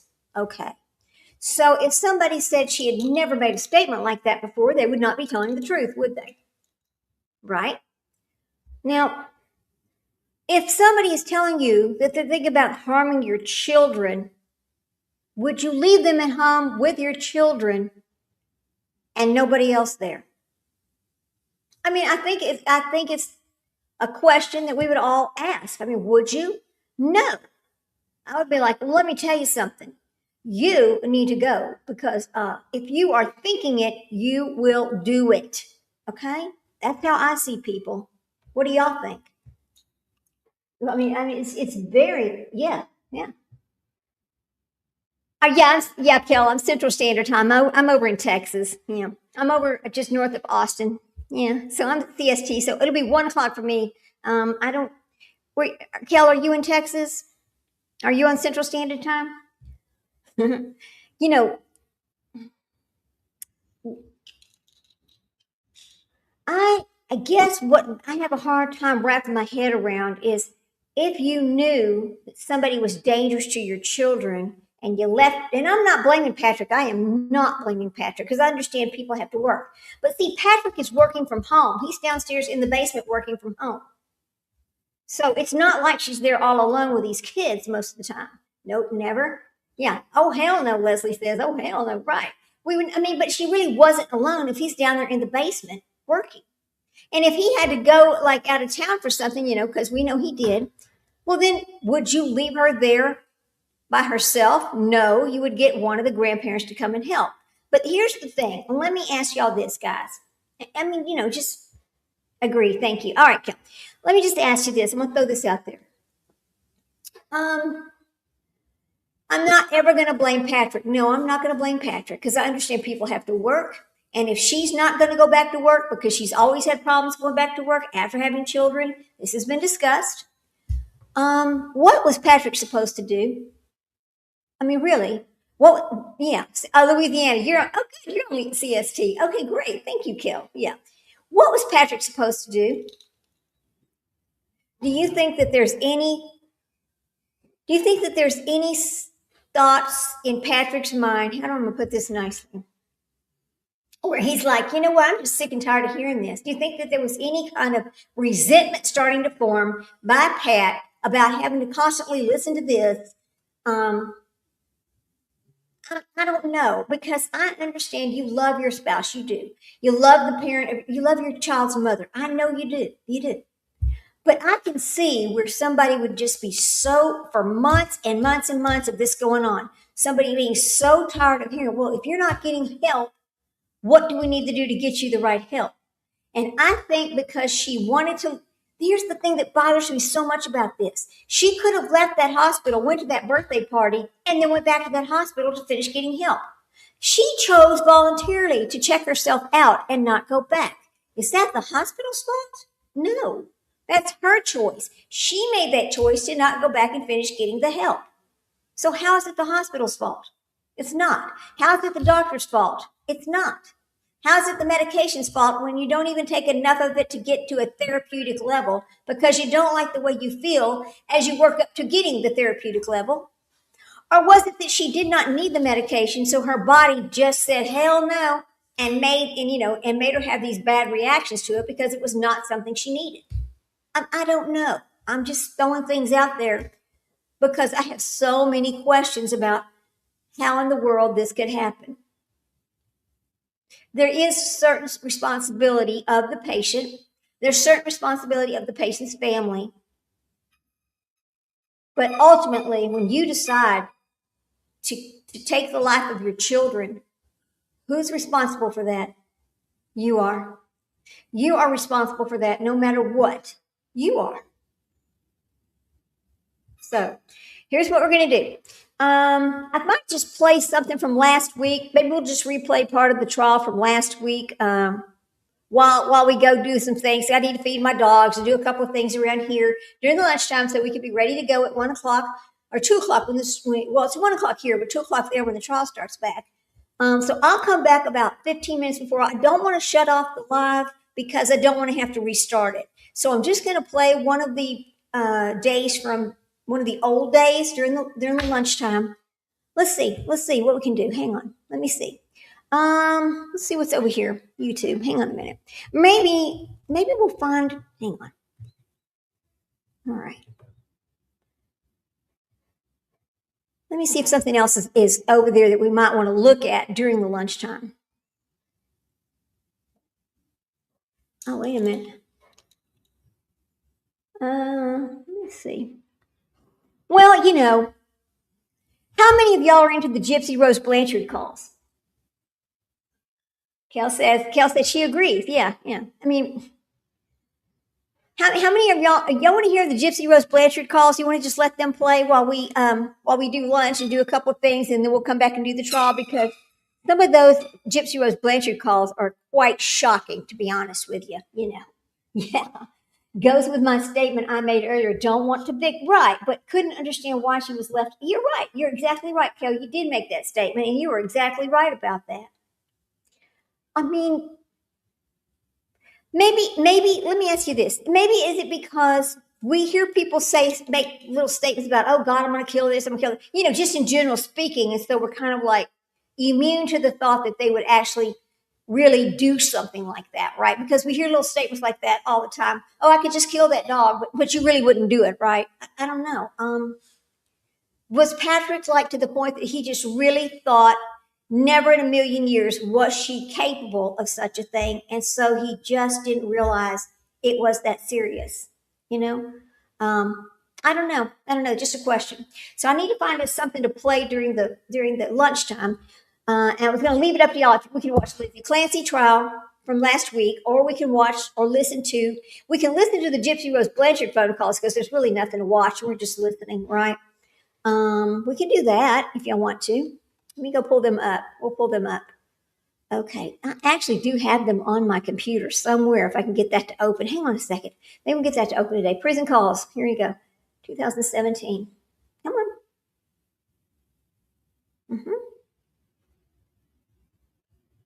Let's see if it's going to open.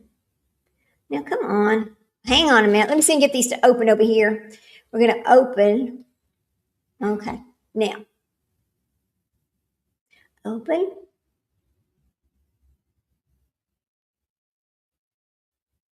Open this file folder and we'll just get them to pull up. Okay.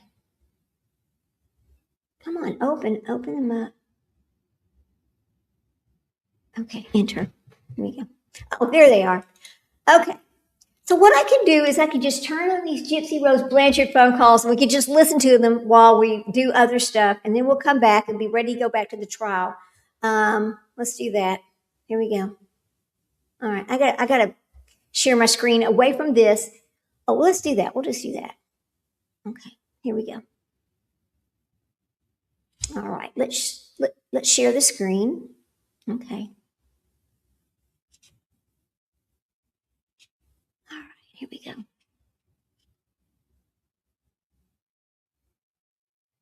Okay. Now, what I'm going to do is I'm just going to turn them on and we're just going to let them play. If I can just let them play, like just go. They can just go. Let's see. Oh, come on. What are you doing here? I think you have to do. Look at that. I got two. That's so strange. Okay. All right. Why is it doing that? Look, I have two pointers. I don't know how that happened, but okay. Well, maybe I have to stop that. Okay, and then go back over here. Why is it giving me two of them? Okay, let me make this bigger. Maybe that's the. Oh, don't do this. Okay, let me see if I can fix this over here. No, I'm not going to stop sharing. I just want to. It's not letting me escape. Let's see, escape. Why is it? Look, I got this big blue screen. I don't know why it looks like that. Maybe I have to go down here. Nope. Let's see. This is weird. Very weird. Okay. Let's see. I don't know how to get rid of this. It is so strange. Do you see that? Yeah, I don't know if y'all can see what I'm seeing. Okay, go do some errands. We'll be back. Yeah, I don't know if I can make these play because I've got these two things that are popping up and it won't let me touch them. So that's kind of weird.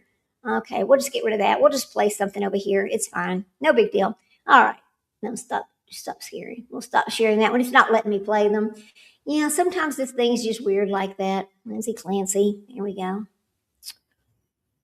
Okay.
Okay.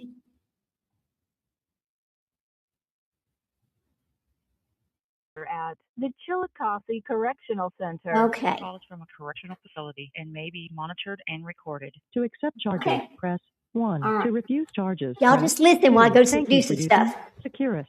You may start the conversation now. Ken. 10 o'clock. Okay. All right, good deal. I can do that. When I went to my mom's, Noah and little girl come over for a sleepover on Thursday night. Oh, yeah? Yep, I'm excited. Oh, that's so cute. Yeah, I told Noah we'll watch the new Flash, and we'll order pizza, and little girl and me can hang out. And Noah. Oh, I know, have a little sleepover. that's adorable. Isn't that cute? But don't. Be on the curve. Yeah, but don't think that ain't making time for you. Because Noah will play video games. Let's say, don't think that gets you out of talking. Oh, goodness. How about a kiss? Okay, so the appointment was, or the meeting was for Tuesday, August 8th. From what time to what time? 4:30 to 6:30, or 4 to 6. Go ahead and do 4 to 6:30. Okay. That way, I'll know more, but it's just to meet your parents and then roll out, and I'll probably have one or two parents, and then once I meet them, I'll roll out. Run away. Yeah, I'll be done probably at 5 o'clock. I'd like to see y'all. Okay. When I went to my mom's, I left and I went to the grocery store and bought some stuff. And I really like that grocery store. It's called Rouse's. Like, baby, they have all kind of shit. I love Rouse's. Yeah? Yeah, they had one in New Orleans, not too far from the McDonald's house. Yeah. Well, we got one in Lake Charles, and it is awesome. Oh, that was sexy. How about another kissing? I love you. You check out I did. There's nothing there. Okay, thank you. And Mike wrote, and a reminder, this is a country, not a church. Good God, woman. And she is something else. Is she a little cuckoo? Well, she's a little much, but whatever. A little bit. Whatever. Yeah, whatever. Float your boat there, girl. Anyway. I love you, baby. I love you. Can you tell that I'm talking with my teeth in? Do I sound any different? No. I mean, say something. I've been talking this whole time. I mean, maybe a little, but nothing major. Okay. I like it when you don't have your teeth though. Like, I don't know, like I like your voice no matter what, but there's certain things you're like cute. Yeah, like at the end of a word I'll hear it and I'm like, oh, baby. Whatever that means. I know I'm being silly. Whatever that means. I know I'm being goofy. I love you. I love you. What you about to do? I'm gonna go lay down. Yeah. Okay. Well, you gonna try to wear your teeth the rest of the night? Maybe. Okay. Well, go for it, baby. If that's what you want to do. Well, add more since you've seen me last. Okay. I'm still. Want to make sure they still fit. I'm still bummed. I know. But I'll stop saying it. Yeah. Okay. Mwah. Mwah. Love you, baby. I'll talk to you later. Bye. Listening to him, God almighty. All right, let's go to the next one over here. All right. Just gross. Come on, let's play. Hello, this is a free call from an offender at the Chillicothe Correctional Center. This call is from a correctional facility and may be monitored and recorded. To accept this free call, thank you for using Securus. You may start the conversation now. You're late. I gave you some extra time. Oh, whatever. What have you been doing? Nothing much. I've just been sorting out paperwork and Bullshit. What have you been doing since count time cleared? I put paper paperwork. No fucking way. No fucking way. Yes, I thought if I even had my bed sprawled out with paperwork. Well, guess what, babe? Guess what happened today? What happened today? We're nationwide. Nationwide. We are nationwide. Our picture is everywhere. Oh, okay. I love it. I love it. Okay. Everybody thinks that I'm your brother. They're like, "Is that her brother?" Like, I'm like, "No, it's me. It's Ken." Oh, that's funny. Yeah. My brother's taller than you, actually. What? Yeah, my brother's taller than you. Motherfucker. You know, I'm going to say this. What makes me sick about these phone calls? Let me turn this down because I know it's on 100 because of the trial, but turn that down just a bit. I don't want to be screaming at nobody. But what makes me sick about these phone calls is the fact that other prisoners were only given their normal 15 minutes or whatever. But for some reason, the prison assisted Gypsy Rose Blanchard in abusing the rules and allowed her to be on the phone for hours while she talked to people about her book and her documentaries and all these other things. They knew she was making money off of killing her mother, right? Which is against the rules. Because she could not be paid directly, but they allowed her to do all these other things that were part of this. They allowed that. And so how she made the money was because she gave the rights to her story to Christy Blanchard. Then Christy Blanchard set it up to where the money came to Christy Blanchard. And Christy Blanchard then set up a separate trust to put the money in for Gypsy Rose Blanchard. That is how Gypsy Rose Blanchard circumvented the rules and walked out of prison with $250,000 in a trust for her. Now, does that seem right? No, it does not. I want to know what y'all think about that. Oh, you're so good. Good. Hey, fam. I was just listening to these phone calls, letting them play, because I thought, well, give you something to talk to, something to listen, something to talk about while we wait for them to come back to court. And Gypsy Rose Blanchard, I cannot stand that witch. Everything about her story that you saw on Mommy, Dead, and Dearest and all of these documentaries and the book that she wrote, it is all lies. Once you go and read all the free information that was FOIA, Freedom of Information Act, by Into the Weeds and some of these other creators that they have freely allowed us to use to share out with everybody, you see the truth of what happened here. She killed her mother because she didn't want to deal with her mother anymore. She was never abused. She actually did have a chromosomal deletion, which caused a lot of her medical problems. That's why she's only 4'11" tall. There was a lot of things that just came along with her chromosomal deletion. Her mother did not abuse her. Her mother did not make her have 30 surgeries she didn't need. But I'll tell you another thing, and it's absolutely true. If you have not heard it, I suggest you go back and listen to these phone calls. She absolutely told Nick Godejohn that she could walk. She knew she could walk, but she continued to lie to her mother, right? Because she said, oh, I was afraid my mother wouldn't love me if she knew the truth. Bullshit. She knew as long as she stayed in that wheelchair like that, they got all the freebies. Who else goes to Disneyland and gets backstage tours and gets all the free stuff? And who else gets all that? Tickets? Nobody. Only people with Make-A-Wish and that kind of thing. Only the people that are parts of these disabled children, they get all of that. Not your normal people like you and I. My child never got to experience that. I couldn't buy that for him, right?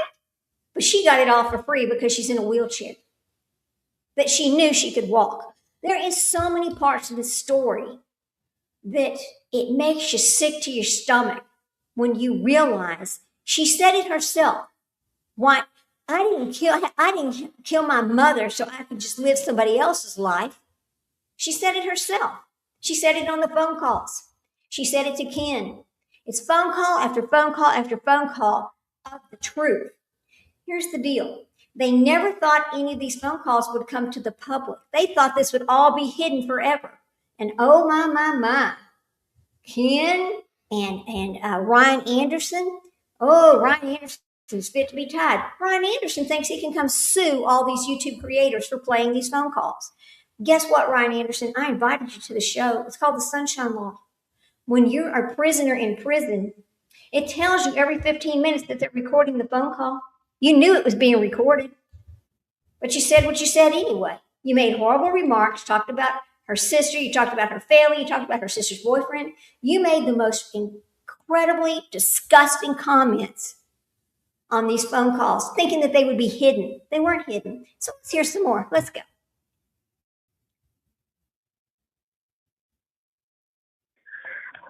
Let me turn it back up. I miss you, Jim. I miss you. I miss you too. Are you? Oh, went over to my phone call. Okay. Hello, this is a free call from Hey, it's Jesse. an offender at the Chillicothe Correctional Center. This call is from a correctional facility and may be monitored and recorded. To accept this free call, thank you for using Securus. You may start the conversation now. You're It's kind of hard to hear. I gave you some extra time. Oh, whatever. What have you been doing? Nothing much. I've just been sorting out paperwork and Bullshit. What have you been doing since count time cleared? paperwork. Fucking No fucking way. Academy. No fucking way. Yes, I fucking had my bed sprawled out with paperwork. Oh, I'm sorry. Hello, this is a free call We're going to go to the next one because we already heard this one. Okay. Let's go. With no account required, you can now go to securustech.net and put money directly on an offender's trust account. Save on fees and deposit money today. Go to securustech.net. That's SECURUSTECH.net. Hello, this is a prepaid collect call from an offender at the Chillicothe Correctional Center. This call is from a correctional facility and may be monitored and recorded. To accept charges, press 1. To refuse charges, thank you for using Securus. You may start a conversation now. Yeah, I need to kiss it. I feel like a stuck.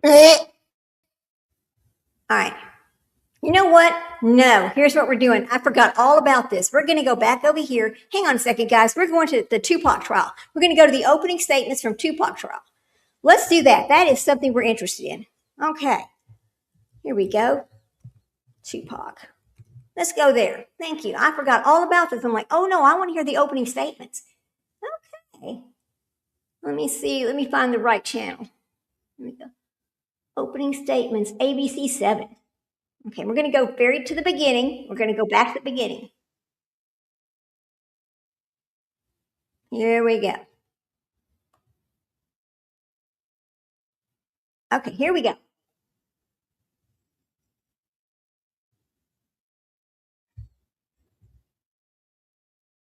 Let me share the screen.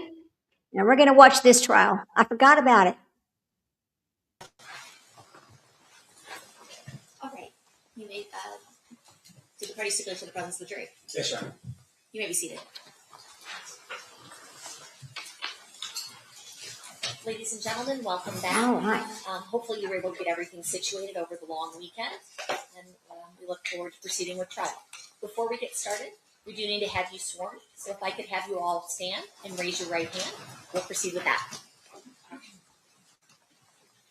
You and each of you do solemnly swear that you will well and truly try the case at issue and a true verdict render according to the evidence, so help you God? You may be seated. All right, thank you, Jessica, and thank you, ladies and gentlemen.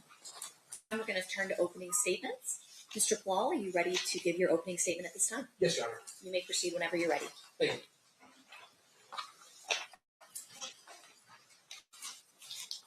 Good morning. On September 7th, 1996, Tupac Shakur came to Las Vegas to attend a Mike Tyson fight. After the fight, Tupac, along with Suge Knight, Trayvon Lane, and other people that were with that group, ran into a person named Orlando Anderson. And Orlando Anderson is the defendant's nephew.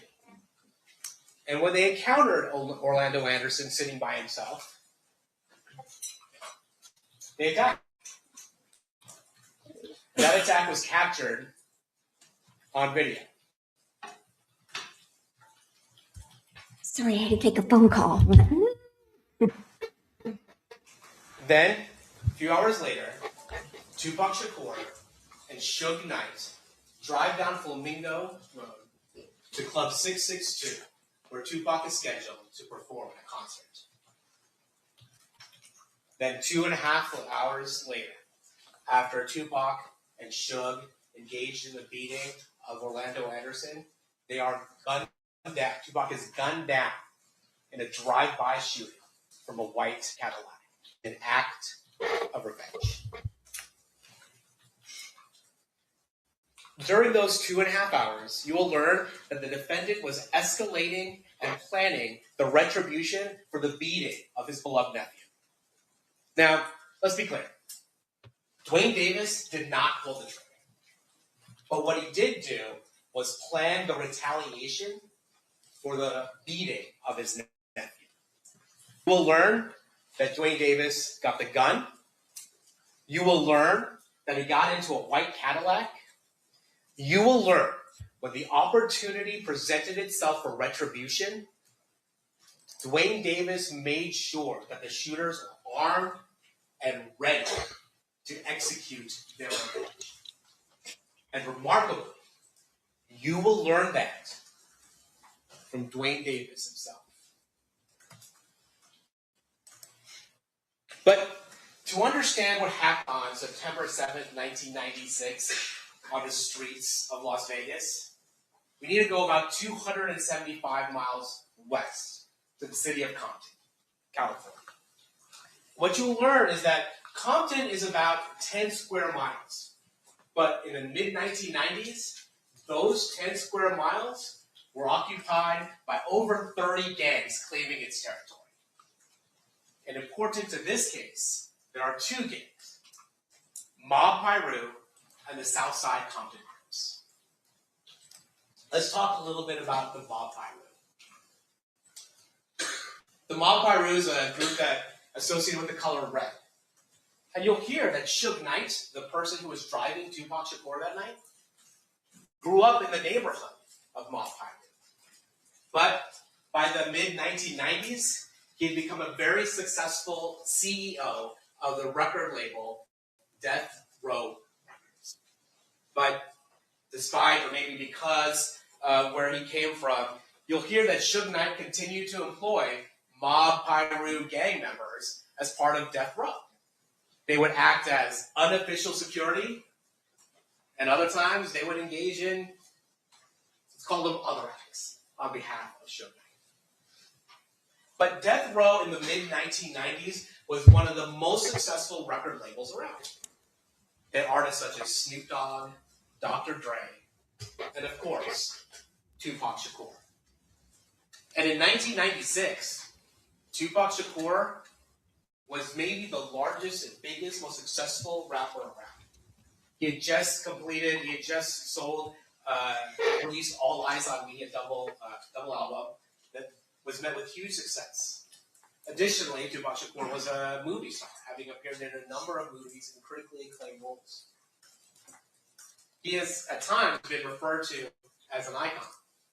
But for the purposes of this case, what you need to know is that Tupac Shakur was not a gangster.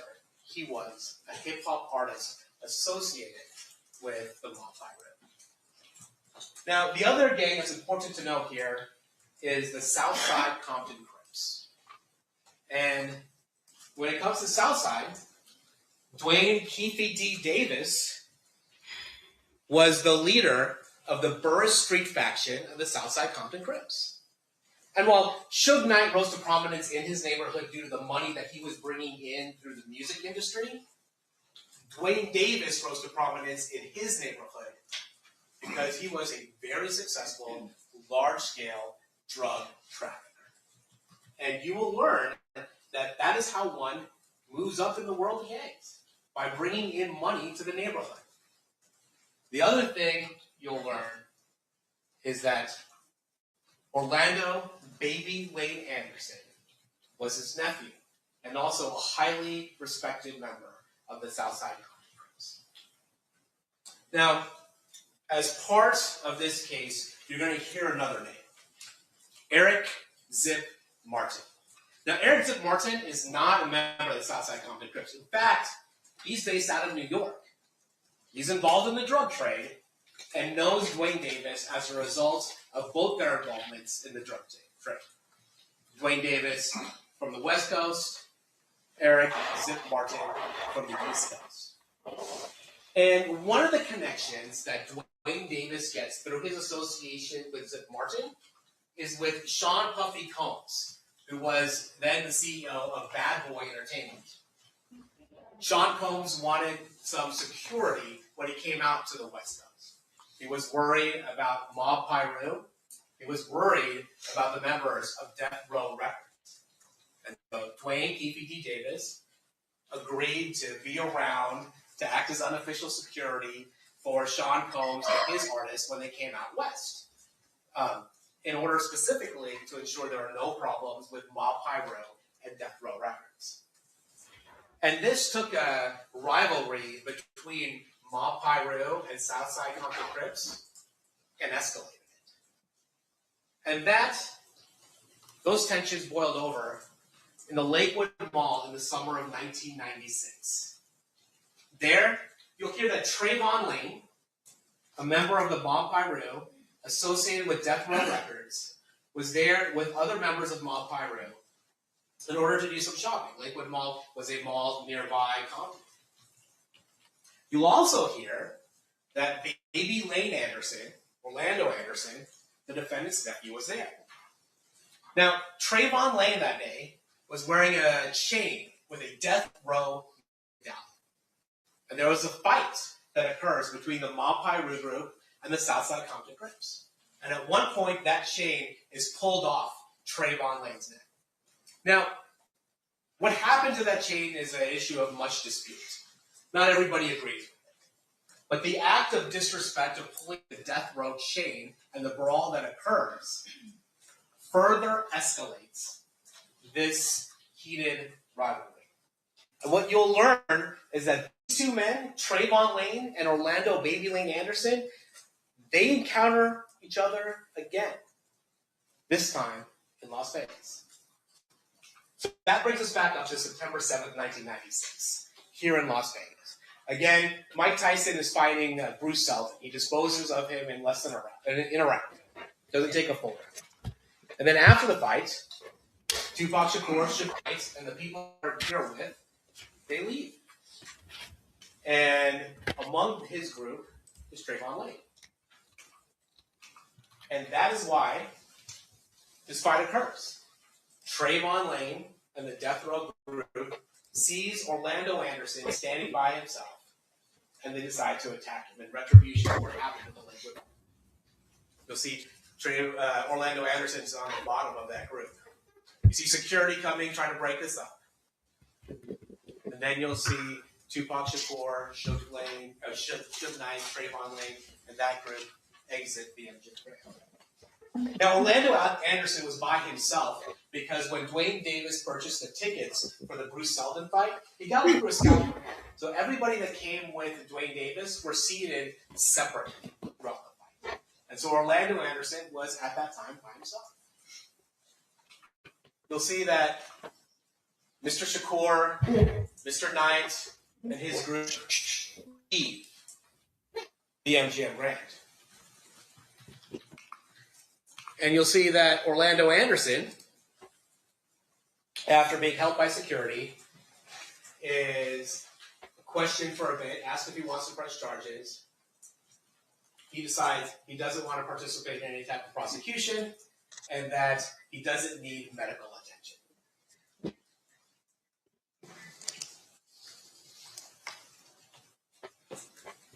Dwayne Davis hears about this beating. And what you will hear is that in his world, there is no question that a response is required. And you will hear from Dwayne Davis what happens next.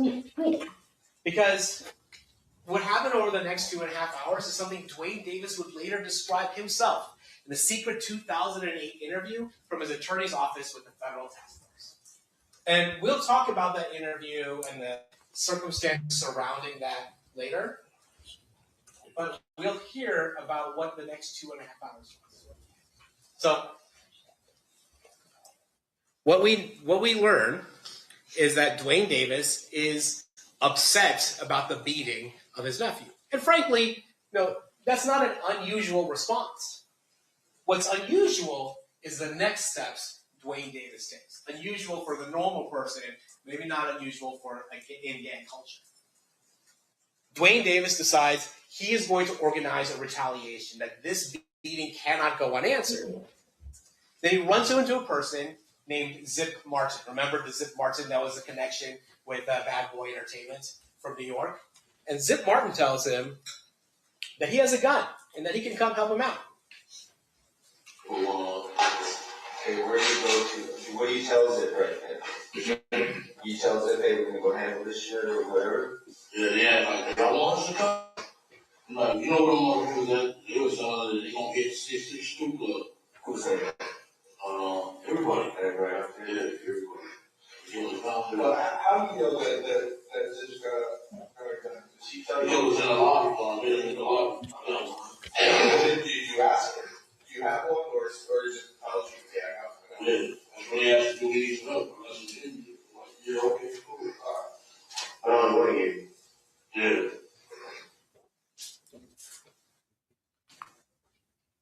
So later, Dwayne Davis organizes 2 vehicles to go over to the 662 Club. Before that, he gets the gun from Zip Martin. He goes out to his Mercedes-Benz, gets the gun from Zip Martin, and then after some time, he assembles 2 cars to go to 662 to violently confront Tupac Shakur and Suge Knight for the beating of his nephew. And you'll hear that Dwayne Davis wasn't initially in the white Cadillac. He goes into a van, and Orlando Baby Lane Anderson, they go in a white Cadillac, and they go to Club 662, waiting for Tupac Shakur, waiting for Suge Knight, waiting for this violent confrontation. And what you'll learn is that Tupac Shakur and Suge Knight don't show up while they're there. We went up to 626. They didn't show up. We waited about 15, 20 minutes. They didn't show up. So it's like, let's go get some liquor. We stopped at the liquor store. I got out my van. They had to jump in the Cadillac. So what you hear Dwayne Davis say is he got out of the van and goes into the Cadillac. And the plan at that point is to go to a liquor store, get some booze, and then go back to the Las Vegas Strip and party. What the original intention was before Orlando Anderson was beaten at the MGM Grand.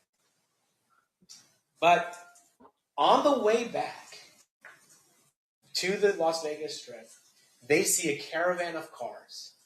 And that caravan included Tupac Shakur and Suge Knight.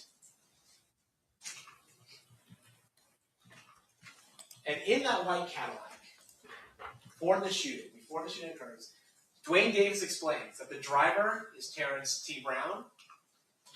In the rear driver's side is DeAndre and Big Dre Smith. In the rear passenger side is Orlando Baby Lane Anderson. And Dwayne Davis himself, KBD, is in the front passenger side. And this is how Dwayne Davis explains the murder of Tupac Shakur. Yeah. It's a little liquor store right there. Then we came up Harlem at the Long Bay Boulevard. And shit. Here they come in that BMW when they came your car. And bros, Tupac. I'm like, there you go. Made a U-turn. We wasn't supposed to make it. Just wanted a U-turn. They was in the middle lane. We just pulled up on the side and checked every car to see where they was. So what directed your attention to him was some girl shouting at Tupac? Tupac! He gave himself away. Otherwise, they would have gone away. Yo, ain't nothing quick. You know how they do. You did a U-turn, so then you pull alongside of it. You got to you already handed Glenn the gun at this point, or at what point do you hand him the gun? I thought he was gonna go on my side. No, that's on the neck, on the scalp, man. You know, he pulled on his side. So you were fitting a glass if you had to, or you were just? Yeah, if he would have been on my side, I would have. Okay. So you hand the gun to the back seat. Yeah. You can hear me. I gave it to Dre, and Dre was like, no. And I ain't like, dude, fuck. So what you hear Dwayne Davis say, admit, that as they see Tupac Shakur and Suge Knight driving to Club 662, Dwayne Davis, along with Terrence Brown, DeAndre Smith, and Orlando Anderson, decide to make a U-turn, confront Tupac Shakur and Suge Knight. Dwayne Davis has the firearm. It's a firearm he got from Eric Von Martin, and then he passes it to the back. Dwayne Davis says that if they were on his side, if Tupac Shakur and Suge Knight were on his side of the vehicle, he would have shot them himself. But because they were on the other side, he handed it to DeAndre Smith. DeAndre Smith, according to Dwayne Davis, did not want to shoot at that time, so Orlando Anderson shot into that car. Dwayne Davis explains this over and over again. Literally on the street. Okay, Lane starts blasting. You say Suge looks over, he sees you. He looks right at you. Are you looking at this? I just know he does something to say, you know. When he looks over at you, and then, Tupac's busy getting shot. Evidently, the story is Tupac's trying to either get out of the back seat or something. Yeah, what do you see happening inside that car? car? I see the bullet going through, yeah, I thought he was dead. He was straight or something in the head or something. A piece of glass went into his neck right here. Yeah, the thing in the head. A little gray. I thought he did. Okay. So, I'm sorry, did you guys stop the two girls? Did both stop the car and let them get off? Yeah. And we made the right. Okay, but he stopped what you said, why you cool, let off. Yeah. And we made the right, and some broad seed were even homeless.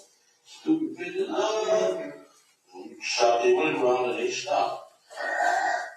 So Tupac's trying to jump in the back seat. And what should was nothing? So, yeah.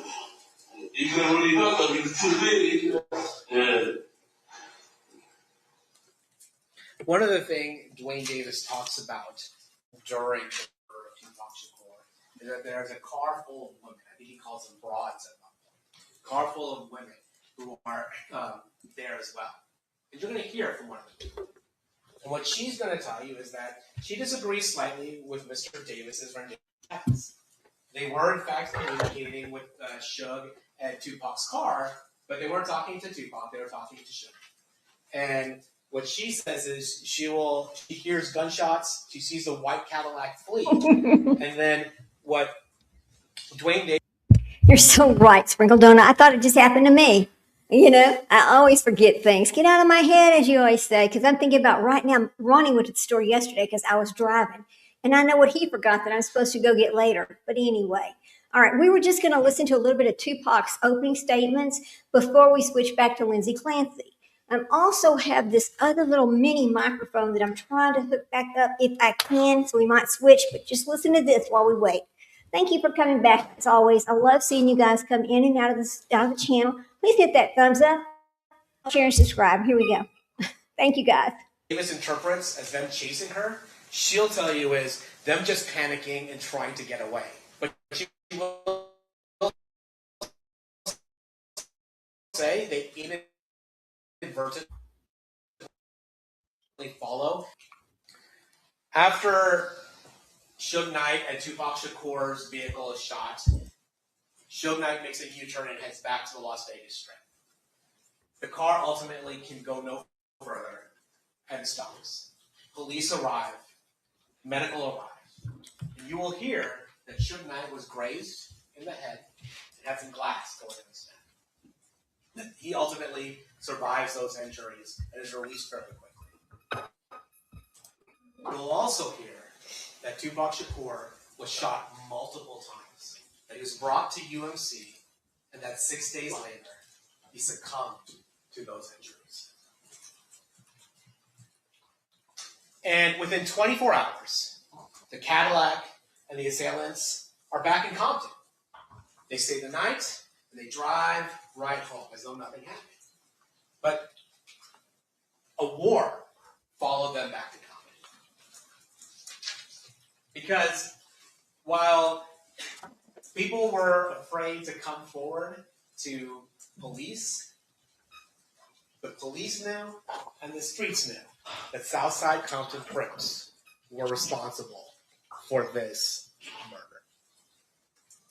And the war that follows at Compton is a bloody one. You'll hear that Mob Piru and Southside Crip members start shooting at each other. Within 10 days, What is this thing 3 called? people are killed. A number of people are shot, including an 11-year-old girl. And what you'll also learn is that none of those cases were prosecuted. Why? Because in this context, in the gang context of this, the combination of gangs and guns is scary. And in this world, silence means survival. The one person who has a hard time being silent is Dwayne Davis. You're going to hear from 1998 to 2023, Dwayne Davis has given a number of statements regarding this case. So, as early as 1998, Davis spoke to the FBI. He admitted he was in Las Vegas during Tupac's murder, but he denies being responsible. Then in 1999, Davis speaks to the FBI again. And these aren't interviews that are focused on the Tupac Shakur murder. These are interviews regarding drug transactions and drug trafficking. But he does say that Tupac does come up, and Dwayne Davis admits to being in Las Vegas for Tupac Shakur's murder. Says he wasn't involved, but he was mad about the fact that Orlando Anderson was beaten, and that his plan was to handle it in Compton had Tupac survived. Then in 2008, the interview of clips we've heard today, in a secret interview with Federal Task Force, Davis admits to his role in the murder of Tupac Shakur. And we do need to talk a little bit about this 2008 Federal Task Force.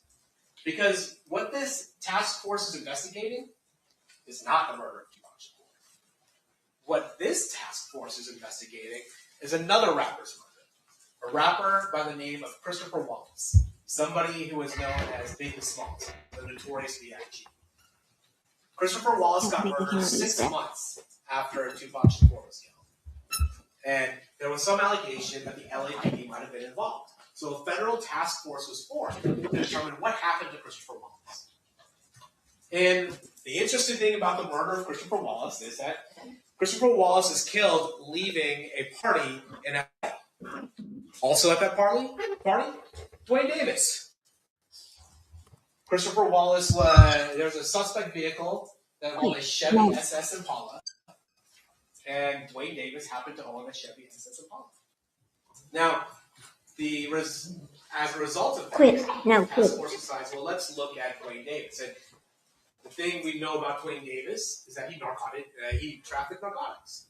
And so they were able, through a CI and an undercover, to have a drug transaction with Dwayne Davis. And as a result, Dwayne Davis now has a case, a big trafficking case.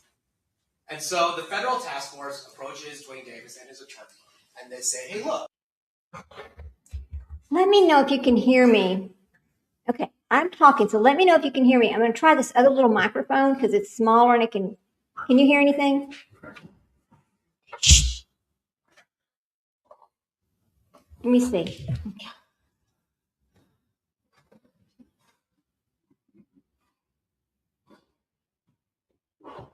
Testing.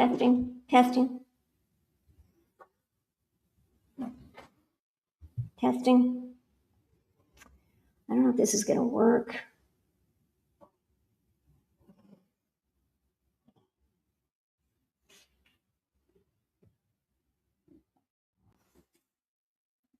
Okay, testing, testing.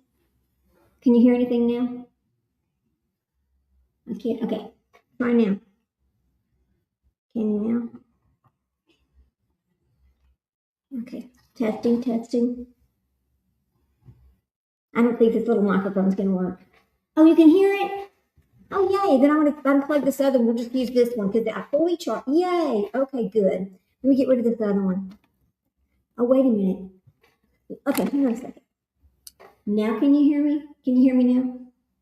Can you hear now when I'm saying hello, hello? Hello? Hello, hello, hello? Hello? Can you hear me now? I don't think so, huh? Can you hear hello? Hello, hello, hello. Yeah, I don't think this is gonna work. Let me see. Let me see. You know, so you can do it like this. Testing. Hello? Hello, hello? Well, I think it does work. I think it is working. Okay. Oh, but it's quiet? Okay. All right. Okay. So, oh shit. Come on now. All right. So now you can hear me now though, right? It's okay, right? It's louder? Okay. Because I can switch back to my other one. I just kind of wanted to use this one because it's small and you can clip it onto you and you don't have to, be right over it to use it. So, all right. Let me turn this up so we can get back to our trial and be ready to go. Okay. Hang on. Let's get back. Now, can you hear now? Say hello. We're good. Okay. Here we go. Now I'm going to. Okay, so now I'm going to turn this back on and I'll pull up the other truck. We want information regarding the murder of Christopher Wallace. That is what we are trying to investigate. And what Dwayne Davis says is, I don't have any information about that. But I can tell you about what we did. I can tell you about Tupac. And that's what he does. He tells a federal task force that's about his involvement, what you've heard, his orchestration of the murder of Tupac Shakur. That secret conversation, that proffer, was secretly reported and released later. In 2009, Davis is being so helpful to federal authorities that he actually flies out to New York to try and get Zip Martin to implicate himself in the Tupac Shakur murder. Zip Martin at that time was dying of cancer, was out of the game, and really did not engage with Dwayne Davis. In 2009, though, Dwayne Davis gives an interview to Las Vegas Metropolitan Police Department Detective Dan Long. Now, Dwayne Davis is more guarded in that interview. It is a different setting than the interview in 2008. It's not a secret proffer. Okay. One of the things I'm going to do is after our Lindsay Clancy trial is over with, I want to go back and watch this trial because I'm very interested in it. I mean, I remember when this happened. It was so long ago, but I still remember it happening. So let's get it set up for the Lindsay Clancy trial for it to come back. Here we go, guys. And if I'm screaming at you, just let me know, I don't want to be screaming at you guys. But I have to turn it up so loud because of there's no audio system in that courtroom, and it just makes it hard for us to hear. So let me fix this part, and we'll be ready to go when they're ready to go. Okay, there. Now, all right. Hope you all enjoyed your lunch, and you got a couple of things done. I got a couple of things done that I need to do. So we are ready for trial. Let me see. Who's texting me? Somebody's texting me. There, we're good. All right, we're good. I went and made myself a little cup of coffee so I could just wake the hell up because I thought, oh no, I'm getting kind of sleepy. Why am I getting sleepy? I had plenty of sleep last night, right? Yes, I do get up early because I get up when my husband goes to work. Well, he gets up early because he likes to have his coffee and just relax a little bit before he gets up and goes to work. So I get up when he gets up. So, and I help him get out the door and all that.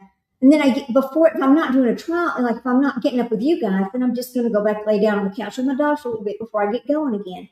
But because I'm doing this, I'm finding that I'm getting up early enough that I'm just enjoying getting up and doing things. So I'm going to have to get back on You forgot your bag of ice? Oh no. Oh no. I'm enjoying getting back on, getting up and doing things. I might just come early in the morning a lot because I like coming early in the morning. It's more fun, really. And people are, people are up and going. Y'all aren't all sleeping. So Leslie got to go get a bag of ice. Oh no. Hang on a second. Yeah. All right. Now I gotta change my damn earbud. That one just died. Just wake the hell up. Oh my God, I can't win. Here we go. Okay. All right. There's that. Make sure they both got it. All right, there. You can get it later today. Okay, great, great. All right, make sure that this is okay on that. My damn earbud, I'm telling you. All right, there. All right. Now, it is 12:56. I'm sure they'll come back in just a few minutes. This will give us time for everybody to get ready, get back in, get sat down, get your popcorn, whatever you're going to have this afternoon. I don't expect trial to go except till maybe 3:30 our time, which will be 4:30 their time. It is weird. What did y'all think about that motion 25 he was trying to hustle up on in there? I did read the rules on that, and the prosecutor was kind of right, but kind of not right. Yeah. Ice cream, yes, I want ice cream. Yes, I want. You know what I love is Andy's custard. If you have never had Andy's frozen custard, oh my God, it's better than ice cream. But it is so much more fattening, because it's made of eggs. And anyway, I did read the rules that go with that motion 25, and I can tell you that the prosecutor was kind of right, and so was Reddington kind of right, because it says when they rest, when the prosecution rests. Now, she was not going to go back and redirect with some other rebuttal over there, and she was just resting her case 100%, then the motion would have been correct. But he did have the right to present the motion when prosecution rests. So that's how that went. Yeah. What are you going to get? I think he is grasping at straws because he's struggling over here. We can see right now that he is going to have a tough time, and I think he knows he's going to have a tough time getting this this not guilty by reason of insanity. I think he knows because people are like, well, but wait a minute. I mean, when you start listening to all this testimony, I mean, yeah, she took some drugs and stuff, but never taken enough to actually have a therapeutic level in her system. How did she know if it was the drugs or something else making her feel that way? I don't know. I'm having a problem with that part, right? Yeah. Okay. Thank you, Pam. Pam's sending me her baby animal picture so we can make a little collage of them. I'm excited about that. Yeah, I am. Okay. Well, my pharmacy, blah, blah, blah. Yes, you answered my questions. Okay. What are we saying? My pharmacy, I'm telling you. Let me answer these. So I had my prescription was sent over to my pharmacist on Friday, about, I don't know, noon or so. It was about noon. So they never filled it. Let me see what they're saying. So what I did was I was like, okay, well, we'll just wait. We'll just wait and see. Well, then I kept saying that, okay, proceed with this. What do we need? Yes, I'm taking the, what? Oh, let me see what they're trying to ask me. This is kind of stupid. Are you taking or planning to take the medication tablets? Yes, I'm planning to take them. Yes. Continue. Okay, how stupid. Why do we need this information? Are you taking or planning to take it? Okay, please select. I said yes. This is crazy. Yes, continue. Thank you for updating. Well, why would I not take them? Right? Isn't that crazy? Okay, we're done. We're done with that. Okay, there we go. All right.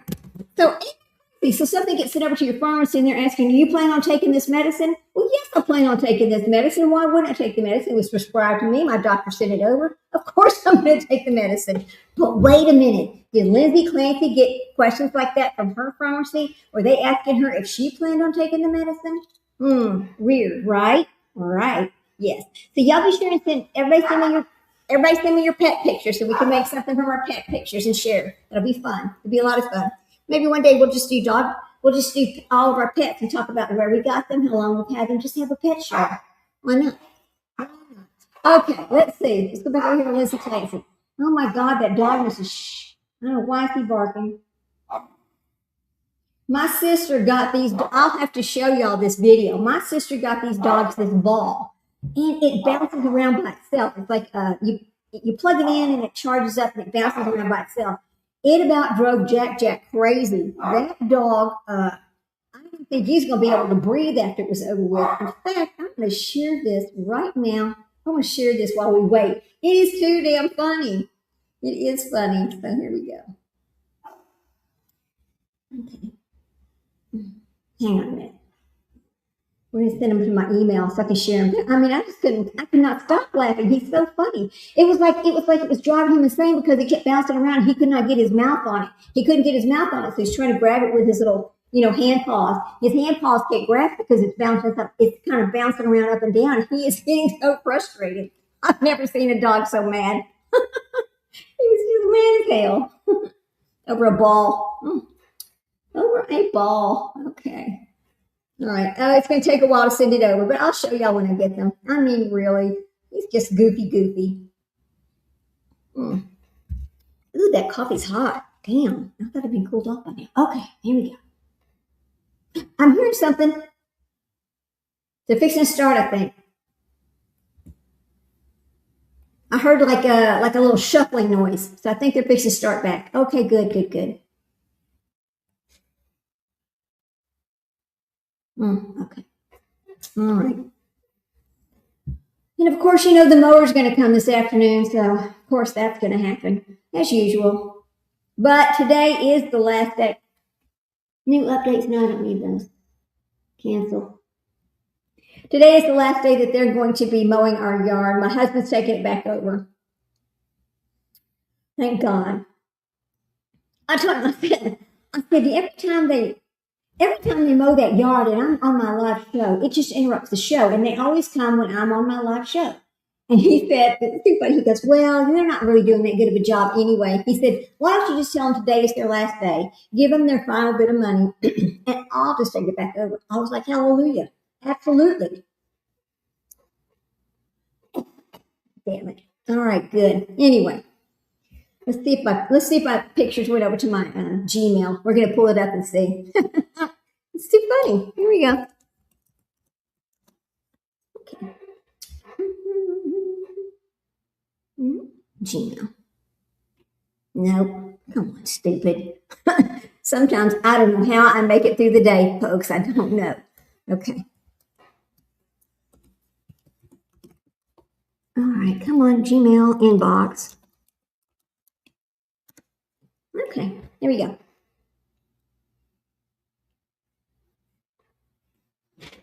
Oh my God. What the hell? Let me see. Make sure they're not going live without us. Here we go. Let's see. I kept hearing this little noise. I thought they were fixing to start, but I don't really see them on it. Okay, guys, that's enough.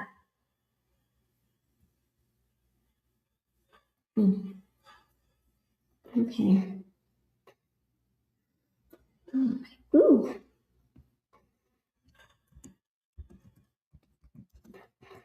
Okay, here we go. Let's go. Come on. Okay, let's see. I'm going to download these right now. All right, compose. Let's see. Ooh. Going slow, isn't it? That's weird. No,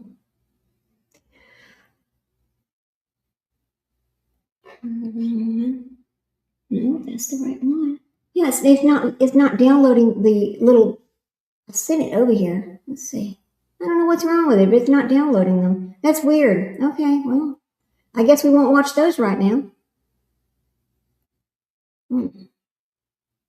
Social? Yeah. Okay. Well, they didn't come over yet. That's okay. Well, let's get our trial. Maybe their trial's starting. Okay. Well, I'll show them later, but it's not coming over right now. I don't know if it bounced back. I don't know what happened to it. That's so irritating. I'm trying to find there's something to watch while we wait, but it's 1:05. I know they're going to come in here and start really soon, so I don't want to start looking at something else, and then we have to stop. I just want the trial to get on. Who do you think's going to be the next witness? Well, after he gets through talking to this other person, who's our witness over here? Let me look. I wrote it down here.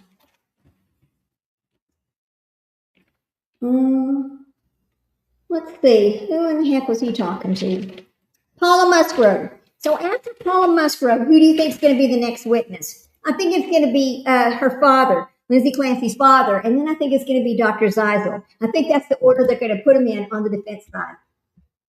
I do believe that. I think it's going to take all day to do Dr. Zeisel. I don't think they can do Dr. Zeisel in just a couple of hours, but I think that's why they're doing her parents today as her character witnesses. That's what I think is going on here. Let's see. Come on. Okay, well, guess we just hang out and wait.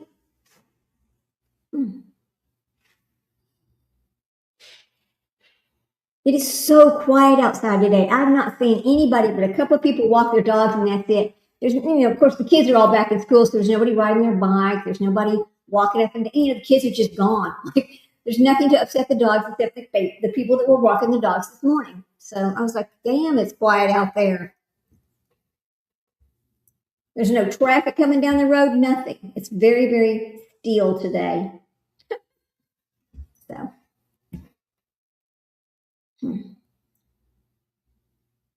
me see. Come on.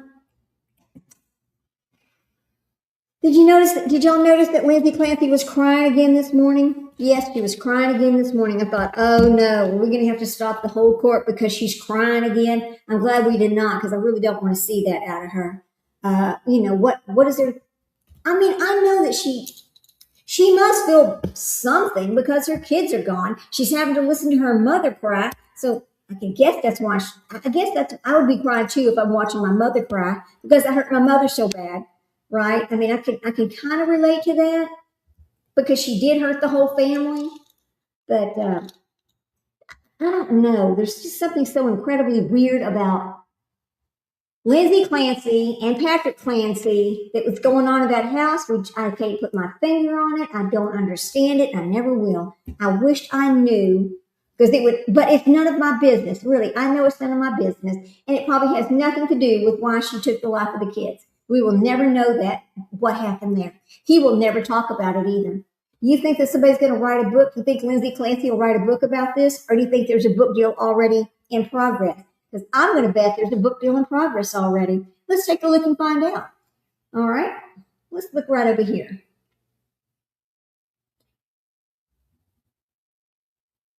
For the Lindsay Clancy. Let's see. Maybe they're just waiting on the... Okay. Let's see what it says.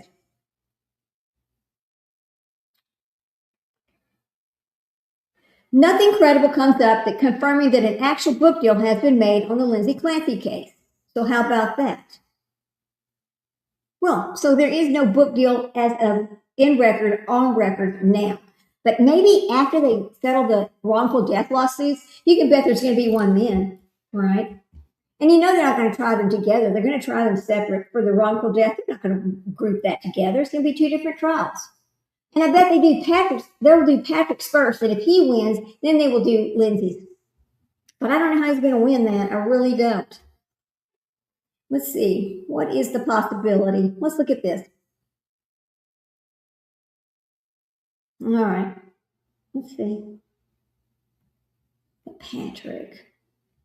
Well, come on.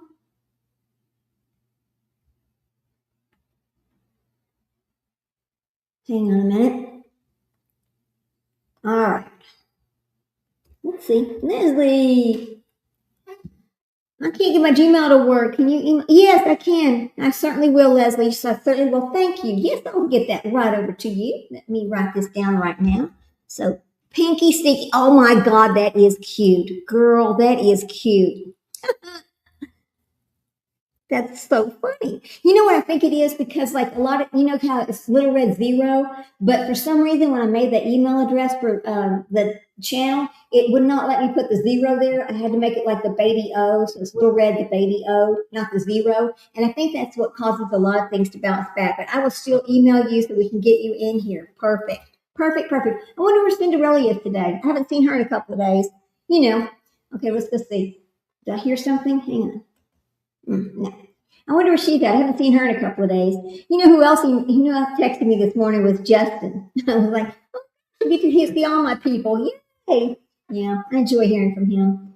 I know he's been doing a lot of the Nancy Guthrie and the Sullivan kids. And there's a new case that he's working on. What was the name of that? Let me pull that up and see if I can remember, find out the name of that. It's a missing person, I believe. Let me pull up Clutch and Pearls to see who he's working on. All right, hang on a minute.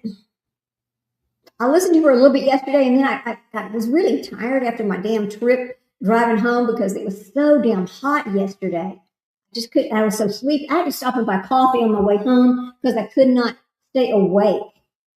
Okay, view the channel. Let's see. What did we talk about yesterday? 2 days ago was. Let's see. Let me go to the live. Okay. The Peyton, somebody named, the Peyton Flett case was who he's working on. Peyton Flett. Let's see what this is about. Let me tell you what it's about. Why did it take 16 days from the last time Peyton Flett's mother reportedly heard her daughter's voice until Peyton was officially reported? Wow. Hey, Cal. Good to see you again. Thank you for coming on back. We appreciate that. It's fixing to start. It's been long enough. I don't know what the holdup is. I thought they were going to start a minute ago because I saw the little thing, but they didn't. Anyway, we're talking about what Justin's been talking about on Clutch and Pearls, his last show. And it's another person that's missing by the name of Peyton Flett. So it was 16 days before she was reported missing. And why did police later change the timeline? So that's what Justin talked about yesterday. So Peyton's mother, Danica Moore, reportedly last saw or spoke with Peyton on June the 14th, 2026. She said she was expected to spend the night with Moore's sister. Peyton was officially reported missing to the Prince Albert Police Services on June the 30th. Now, police were initially given information that Peyton had last been seen June the 21st in the 1000 block of Brandon Drive. However, the investigators later moved her last known movements backwards to June 16th or 17th. Police say that Peyton was in the area surrounding the John Diefenbaker School and later near Marquise Road and Central Avenue, close to the Northern Lights Casino. On August the 12th, Peyton's mother, police, and the indigenous community leaders made an urgent public appeal. Police confirmed that the Major Crimes Unit was investigating and said such locations would be selected using evidence and intelligence developed during this investigation. The following day, investigators searched the 300 block of the 40th Street East. Now, during that search, human remains were discovered. Police are investigating the discovery as a suspicious death. Peyton's mother reportedly said she was informed the police that the remains are her daughter's. However, formal identification and the official cause and manner of death are expected to be addressed following the scheduled autopsy on August the 18th. Oh, that's sad. That's sad. Another missing person who's found deceased. I hate to hear that. It was a young person, too. And I believe this is over in Canada. If I'm not, I believe it's Canada. That's what I think. Yeah. Oh, that's sad. Okay, so that's what Justin was talking about yesterday. I had kind of started listening, but I was tired. I didn't listen to the whole thing. Let me see what else he's talking about. Now, Nancy Guthrie. Now, this was also streamed one day ago. Let me see what this is about. Let's see what's going on in Nancy Guthrie. Sources say that the masked individual connected to Nancy's disappearance appeared at her front door on an earlier day before returning on the morning she vanished. Oh, wow. Okay. Let's see. I hear that. I fell asleep during the live. Yeah, I fell asleep during the. Sometimes I just do. Sometimes I'm like, I was just so exhausted. I couldn't listen, you know. Especially, I mean, after driving in the heat, it makes me nervous. I get really nervous driving along. It's like a 2.5 hour drive. And there seemed to be a lot of traffic on that road on Highway 79 yesterday. And it was like I couldn't get around certain cars. I was just stuck traveling like they weren't going the whole speed. It was just terrible. I was like, oh my God, I couldn't wait to get home. It made me a nervous wreck. Anyway, the difference between those appearances is critical. In the earlier image, oh, here they are. They're coming back right now. We'll go back to this later. All right, let's go to court. Your Honor, for the purpose of the record, we return back to the trial, Commonwealth versus Lindsay Clancy. All parties are present, excluding the jury. All right, before we proceed with this, can I just see counsel briefly sidebar? Oh boy. Sidebar. We already got the sidebar. Mm-hmm. All right. Let me fix this, and we're ready to go. I wonder what they're going to be having a sidebar about. I wonder if it's going to be about that Thorndike lady. No, if they were going to talk about a motion, they'd be talking about the motion in front of us. So it's not about that. Yeah, especially especially if the live is pretty late at night. Like if I'm modding for Justin or whatever, and it's like 10:30 or so, I'll start dozing off, and I'll wake up and oh God, I got to catch up, trying to figure out where they're at. It's just hard for me sometimes. But the funny thing is, it's like once I've fallen asleep, if you wake me up, I cannot go back to sleep. I just can't do it. So. I wonder what that sidebar is going to be. Do. Let me turn this off over here. All right.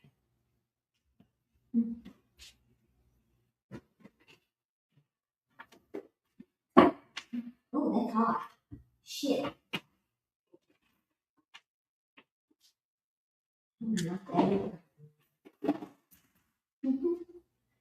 it is. It's okay.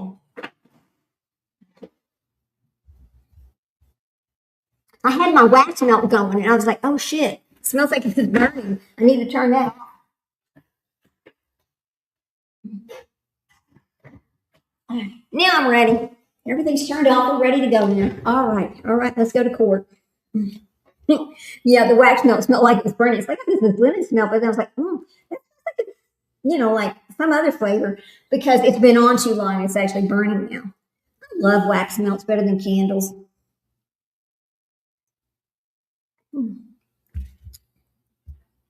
We can get wax melts from and we get a discount too. Oh, here we go. Ready for the jury? Let's go to court.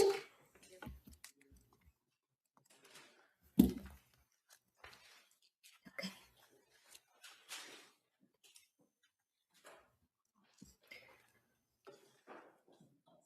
Do you have some water up there? Get you some water. Hot mic.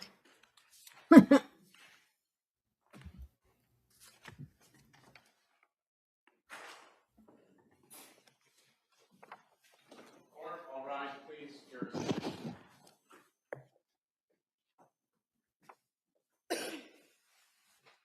Pinky Stinky, that's so cute.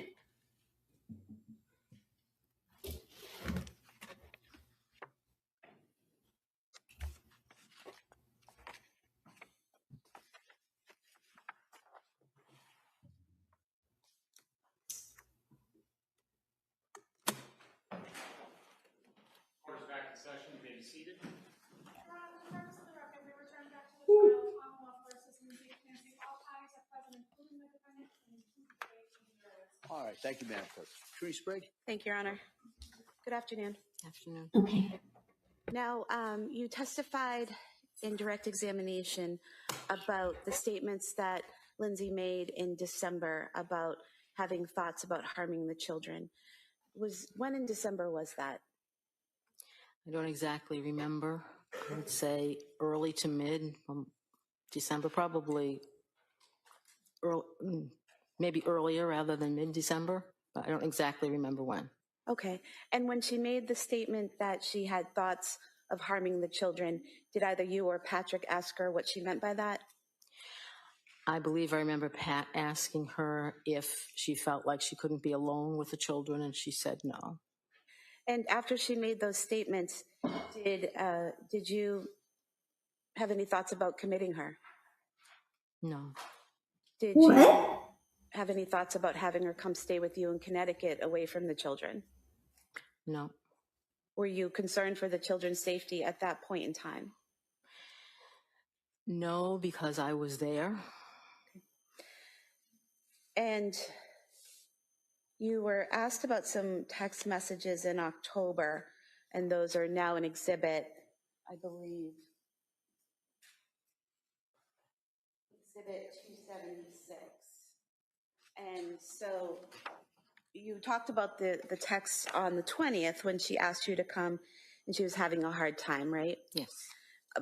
A day before, on October 19th, she had sent you a different text message stating, "Hi, Mom, would you ever consider coming to stay with us for a couple days at a time to help with childcare so I can work?" And talking to a therapist and doing a lot of thinking, I actually think going to work will help me, but it's really hard with nurses' hours to get childcare that we need. I'm thinking if you could come like Sunday to mid-Tuesday, it'd be really helpful. Just a thought. Do you remember that text the day before? Yes. And did you agree in a text message that you said I can come and help out? Yes. And then after that next day is when she said she was having trouble and wanted you there then, and you went that day, correct? But you said you were there for about a week, but there's a text on October 20th that's not included in this exhibit, where on October 24th at 2:36 p.m., you send a text to her saying, "How are things today?" And she responds, "Good." You remember that? Yes. So were you already home at that point when you were asking her how she was doing on the 24th? I must have been home at that point. I honestly don't remember. I was back and forth so many times. So the time frames are really jumbled in my head as far as how long I stayed any particular time. And so you would go and help out when they asked you to, and then you would go home when things were calmed down a little bit. Is that right? Not exactly right. No? And she did say on the 24th that she was doing good that day, correct? I don't recall, but if that's what the text says, then.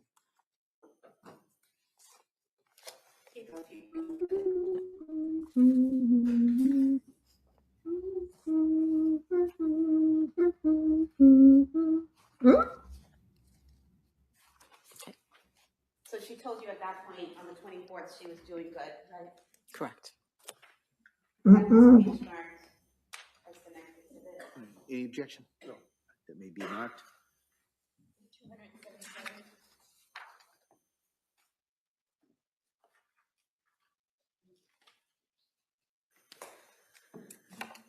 Now, you talked about a time when you went to her home and you actually ended up sleeping with her because she didn't want to be alone. Was that October 20th visit? No.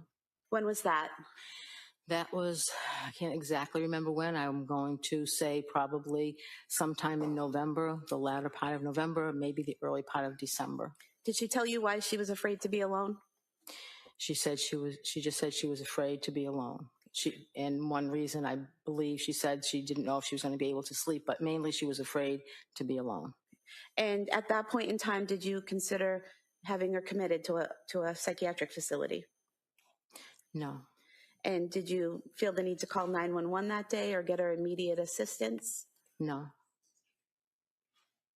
You mentioned that in January, you saw her and she lost weight.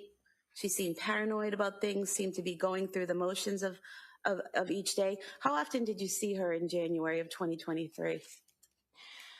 In January, I can't exactly remember how many times I saw her. We were, again, back and forth. So we have Exhibit 238, which have all of your text messages with Lindsay in January of 2023. And I just want to go through some of them with you.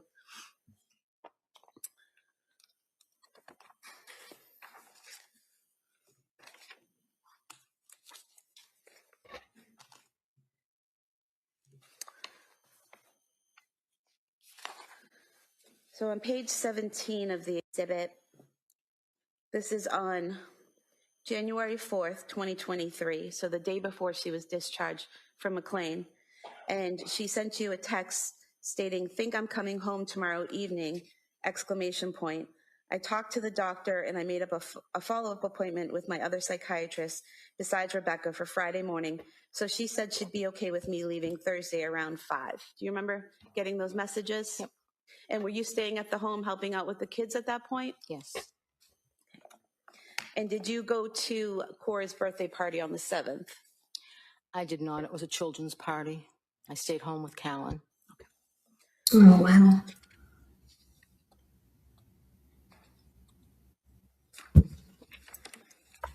And do you recall when you went home? I don't recall. Looking at page 28, and No. there's a text from Lindsay Sorry. on January 7th, 2023, 7:02 p.m. to you where it says, make it home okay, and you said, yep. Does that make sense that you would have gone home on the 7th after the birthday party? Yes, if that's what the text says, yes. And then on page 29, we have text messages between yourself and Lindsay on January 8th, where you ask how things are going today, and she says, good, going to the science museum. You say, great, that will be fun. Sleep good last night. And she said, I actually did, with less Ativan, so that was good. Do you remember that? I don't recall the exact text messages. Do you recall her texting you about going to the science museum? No, I don't recall that. Do you think looking at them might help? Sure. What are y'all thinking? I'm going to show you page 29 and then page 30. Thinking there's a little funny something going on? Not sure.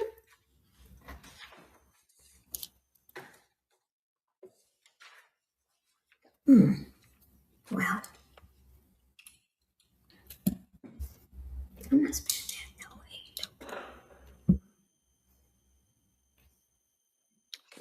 Does that refresh your memory? That's what the text says, yes.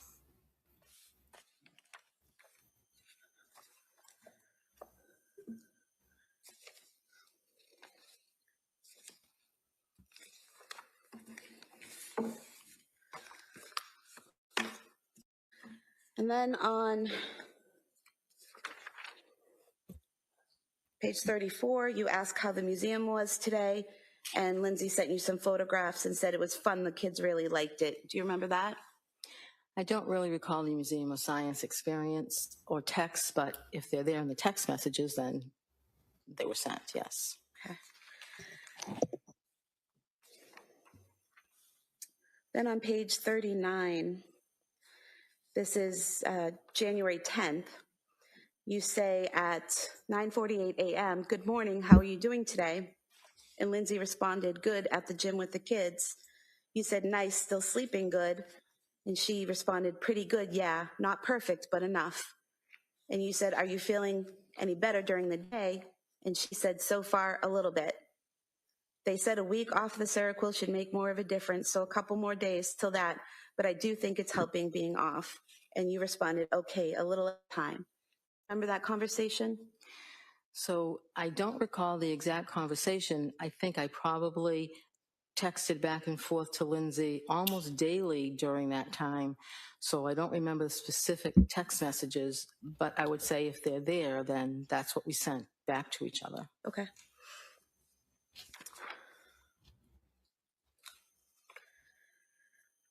And then there were further text messages that day.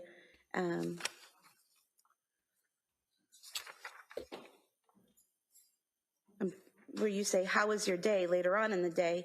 And she said it was good, played with the kids a lot, were able to go outside, Kingsbury Club and gymnastics, kept them busy, and me too. So do you remember her talking to you during that time about going to gymnastics and going to the Kingsbury Club and things like that with the children? I don't remember the specific text, but I do remember her doing things with the children, yes.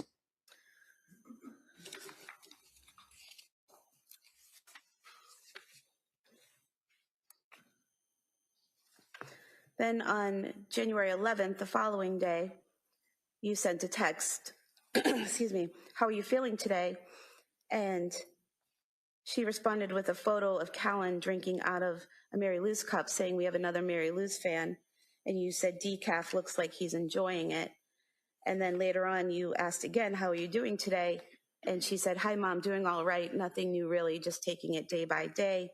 You said still feeling a little better, and she said a little bit. You said sleeping okay. She said, not great last night because Cora was up with a bellyache. Do you remember that? So again, we texted so many times daily, twice daily, maybe 3 times daily. So I can't say that I remember the specific text. I do remember the picture of Carolyn with the Mary Lou cup because that stands out in my mind. But the specific text going back and forth, we just did it so often that I can't say I remember the specific text you're reading back to me. Okay. But again, if they were there, then right. And do you remember Lindsay, talking to you about Cora having stomach issues during the month of January? Yes. Some belly aches off and on? Yes.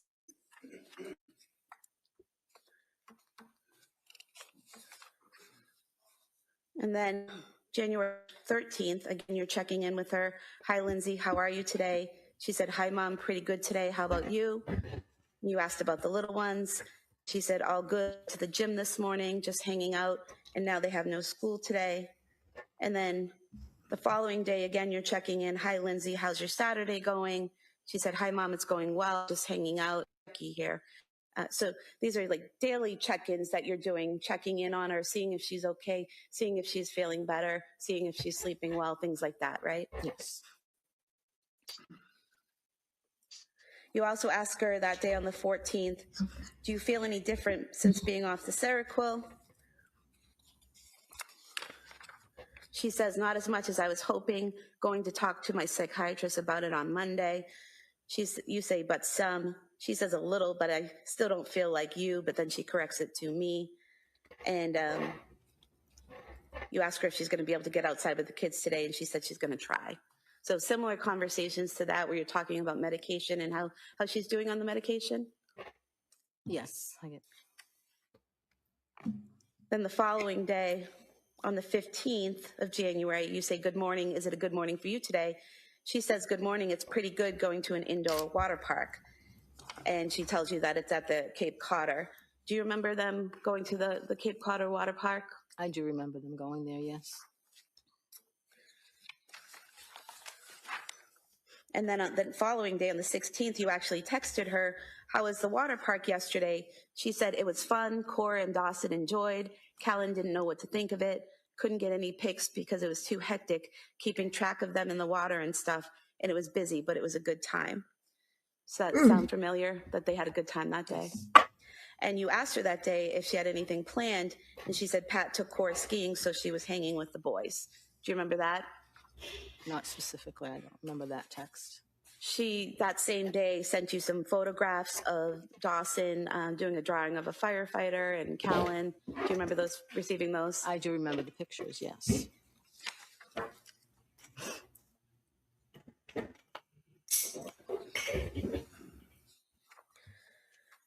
Then the following day, again, you're checking in every day. You say, you feeling better? She says, a little bit.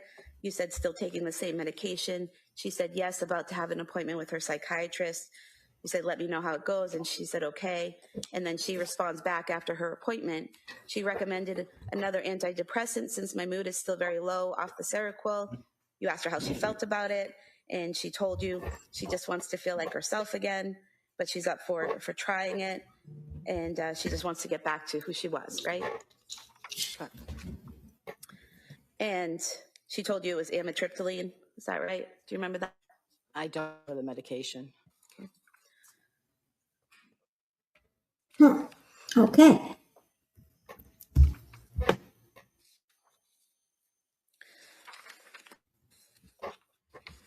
Then on the 18th, January 18th, again, you're reaching out and she says, hi, Mom, I'm doing all right. How about you? And you say you're good. You're thinking about visiting that weekend. And she says, that sounds good. And you ask her about being able to get out and exercise. And she said she's been walking on the treadmill at the gym for exercise. And you asked her if she started a new medication and if she's feeling better. And she says, feel okay, just not great. I did start it 2 nights ago. You said, is that the one that takes a while to feel the effects? She said, yep, weeks. And you said, is the okay that you're feeling now better than what you were feeling a few weeks ago? And she said, yes. Do you remember that? Again, I don't remember the specific text, just remember texting back and forth daily about how she's feeling, about, what's different medication-wise, but I can't say I remember that specific text that you're reading me. But again, if they're there, then they were done for us. Right. And so on the 19th of January, again, you're checking in and say, how are you feeling today? Can you tell if anything's different with the new medication? She says, I'm feeling all right. Nothing new really yet because it takes weeks to really work, but I'm okay. You asked if she's still sleeping well, and she says decently. And the kids get up a lot. Again, more of the check-ins daily, seeing how she's doing, seeing how she's sleeping, right?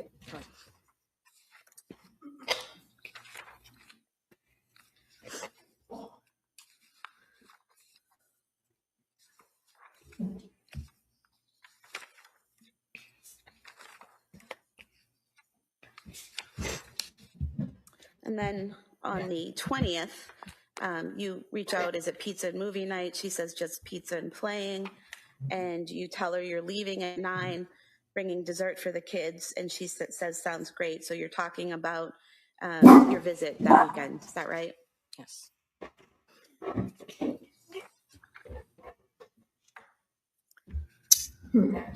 And in these texts prior to the visit, you say that it's been a while since you've seen them. So it sounds like from these texts, you're checking in with her every day from January 7th, 2023, all the way up to your visit on January 21st, 2023. You're checking in with her. So you're at home in Connecticut from the 7th until the 21st. Correct. And then on the 22nd, that Sunday, Lindsay, Pat, and the older kids, they go to the Carney's house for that bonfire and get together. And you stayed home with Callan, right? Correct. And then after they get home, you and your husband left, is that correct? Yes. And on the way home, you texted on January 22nd, 2023 at 7:55 p.m. Enjoyed seeing everyone this weekend. Nice to see you doing better. Is that correct? If that's what that says, yes, that's correct. I don't exactly remember the text, but yes, if that's what it says, yes. So from your text, not saying she was doing great, but she was better than she was, according to your text, or appeared to be. The text from me was meant to encourage her because I didn't think it did any good to discourage her. So the text was meant not necessarily what I actually observed that weekend, but it was meant to encourage her because I was encouraging her to do things with the kids to kind of try to get back to normal. So it's not necessarily a representation of exactly what I observed that weekend. But that weekend, she was able to go to a friend's house with the older kids and Pat and spend a few hours there, correct? Correct. And she was able to do activities and hang out with you and your husband. There's a photograph and evidence of two of you sitting on the couch smiling and hanging out together. So you were able to interact with her, correct? Correct. The photograph was taken by Cora because Cora wanted to use my phone and take a picture. So Lindsay and I were going to put a smile on our face and let Cora take a picture. Yes. But again, there was other observations I made that weekend, but it was not, I didn't think it was in Lindsay's best interest to discourage her or point out those because she was making every attempt to feel better and to do things to make herself feel better. So as a mother, I was encouraging her. Well, you didn't say, I hope you feel better, or you're going to get there, or you're doing it. You actually said, nice to see you doing better, correct? That's what you wrote? Those were my encouraging words, yes. And from January 7th up through January 22nd, Lindsay repeatedly told you she was doing okay. She was feeling a little bit better. Not completely better, not 100%, but she kept telling you, I feel a little bit better, I feel a little bit better. You even asked her, is the better you're feeling now better than a few weeks ago? And she said yes, correct? That's correct without my observation of her. And what she was responding to you in text, correct? Correct.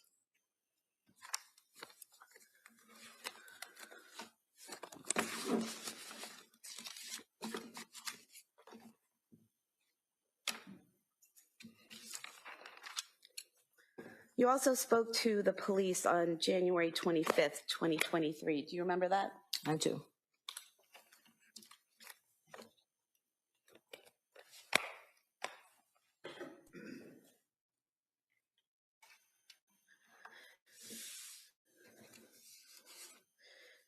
Do you remember telling the police that Lindsay seemed to be improving since leaving McLean?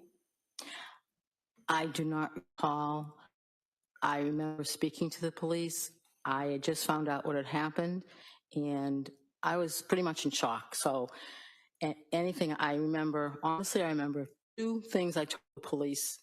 Anything else that you have there, I must have said, but I don't recall them. I've been going through my mind. I can honestly recall 2 things I told the police during the interview. I was pretty much in shock. Okay, so do you remember telling them that she seemed brighter lately? I don't recall. Okay. Thank you. All right. Reddington?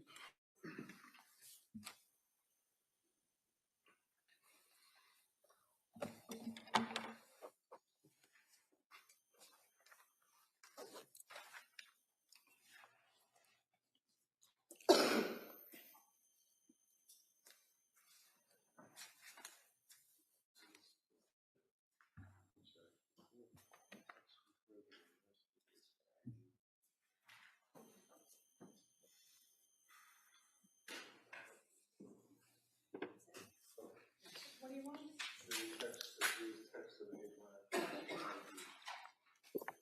Oh, you mean the ones that you didn't mark? Yes. Oh, this was one.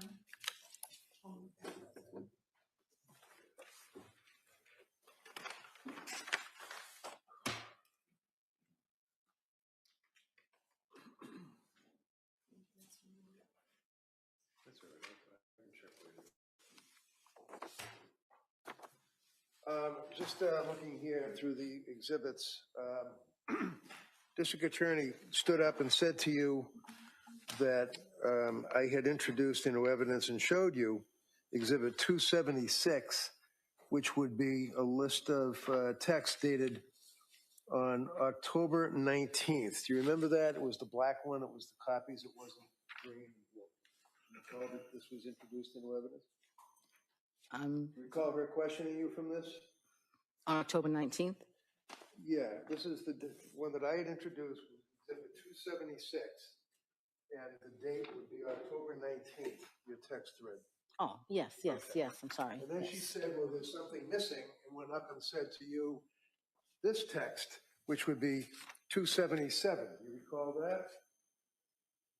I'm going to show it to you.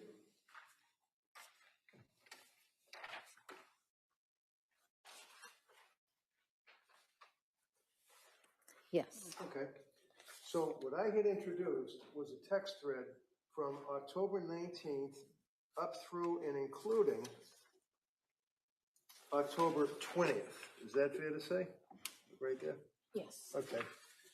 And the reason I introduced this is because we had introduced earlier, like a whole lot of pages text. And I wanted to focus on the text thread where she said, Mommy, can you stay? Sustained. So when the district attorney suggested that there's something missing, like I left it out or something, is it fair to say that Exhibit 277 is a totally different date? Look at the date. What is the date that the DA is talking about? You see it on there? 10/23. 10/23. It has nothing to do with the text thread that I introduced, right? It's a day or 2 after that, right? Right. If you know.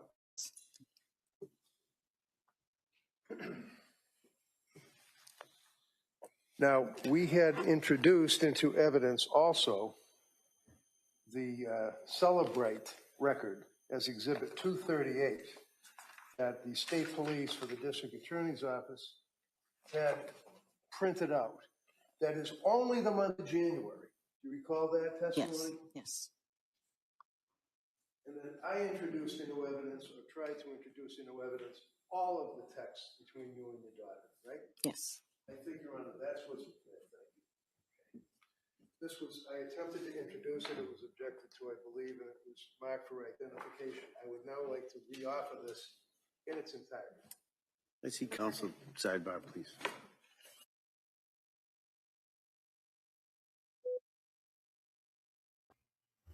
Okay, what are we going to argue about now? It looks to me like they're going to argue about something. Why? You know, what's the point? What you arguing about? What is he getting upset about? Is somebody acting out? Yeah. Okay, Stumpy, we get it. You don't need to keep going over the same thing.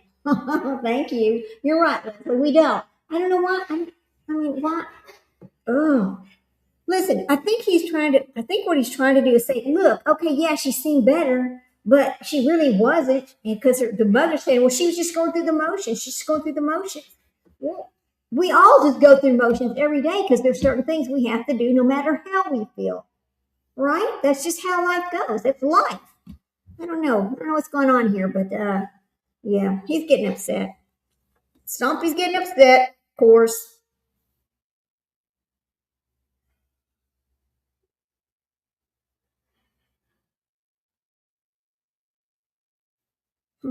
Okay.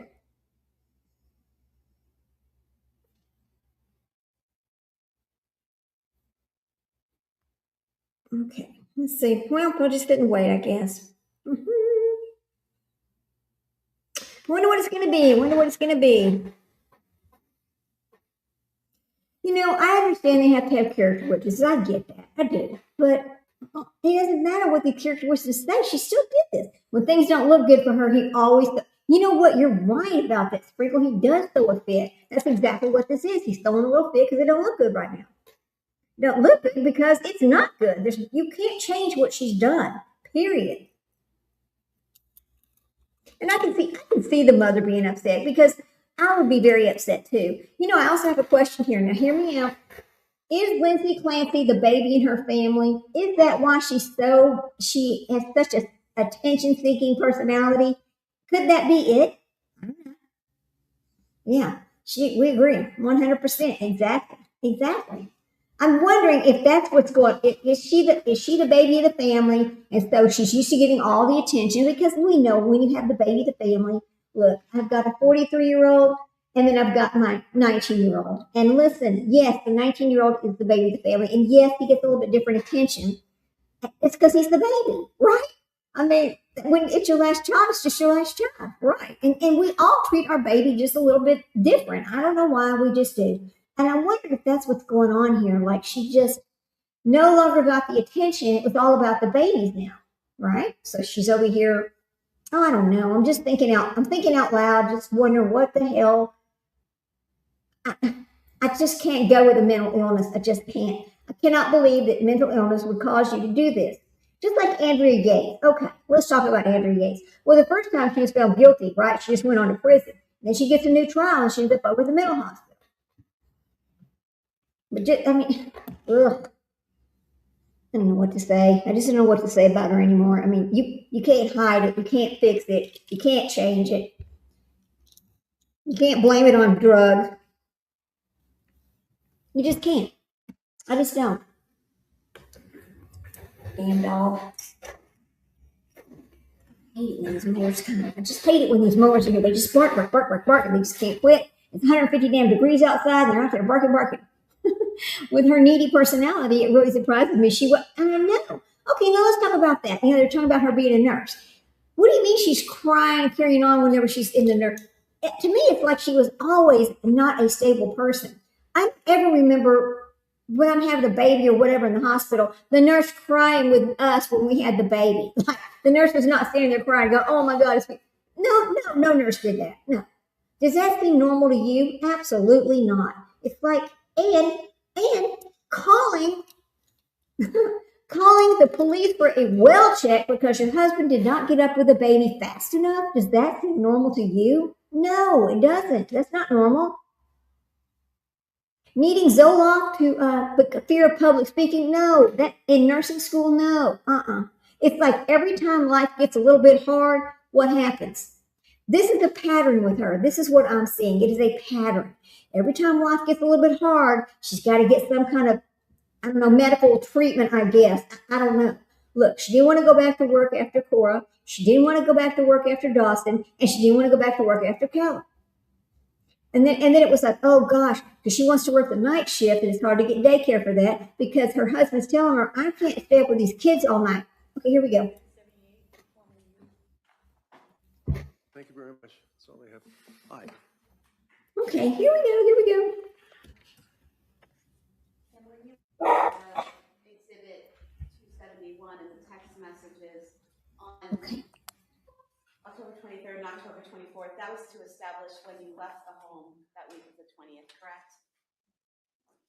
Because you said, how are things today? And she said, good, implying that you were no longer with them, correct? I believe so, yes. Thank you. All right. Anything on that, Counsel? Oh, no, thank you. All right, thank you, ma'am. Lisa.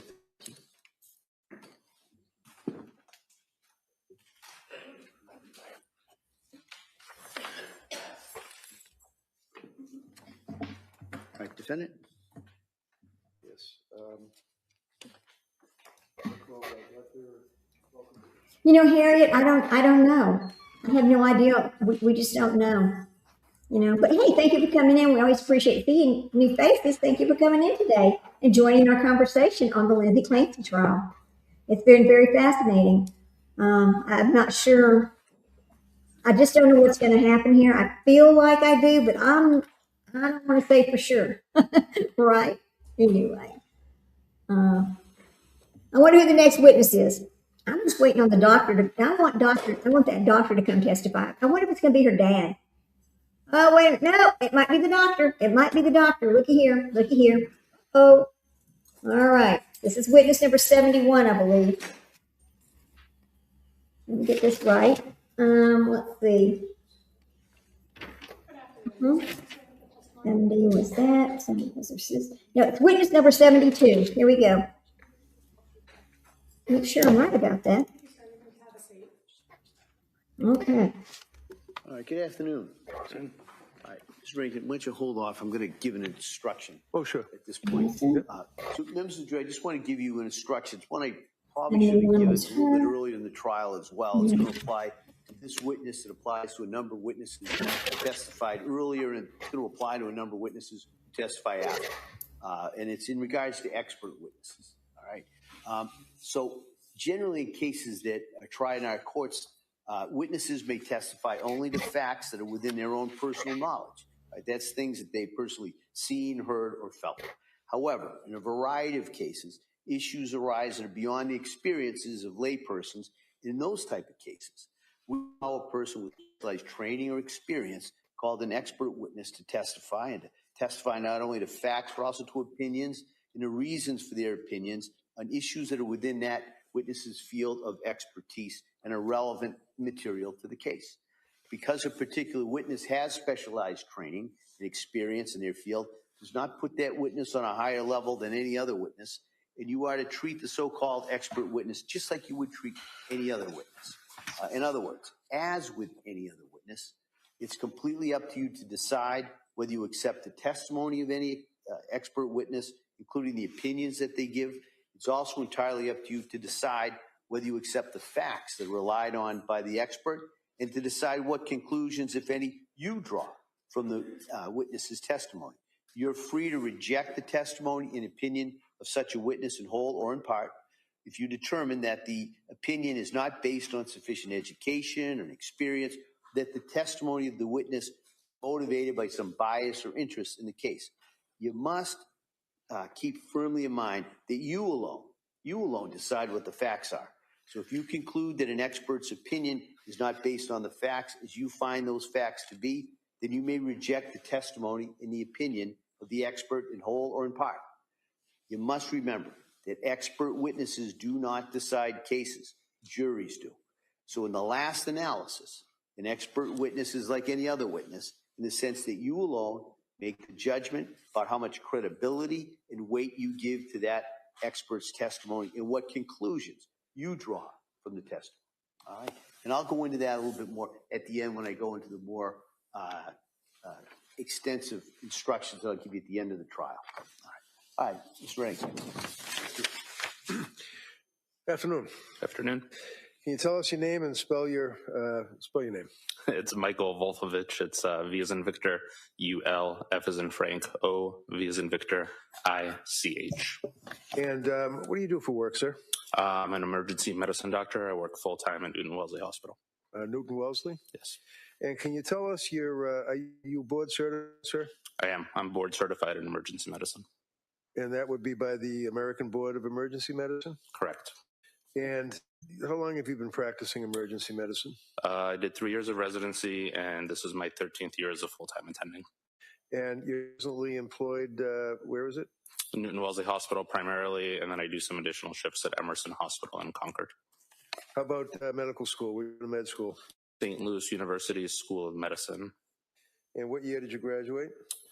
2011. Obviously licensed in the Commonwealth. Yes, sir. In the course of your training experience, sir, do you work full-time in a particular field of medicine? Just emergency medicine. So basically we see any and all comers, anything from ankle sprains to traumas. Okay. Did I ask you to review some documents regarding this particular case involving Lindsay Clancy? You did. You asked me to review the... what you reviewed. Oh, sorry. You asked me to review the photos from the crime scene and then the emergency medical records from South Shore Hospital, Brigham and Women's Hospital, and then the records from her hospital stay at Brigham and Women's Hospital. So in reviewing all of those various hospital records, sir, you're aware that on January 24th of 2023, she initially was transported to South Shore Hospital. Is that correct? Yes, sir. And can you tell the jurors what's treatment she received at the South Shore Hospital briefly? So she arrived with a GCS of 10, meaning she was not really very responsive. Let me interrupt you just because what did you say, a G6? GCS, Glasgow Coma Scale. Okay, slow down, because I don't understand. What is a GCS? It's a Glasgow Coma Scale. It's a series of things that we look at to determine how responsive somebody is. You know, whether their eyes are opening spontaneously, whether they're able to speak on their own, and whether you're able to understand what they're saying, and then how much, if at all, they're moving, whether they're moving spontaneously, whether they can follow commands, that kind of thing. Okay. So the Glasgow Coma Scale GCS of 10, what does that tell you as an emergency room doctor? Tells us that she was not very responsive on arrival. It sounds like she was not speaking intelligibly, and the doctors at South Shore Hospital were concerned about her ability to maintain her own airway and made the decision to intubate her, which means putting a breathing tube down her throat into her lungs and placing her on a ventilator and sedating her. Was she also what would be, I guess, referred to as hypothermic? She was. What does that mean? Means that her body temperature was below what's considered normal. So in her case, her core body temperature was, I believe, 82.1 degrees, which would put her into severe hypothermia. And did you note that she was tachycardic and hypotensive? Yes. What did that mean? So it means that her heart rate was above 100, and hypotensive means that her blood pressure was below what is considered normal. And South Shore Hospital, were they able to stabilize her? It sounds like they were able to stabilize her by placing a breathing tube in her neck, in her throat, to help with her breathing. And then they basically proceeded to obtain a bunch of imaging, started her on medications to sedate her and artificially raise her blood pressure. They started working on rewarming her. And then in conjunction with the trauma team there, they made the decision that she would be better served at a hospital with a higher level of care. Okay. And can you tell us what the injuries were that she presented herself with to the South Shore Hospital? So there were multiple injuries. She had lacerations to bilateral wrists. When you say bilateral, what does that mean? Bilateral, both sides. So she had a laceration both to her left wrist and to her right wrist, and then multiple superficial lacerations as well. And then she also had multiple superficial lacerations to both sides of her neck. Here we go again. This seems like it's kind of out of order. I mean, really, why didn't this same doctor it was an ER doctor who treated her when she first went? Something is just weird about how this guy came in here. I couldn't even catch his last name. So he's an expert witness. He was not really at the hospital. Now what I understand, oh my God, I'll tell you what it's all going to be about. Those were not superficial cuts on her wrist. They were not superficial. Here we go. The front of her neck and two deeper lacerations to the sides of her neck. So when you say superficial lacerations and then deeper lacerations, do you recall what's the standard? What do you look for in something like that? So Steph, everybody will describe them a little bit differently. In her case, I would describe multiple superficial lacerations, which would typically mean kind of scrapes on the surface of the skin, nothing that actually gets through the full thickness of the skin. And then she also had full thickness lacerations, meaning that she made it all the way through the skin into the subcutaneous tissue, the fatty tissue. And then you would need to describe it further if any additional structures were injured, which in her case they were not. Now, in your experience for a number of years in the emergency room, have you had occasion to treat people that have tried to commit suicide or successfully committed suicide by cutting their throat? Multiple times. Multiple times. And can you tell us, in your opinion, to a reasonable degree of medical certainty, sir, as to whether or not this injury or these injuries that you observed were consistent with what you've seen in other suicide attempts? Sustained. Well, can you tell us, did that look like an effort to pretend or fake a suicide? Sustained. Well, when you looked at the injuries, did you make a determination that they appeared to have some impact on the human body of Ms. Clancy? Yes. What was that? They were consistent with self-injurious behavior. The intent, I can't gauge, but... Okay. Yep, thank you. How about the wrist? What did you observe about the wrist injuries, sir? So she had two full thickness lacerations, one on the left, one on the right. What does that mean? It means that she made it all the way through the epidermis and the dermis, which is what makes up the skin in the wrist, and into the fatty tissue, which is the next layer.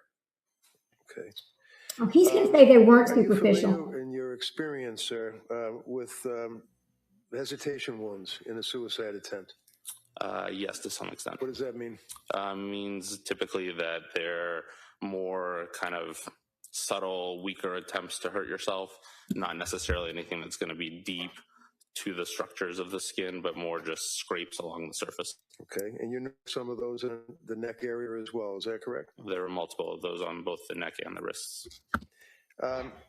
As it relates to the injuries to the wrists, did you observe any vascular structures or penetration of the cervical, the fascia? There was not. Okay. What other injuries did you recall from reviewing the medical records? So she also had multiple fractures in her cervical spine, which are the vertebrae that make up her neck, including what's called a burst fracture of C1, and then other fractures of C4. She also had fractures of multiple levels of the thoracic spine. I believe she had multiple transverse process fractures on both the right and left.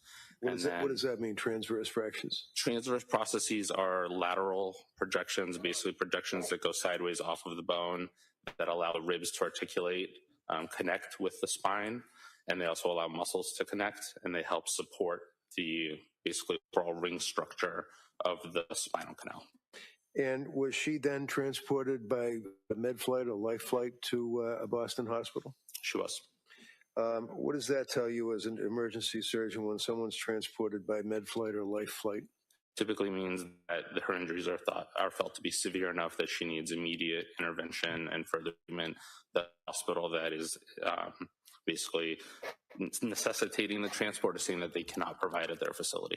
She was then transported to what hospital? Brigham and Women's Hospital in Boston. She was admitted to what unit? Surgical ICU. And you had a chance to review all those medical records as well? I did. Did she suffer a particular event that night that you recall from looking at the records? She did shortly after arriving. We have heard all this. ICU. It seems like they were moving her, and when they moved her, they noticed that her blood pressure dropped, her pulse became faint, and subsequently she actually suffered a complete cardiac arrest and required 2 rounds of cardiopulmonary resuscitation with compressions and medications before she was able to be revived. And she also, to your knowledge, had suffered significant hemorrhage and had to have a fairly massive blood transfusion? Yes, they placed chest tubes, which are basically plastic tubes that go into the chest cavity on both sides, and had about 300 cc's of blood come out from each side. And there was also noted to be significant hemorrhage around the spine and into the mediastinum, which is the portion of the chest that houses a lot of the organs like your esophagus, your trachea, blood vessels, that kind of thing. Now, if there's a fracture or a serious fracture to, I believe it's C1, does that interfere possibly with a person's ability to breathe? It does. And how does that work? So if you have a fracture that affects the spinal cord above a certain level, typically above the third cervical vertebrae, it basically removes your ability to initiate breathing on your own. Your third, fourth, and fifth cervical vertebrae, the nerves that lead from there, are the ones that are responsible for telling your diaphragm to go up and down and help you breathe. And so if you lose the ability to send that signal down to your diaphragm, you lose the ability to breathe. Now, as it relates to your review of the medical records and review of the history, are you aware of the mechanism of the injuries that she suffered that you just described for the jury? I am. Tell us what that was, to your knowledge. That she went out of her second-story window. And going out of the window, obviously, did she strike the ground, or? She did. And that caused the injuries, the mechanism of injury? Yes, it's consistent with all of her injuries. Now, with your experience, sir, with, as you indicated, dealing with people in the emergency room and treating people that have been involved with sequential acts of self-harm, do you have an opinion to a reasonable degree of medical certainty as an emergency board certified physician as to the effect of the combination of the multiple sequential Here we go. injuries that you saw? I see counsel at sidebar. I'm just. I can withdraw it, Judge. I'll withdraw it. Just thank you very much. No questions. All right. Thank you, Doctor. Ooh.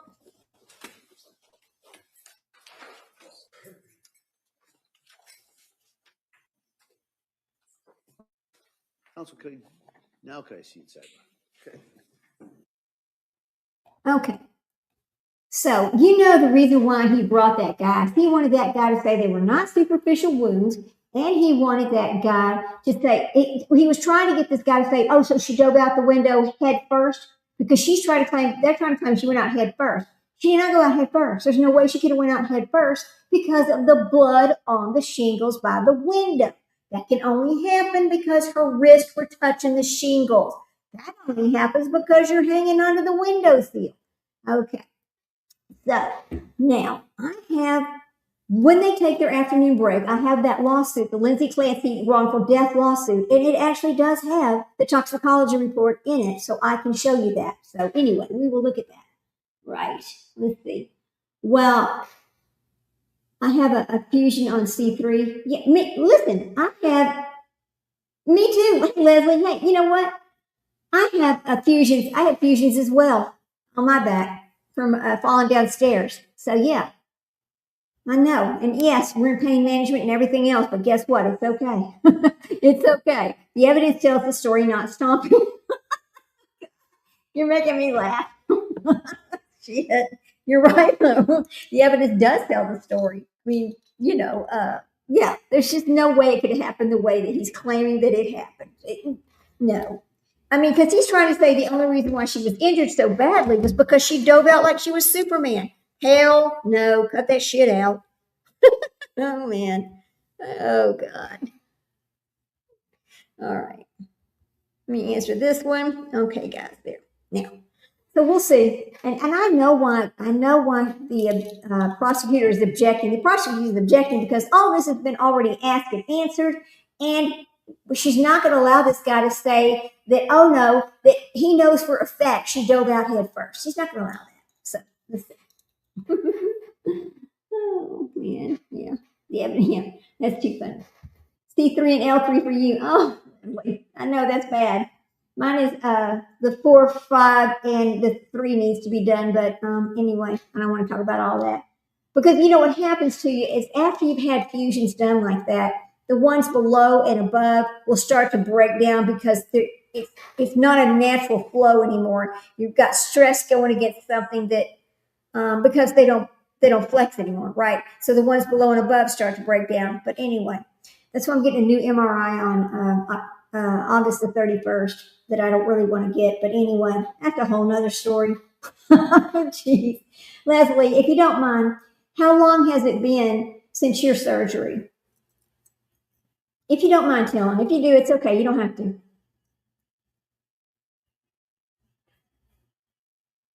That damn crazy dog over there, he is just a mess. He's exhausted now from barking. Oh, here we go. Ah! Told you it's going to be stop and start, right? So we're going to stop now, but we're going to stop now the day for you. I'm going to come back. I'm going to talk to council about setting some things up logistically for tomorrow.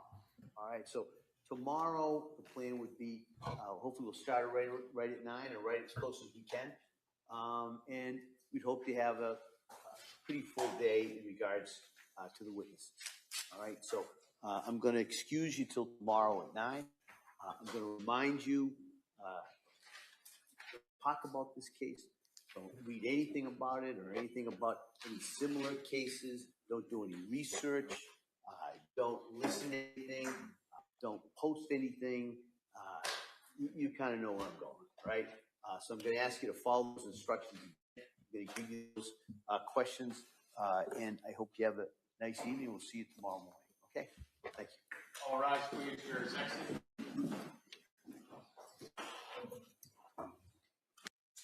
I am not going to turn it off today. We're going to let this keep going. I'm not going to mess up my life today, knowing that they're going to talk about these motions that they've all filed and went along with. So yeah. Mine was done in 2017. So yeah. Well, I'm glad to have you here with us, Leslie. I am. And I know that it's just debilitating. It really is. I mean, when you have back injuries, it's just debilitating. No matter, even after you get some surgical, you're just never 100% again. It just never works out like that. Anyway. Let's see what's going to happen here.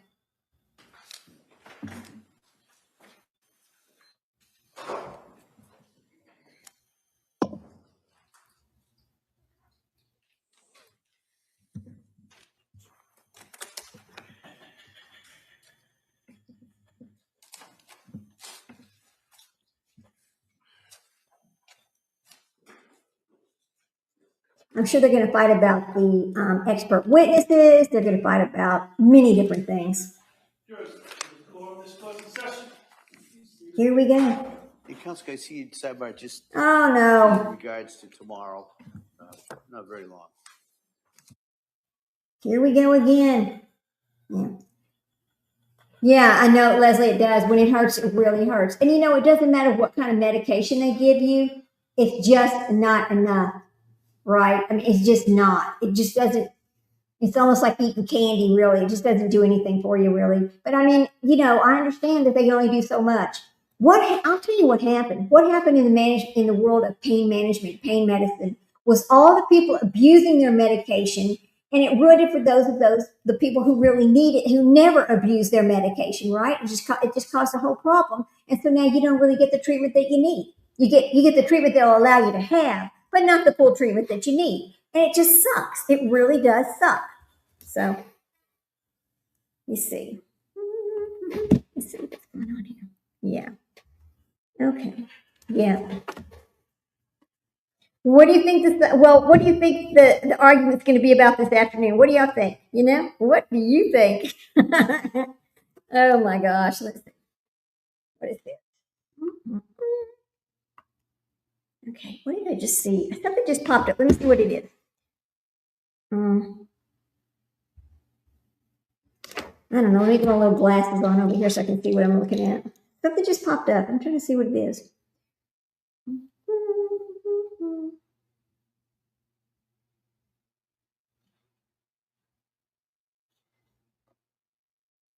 Okay. What is this one? I thought I saw something from some YouTube pop up, but I'm not sure. Let me see. I guess I'm full of crap. I didn't really see that. I guess my eyes are deceiving me now. Yeah, there's nothing there. Okay, got it. Goodness.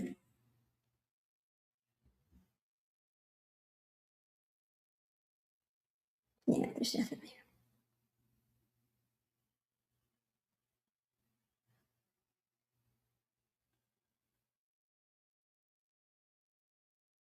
Okay, good. All right.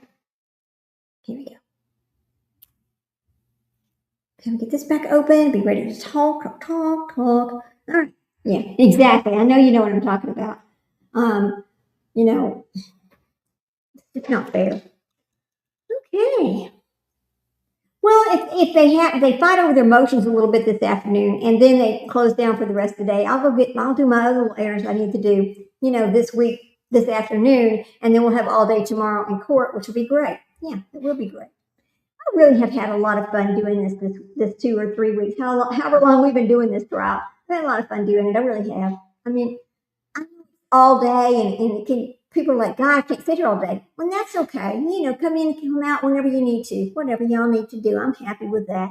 But I really have enjoyed spending time with everybody, getting to meet new people, talk to everybody, and just get your thoughts on what happens and what's going to happen in this case.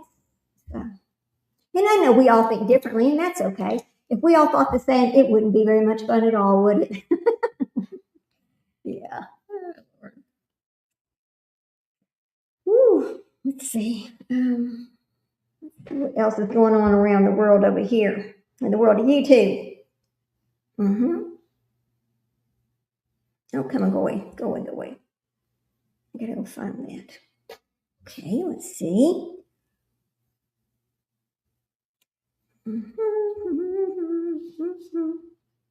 You can tell when Stompy's getting upset. You really can. You can just see it all over his face. I mean, his face turns red, and he starts, getting a little bit louder, and you're like, oh God, stop. We know you're not happy right now. We know you're not happy. It's okay. It makes you laugh a little bit. It does. It makes me laugh a little bit. But I know he's just trying to do his job, and I will say this for him. He is trying to do his job, and he is doing a good job for her, I think. Never watched a full trial before? It is interesting, isn't it, Kel? Thank you for coming in and being with us. We really appreciate you. It's very interesting. But he's doing the best job he can do. He doesn't have a lot to work with, because winning a case of not guilty by reason of insanity is the hardest case to win, because people are they've got the mindset, what do you mean you're not saying? What are you talking about? Look at that looks like premeditation. What are you talking about? It's really hard to win those cases. So, and most of the time, here we go. Let me hold this up while they do that. And then we'll come back to it. Here we go. Let me share my screen. Hang on a minute. I forgot we wanted to look at that real quick here. Let me share the screen, and we'll come back to the hearing. All right, there. We'll go down here and we'll find it. Let's go find it. I think it's over here in, okay, let's get to the facts. Hang on just a second. We'll go down and look at these facts real quick. Yeah, as long as I can see them.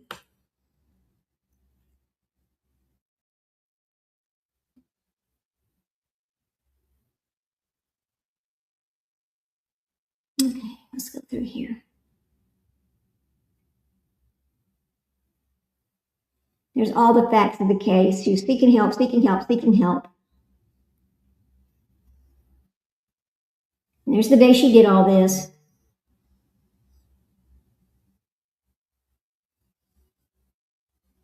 Okay, talking about the standards of care.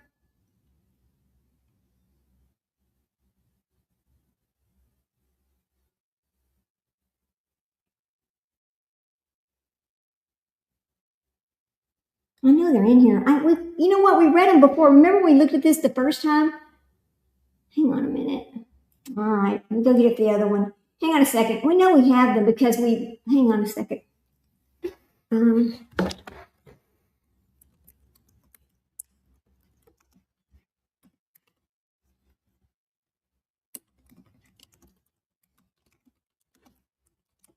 I gotta pull it up this way. Just a second, guys.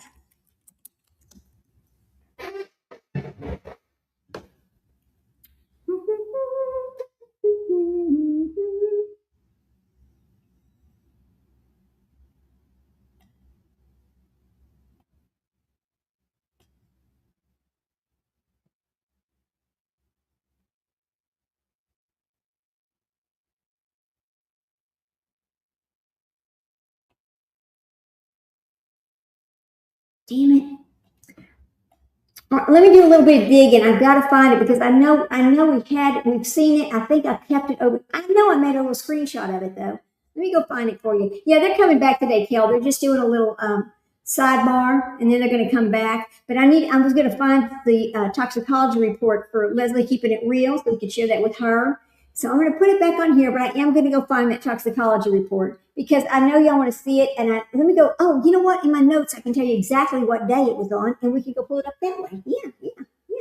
You have to go. All right. See you again tomorrow. Thank you for coming in. Yeah, our Jay stream. You'll see me over at Jay's later on this afternoon. I need to go watch my friends. I do. I need to go participate. She didn't have enough to unalive herself. Right. But I do have it in here somewhere, and we will find it. I pulled it. I'm trying to pull it up from over here, but it's telling me, that there's, what is this one? Let me look right here. No, it might be this one. Oh, let's see. The Guardian.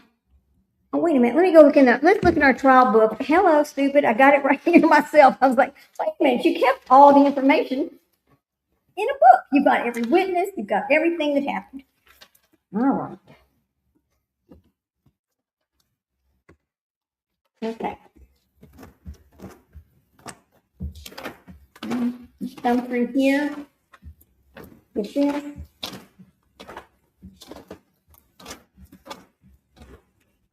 Okay.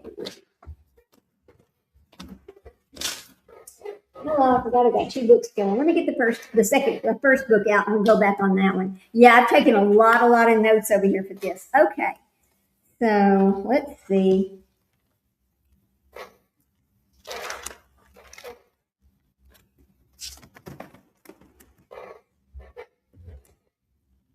Okay.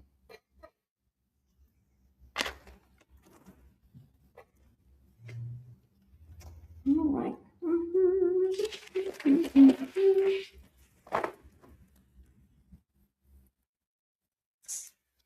Okay. The toxicology report, I think, was done on number 3, on day 3. Let me see.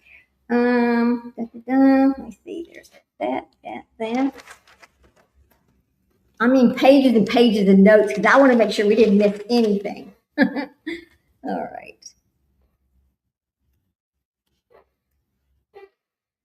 Okay. All right.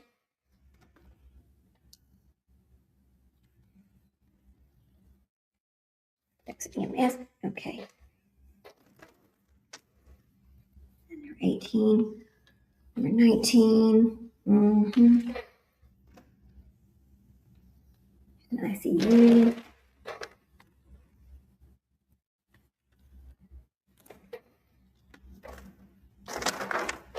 Okay. Witness number 23 was the toxicology report. So we can go back to witness number 23 and actually pull that up and let them tell us what it was again. But it was like the only one that was a higher than anything was the benzos. That's the only one that had a little bit higher. But according to toxicology reports, it was not enough to even, it was not an overdose level. It was just barely even a therapeutic level of the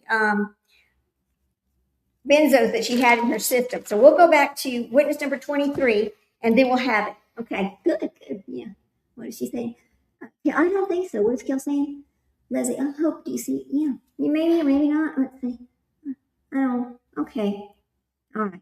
Let me go find witness number 23 and we'll be able to pull that back up. Okay.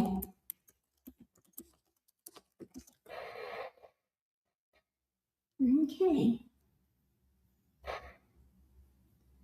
Yeah, here it is.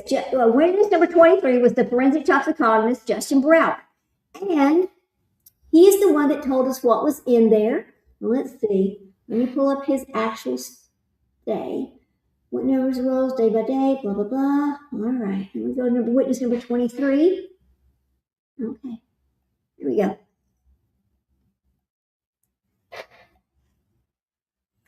Lindsay Clancy, murder trial toxicologist, testifies about, I believe it's this right here.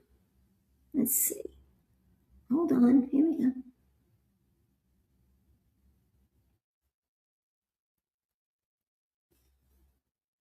Okay. What it says, hang on. What it says, witness 23 says, those drugs included the antidepressants, what they were, the mood stabilizers and everything. Asked if the concentrations of each drug were different from what was prescribed. Brower said the only drug that appeared slightly elevated was the quetiapine, quetiapine, I don't know, but noted that it was not a toxic concentration or a suicidal concentration. Usually people take handfuls of pills when they're trying to harm themselves and take their own life, and this is not consistent with that, per Brower, the toxicology report that he testified to. So let's look up what the name of this drug is, because I'm not sure what it is. Hang on a minute. It's QU. Hang on. QU.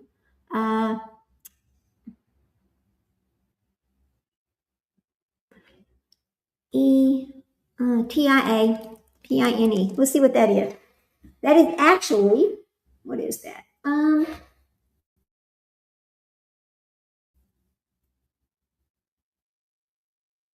Okay. Okay, it's important because it's blah, blah, blah. What is it though? It's the only medication that appears slightly elevated, but not toxic, not suicidal. But I don't know what kind of medication it is. Do y'all know what kind of medication that is? Oh, it's okay. Let's see. Your toxicology, blah, blah, blah.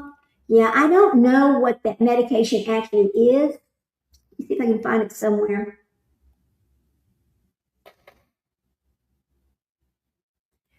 I want to think it was like that mood stabilizer, but I'm not sure. If y'all know, please let me know.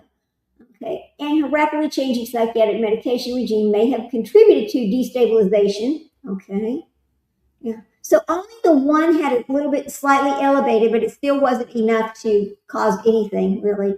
All right. Are they back yet? Oh no, hang on. Let me fix this. Oh. All right. Yeah. Okay. Yeah. We'll just wait. Okay. So let's see. That's what I thought. Yeah, that's it. I mean, I wish I had the actual numbers in front of me, but according to The Guardian and all these other ones, the only place that it was seen was on the witness stand. It's not really in writing someplace else. I thought it was in her lawsuit, but you watch a lot of true crime lives? Yeah, me too. Y'all love true crime. I know this is crazy, but, and I don't know what makes us love true crime. I don't know if it's because we I think maybe it's because we can't understand people's psychological, how can you do these things? You just want to understand why people do the things they do, I think, as far as harming children and that kind of thing. I think that's what makes me watch it. I'm not sure. See, I wrote the numbers down. I know I did. When we were listening to this toxicology, I wrote those numbers down. Let me see if I can find them.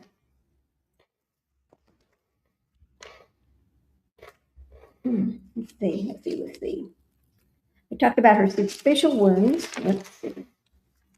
Here's the pills. They counted the pills. Looking at all these notes over here.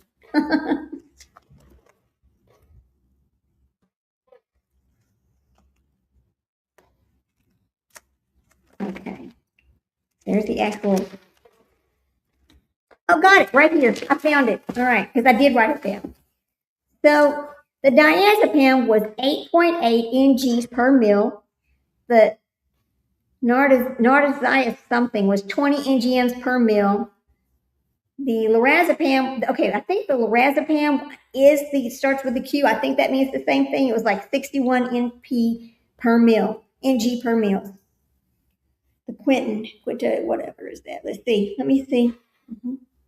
I wonder if that is the same drug. Let's see. Let me look on this other page. Okay. Let's see. Yeah. I'm going to look and see if that's the same drug. What is lorazepam's generic?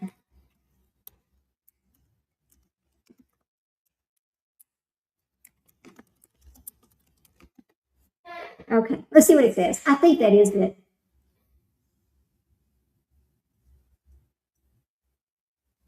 Okay, what are the other names for it? Okay. What is? Oops, hang on a minute. Come on now, we're ready. QE. Let's see.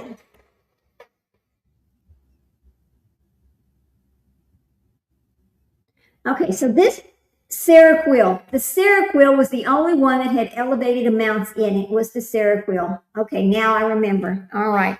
So Seroquel is the one that she had too much of that in her system. But remember, she was told to stop taking it, so I don't understand how she would have too much in her system. What did she do? Did she go upstairs and crush up a bunch of Seroquel and take that? I thought she crushed up a bunch of the benzos. Yeah. I think that's what Jay does. She goes live every weekday at 6 p.m. Her channel name is Guilty of Crime. We'd love to see it. Yeah. Yeah. Guilty. Okay. So Guilty of Crime is Jay is a friend of mine. And so, yeah, I mean, we want to go live together and talk about Chud the Builder again. Oh, that guy's a real mess. But yeah, sometimes I'll drop her link. I'm good with it. You know, I like Jay a lot. Her and I are friends, and she's really, really good at it. And she's like a few of these other people. When she started out, she just started out on this one case, but it kind of just grew into this this thing where everybody's like, well, we'd like to see her come live again. We'd like to see her come live again because we just like her. She's a very interesting person. She's written a book. She's done a few things. I don't know. I just like her. Hang on a minute. All right. Now, these people need to come on. We need to get going here. All right. Let's see. They're still in a sidebar. Okay. Well, we'll just wait a minute. Let me go find it, and I'll drop her line. I'll drop it. Yeah. Thank you, Leslie. Yeah, come check it out, Leslie. I'll be over there tonight. I'm going to go watch Guilty of Crime tonight. I like going to her chat. Everybody's so... It's drama free. We don't have a bunch of trolls and all that mess over there. I mean, there's some creators I just like to go to theirs because you don't have all that. It makes it nice. It does. So let me drop her channel. Hang on, let me go get it. Yeah. How did she? Now I want to know, how did she have too much Seroquel in her system if she was not supposed to be taking Seroquel anymore? Was she taking things after she was told not to take things? Because that'll mess your mind up, won't it? Here we go. Let me go find Guilty of Crime here. We'll drop her channel. View the community. Let me share her.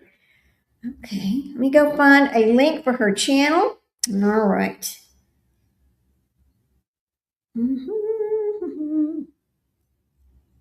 Okay, it's right here. Copy. All right.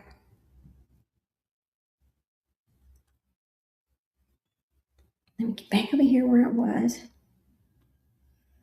Okay, I got it right here to share.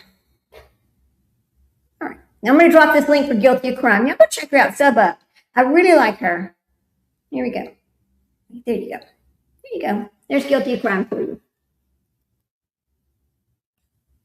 All right, there you go. You know who else? I'm going to drop another one down for you guys also while we wait. It's going to, let me go get this one too. Right here. Now,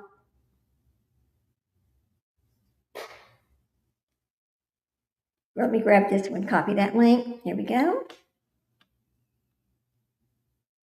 I'm going to drop this one as well. Hang on a second.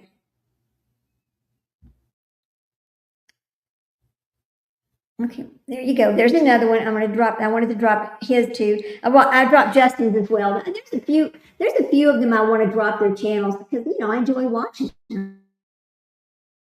So yeah, let's see. Let me show this one. There. All right. There's a couple of channels to go check out if you haven't checked them out. But I feel like most of y'all have checked them out because we all go to the same chats. That's just how it is. You're welcome, Kel. Of course.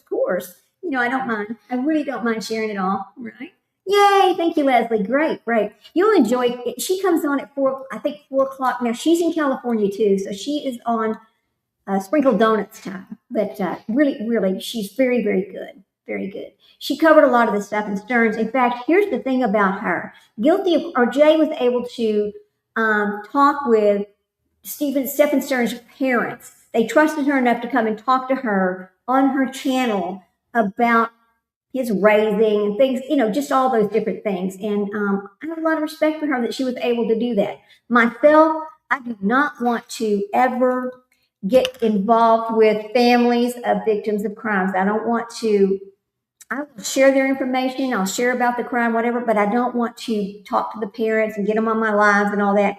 I want to just keep my distance because I want to be unbiased, right? I just want to be unbiased I want to hear everything first. Now, for Lindsay Clancy, when it's children, it is so hard for me to be unbiased. It just is because you're talking about babies that could not defend themselves. They couldn't do anything to help themselves in this situation. They were defenseless. What in the world? Don't tell me we've lost our feed. Let me go see. Don't tell me we're not going to get to hear it. Let's see.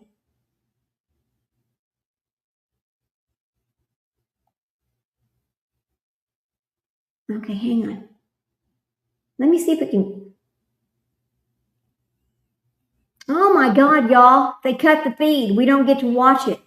We're not going to get to watch the, That is bullshit. That is bullshit. Let me go see if I can do anything else. Hang on a minute. Let me see.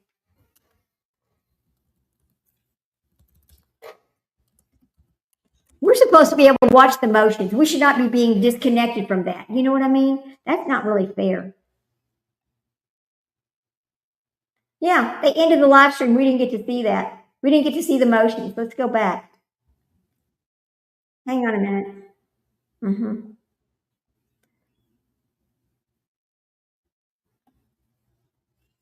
Hang on a second, guys.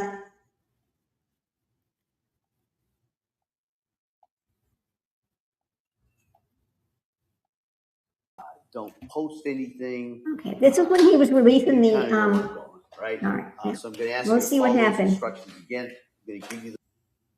So they went there. Okay, and then we waited and nothing happened. And we waited and nothing happened. Hang on a second. I'm going through this to make sure I think they're not going to show. We didn't get to hear the motions. I think that's it. It's over. I don't think we get to hear them.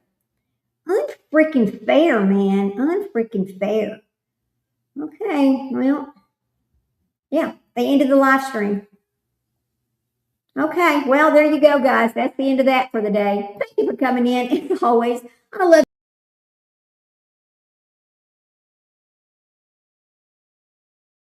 Let me just put myself back up there. We'll be back over here tomorrow morning at 8 o'clock a.m. for trial to start again. I'll see you in somebody's live tonight. And as I always say, take care of yourself out there. Be careful and go hug your babies. Life is short and you don't want to miss out a day. If you got a chance to go tell them you love them, go tell them. You got a chance to reach out and hug them, go do it. That's what I'm going to say because I just feel like it's so important. It's just so important. I love you all. I'll see you guys later. Please like, subscribe, and share. And thank you for spending your day with me. And I'll see you tonight. Bye, guys. Bye. Time to hit the road. Vroom, vroom. Let's go.